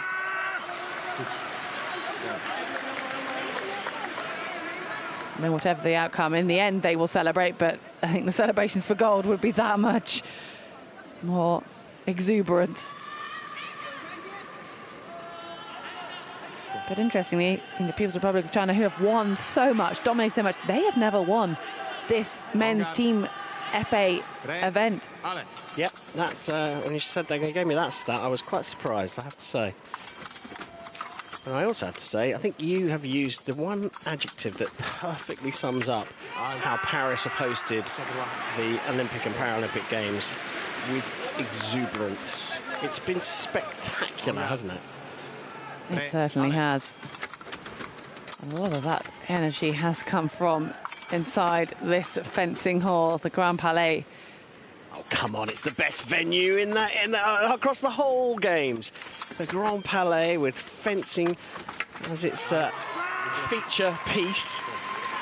Absolutely brilliant. I don't think one can ask a fencer for their opinion on where the best venue has been, but it has certainly been spectacular here, Gareth.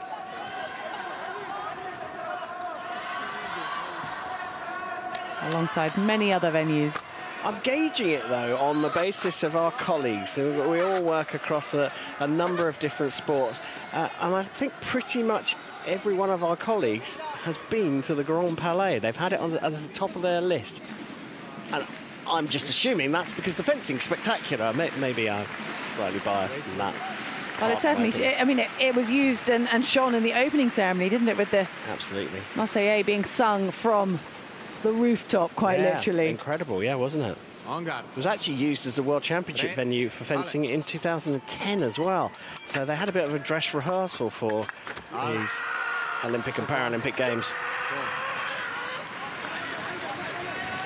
Tian answering to Alogaili, but this is a strong performance by the Iraqi.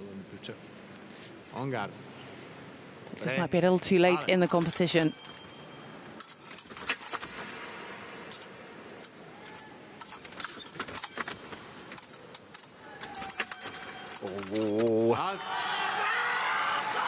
Well, Tian knows who he's handing over to. He knows that it's Sun Gang as their anchor leg, and he's celebrating like they've already won this. Well, he's done his job, hasn't he? That's why. I mean, he knows that Sun's certainly not going to be thinking they've already done it, but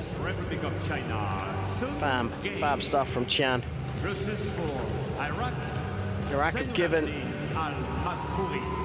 China a run for their money here, but you have to favour China now for the gold medal. I don't think anyone would want to be in the breeches of Zainal Abidine Al Maghouri. But he is not going to go down without a fight. He is up against the Paralympic champion, the reigning Paralympic champion in this individual event, the reigning Paralympic champion in foil and in the foil team. And he has a starting deficit of 5 hits, but he's already brought that down to 9.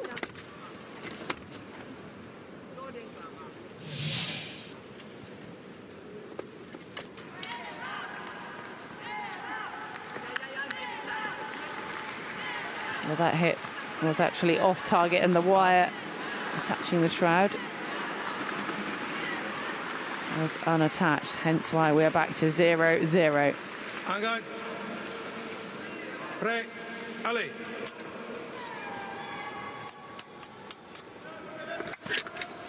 Halt.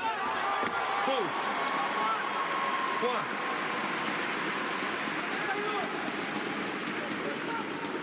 Well, Sun Gang maybe caught by surprise here, and he is 2 points down to Al Maghouri.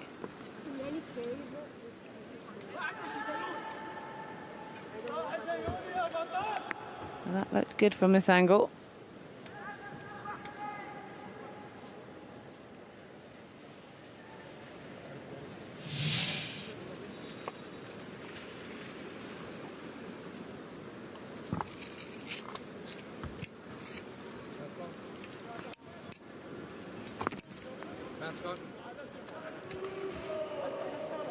Touche. Point. Well, Sun has used his only video appeal and lost that one. Al-Makhouri 2 points up against the Paralympic champion.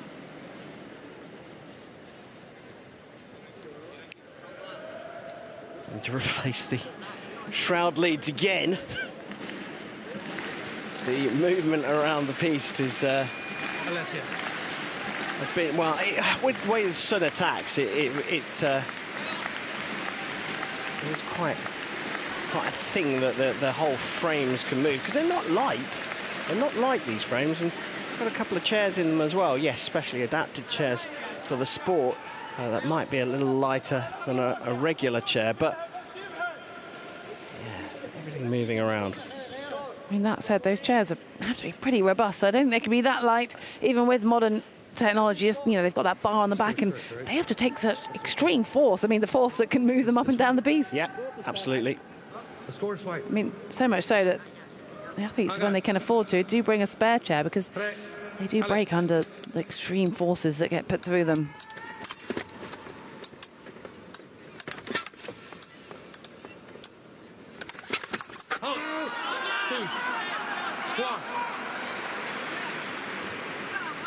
Sun just not looking quite as comfortable. Sometimes we do see him take, you know, a few hits to almost get into his matches, and obviously in the individual competition it's first to 15. It's very different format when it, you know, he's got Al-Makhouri coming at him so fast, and he hasn't almost got time to sort of fight, you know, not figure him out, because he's at such a quality fence. I'm sure he's done that already, but almost find his groove. Well, no, I think you spot on. I know you're resisting, sort of suggesting you can't do this, but it's more about finding the distance. And the other thing about wheelchair fencers, which is slightly different to their Olympic counterparts, is that they almost change the way they fence every time they fence the same fencer. So if I fenced you, for example, in Olympic fencing, I'll probably still hold some of the same styles. Whereas if it's in wheelchair fencing, I'm going to change, because I know that you've done, say, a cart parry. I'm going to change and try and deceive your circular cease, for example. So it does take a little while, but the most interesting thing is that there's the difference between the individual and the team format. Going up to 15, you've got time to warm up into the fight. When it is multiples of 5, you don't have that luxury. He wants to change weapons. Well, they want to stay on this piste for as long as possible in the very, very last contest in the fencing. Using up the Grand Palais and soaking it up. Why not? Okay. Well, the crowd are definitely getting their money's worth, aren't they?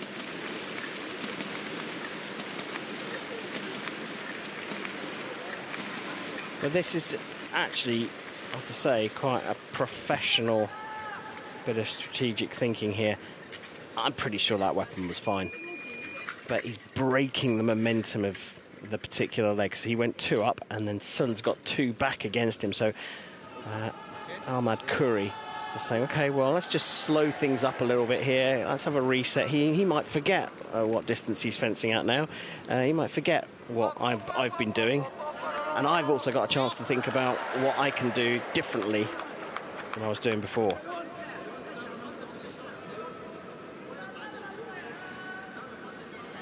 En garde.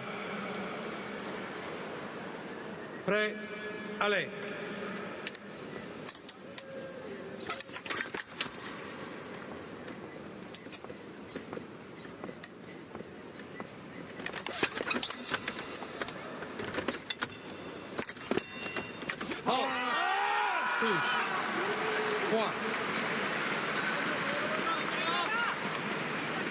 You can see Sun just staying out of the distance there, and once he's committed, my goodness, he commits with speed.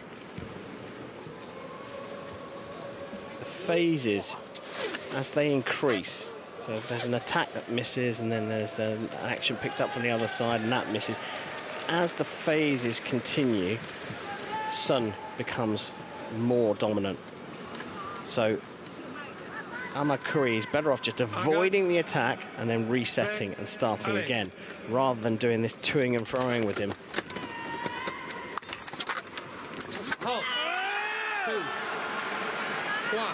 Well, it is the Paralympic champion on this final leg, and it would have taken something quite incredible from El Mercouri. Sun just one hit away from the victory. The victory belongs to the People's Republic of China. It is the first time they have ever been Paralympic champions in this men's épée team competition. The gold that was missing now belongs to China. Brilliant stuff from China, absolutely, but wow, Iraq, silver medalists. What a performance from the trio from Iraq to get themselves on the second step of the podium. It was a tough ask against Sun and Co, but boy oh boy, this is the shock of the Grand Palais here at Paris 2024.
In a few moments, the victory ceremony. So stay all tuned, stay connected, and get ready.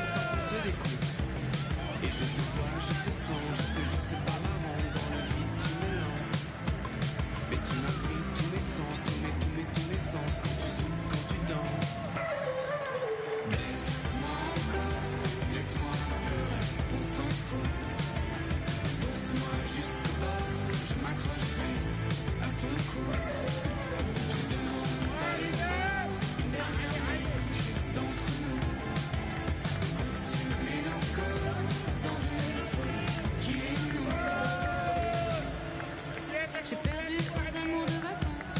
On s'était dit pas de promesses ou romances. Tapage nocturne, tu mènes la danse. Tu as le feu, bébé, tu n'es plus à prendre. Après cette nuit, je n'ai plus de doute. Mon cœur s'emballe quand ton corps se voûte. L'été s'achève, mais j'ai bien envie d'une autre escale dans ton paradis. Et tes lèvres et tes hanches, tout mon cœur en manque quand sur moi tu te penches. Et je ris quand j'y pense, folie de nos corps en transe. Tu me mates, tu me danses.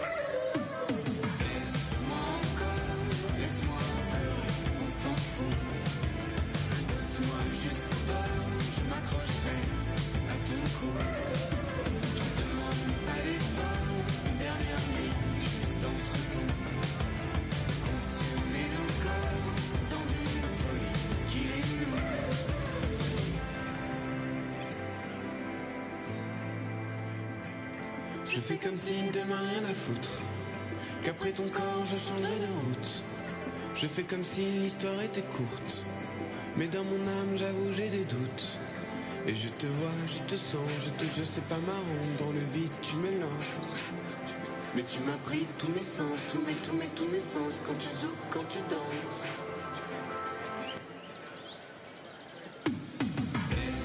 On vous rappelle, mesdames et messieurs, de bien rester parmi nous la cérémonie des vainqueurs. On reste ensemble, on termine ici au Grand Palais. Merci à vous. It won't be long, ladies and gentlemen. So stay with us and let's have one more moment together here in Grand Palais. Thank you.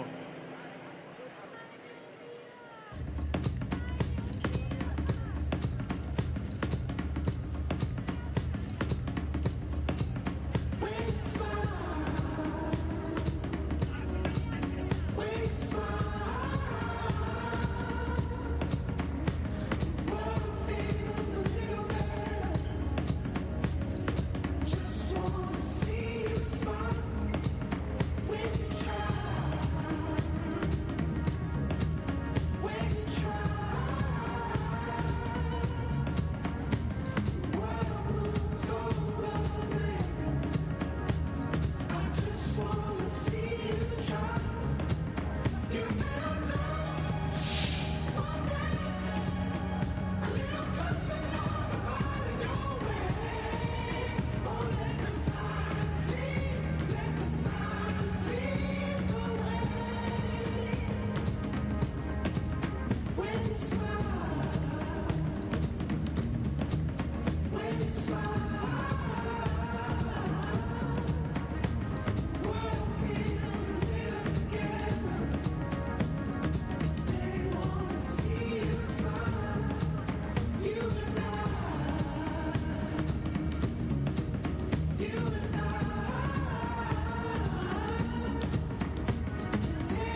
messieurs, la cérémonie des vainqueurs de l'épée d'âme compétition par équipe. Ladies and gentlemen, the victory ceremony for the women's Epee team.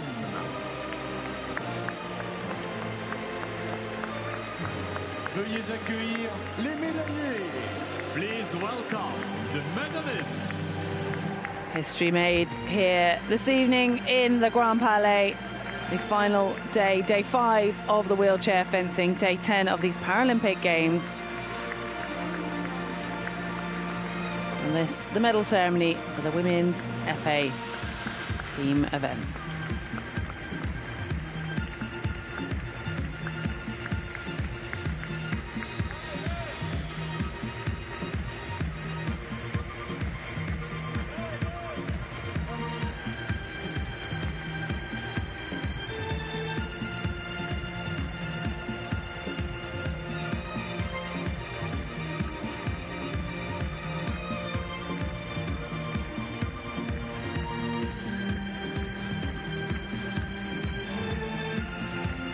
Les médailles seront remises par The medals will be presented by Monsieur Raymond Blondel, président du Comité paralympique européen, President of the European Paralympic Committee, accompagné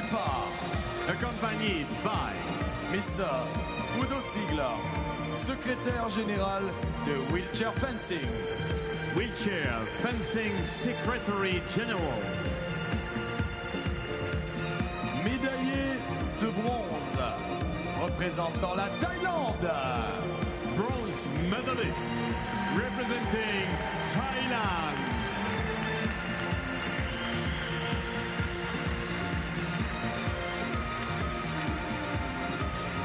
What an incredible feat it has been for the team of Thailand, the first time ever winning a team Paralympic medal.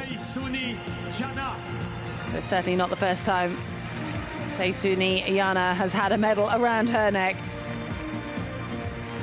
Yuan Nakprasit,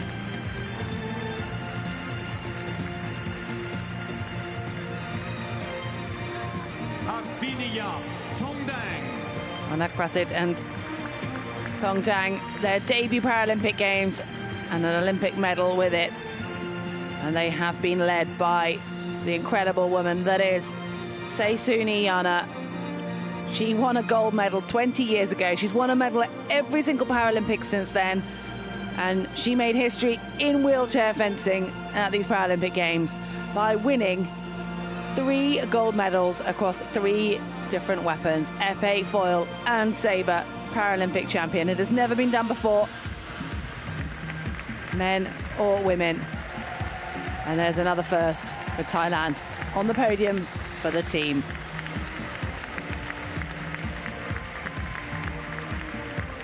médaillé d'argent représentant l'Ukraine, silver medalists representing Ukraine.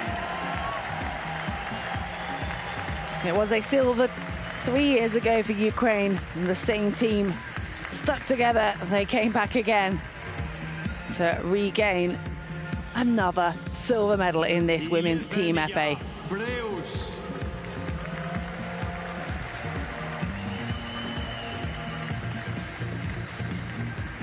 Nadia Dolo.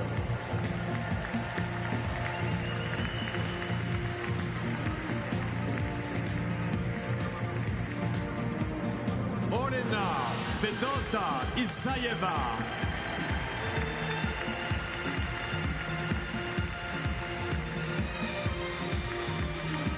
Natalia Morkvich.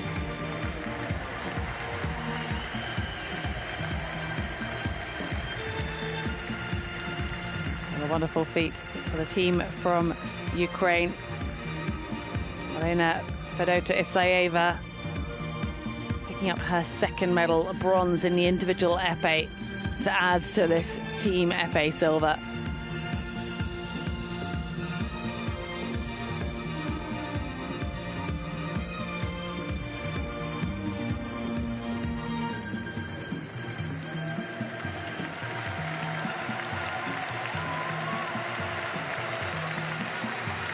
A lot of support for Ukraine from the Grand Palais throughout this competition. Médaillée d'or et championne paralympique, représentant la République populaire de Chine. Gold medalists and Paralympic champions representing People's Republic of China. Well, they first won this team title 12 years ago at the London Olympics, and they have not looked threatened since. Chen Yangdong. Might be different athletes in the team. Gu Haiyan. As a nation, they are still absolutely dominant. Kang Su.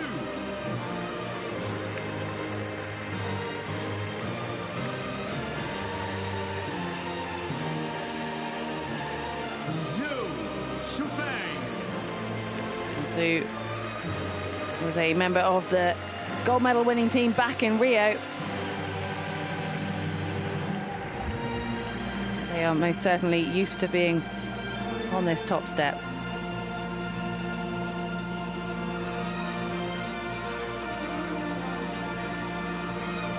Eight medals between them already. And now a collective gold. And after the individual events where they had to potentially fence each other, and there was only ever one gold medal in each event, but this time they can share this special moment as they will get to hear the anthem, all as gold medalists. Mesdames et messieurs, si vous le pouvez, veuillez vous lever pour l'hymne de la République populaire de Chine. Ladies and gentlemen, please stand if you are able for the anthem of People's Republic of China.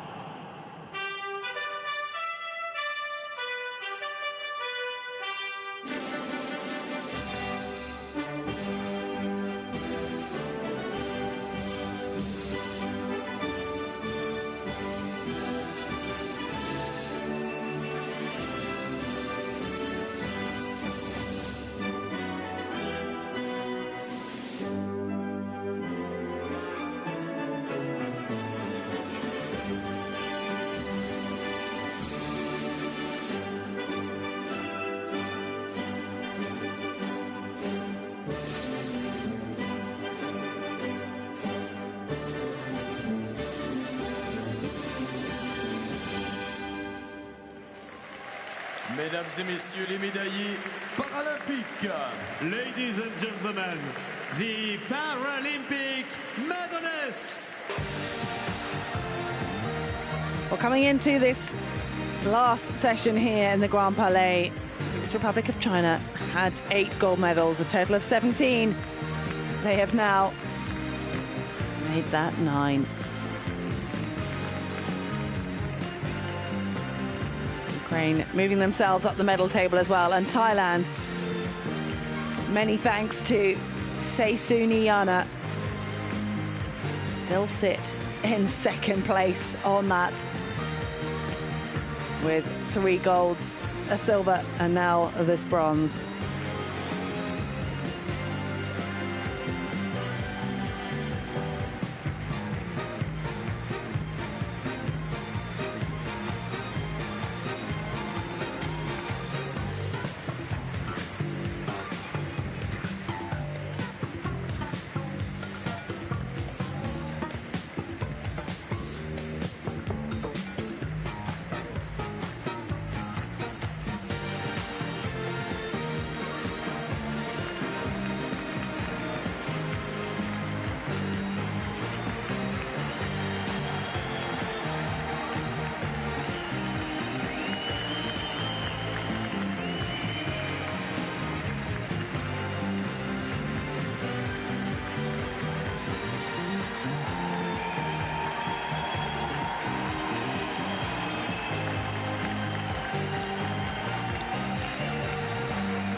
et messieurs, la cérémonie des vainqueurs de l'épée homme compétition par équipe.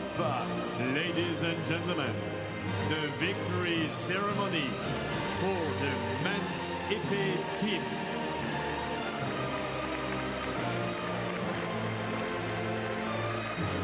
Veuillez accueillir les médaillés. Please welcome the medalists. This, the final medal of the wheelchair fencing at these Paralympic Games.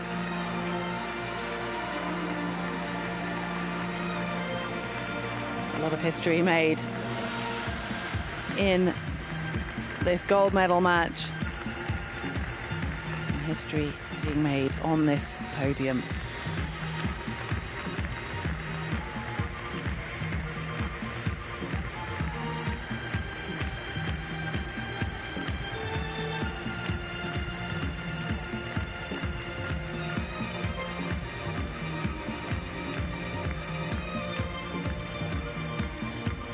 Les médailles seront remises par The medals will be presented by Miss Chairman Hooper, directrice générale de World Ability Sport. World Ability Sport Chief Executive Officer. Accompagné par Accompanied by Mr. Alberto Ancarani, membre du comité exécutif de Wheelchair Fencing.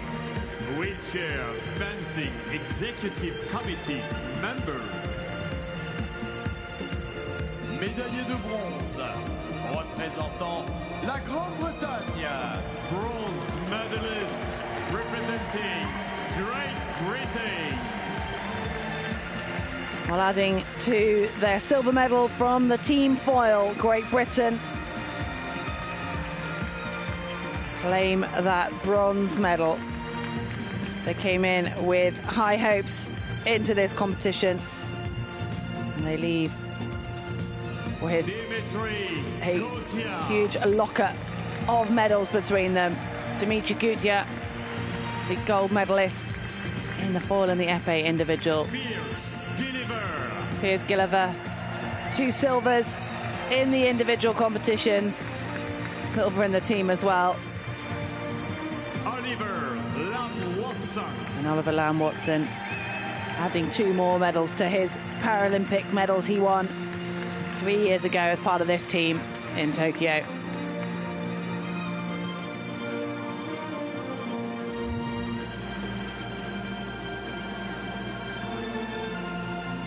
That's a repeat of the bronze they won back in Tokyo. And they came up against an incredibly strong team from Iraq in the semi-finals. But in that bronze medal match, they were victorious. Médaillé d'argent représentant Irak. Silver medalists representing Iraq. Well, history here, as it is the first time Iraq have ever won a team medal at a Paralympic Games.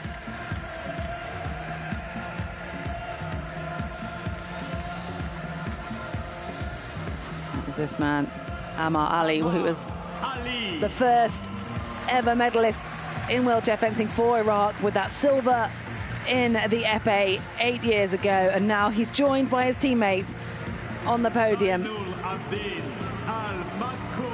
for another silver.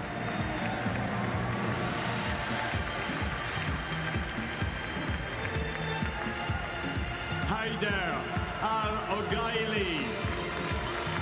What a special moment for Iraq and for these 3 fencers.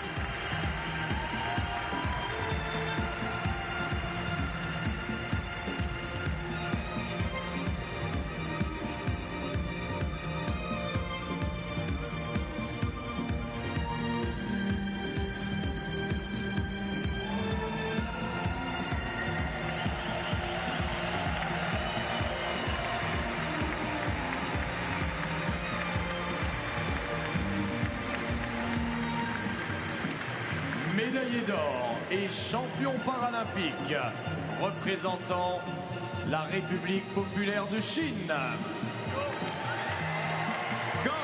Well, believe it or not, the People's Republic of China have never won this particular event, the men's épée team competition.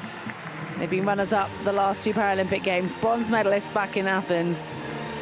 But now they are on the top step, picking up another gold from these Paralympic Games. And this man, his fourth gold from these Paralympics. Absolutely incredible display of fencing we have witnessed. Gold medalist in the foil team as well for Tian Jianquan.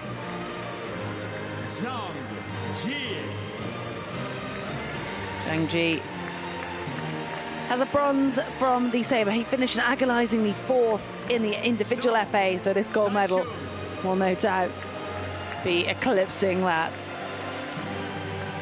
And Song Seichun, of course, already has a medal. It was a bronze in the foil.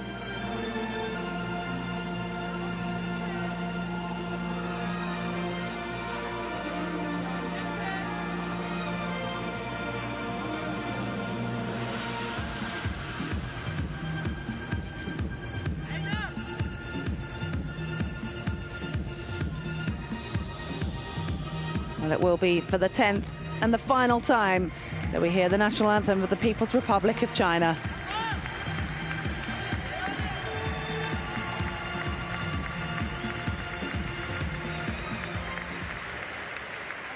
Mesdames et messieurs, si vous le pouvez, veuillez vous lever pour l'hymne de la République populaire de Chine.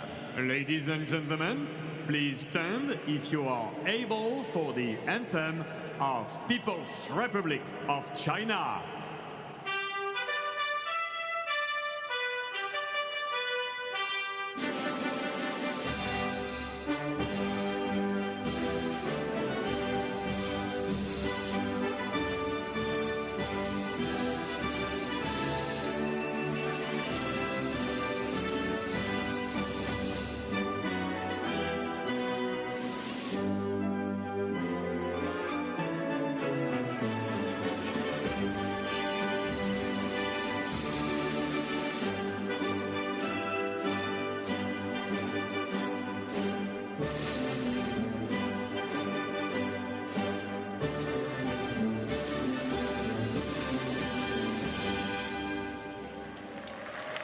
Mesdames et messieurs, les médaillés paralympiques.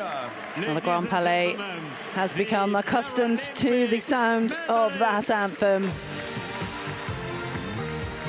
The People's Republic of China have demonstrated such wonderful fencing throughout these Paralympic Games. They've been humble winners with it. Really set the bar high for the next Paralympic cycle. The history made here with Iraq on their first ever team podium, and Great Britain, no doubt, delighted to share it with them.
Ceci conclut l'escrime fauteuil ici aux Jeux Paralympiques au Grand Palais.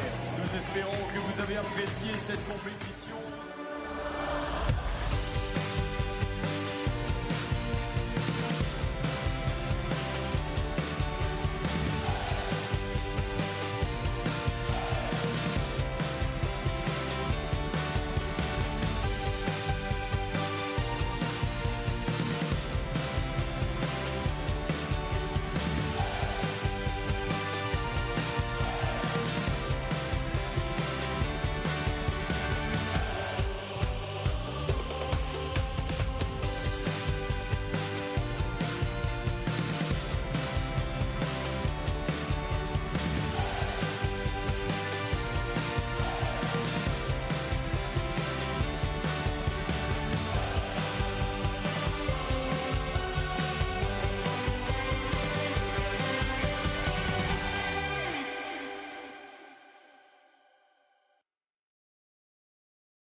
Des consignes pour les gobelets collecteurs sont situés dans les coins de restauration. Ah ouais. Les consignes, c'est 30 minutes après.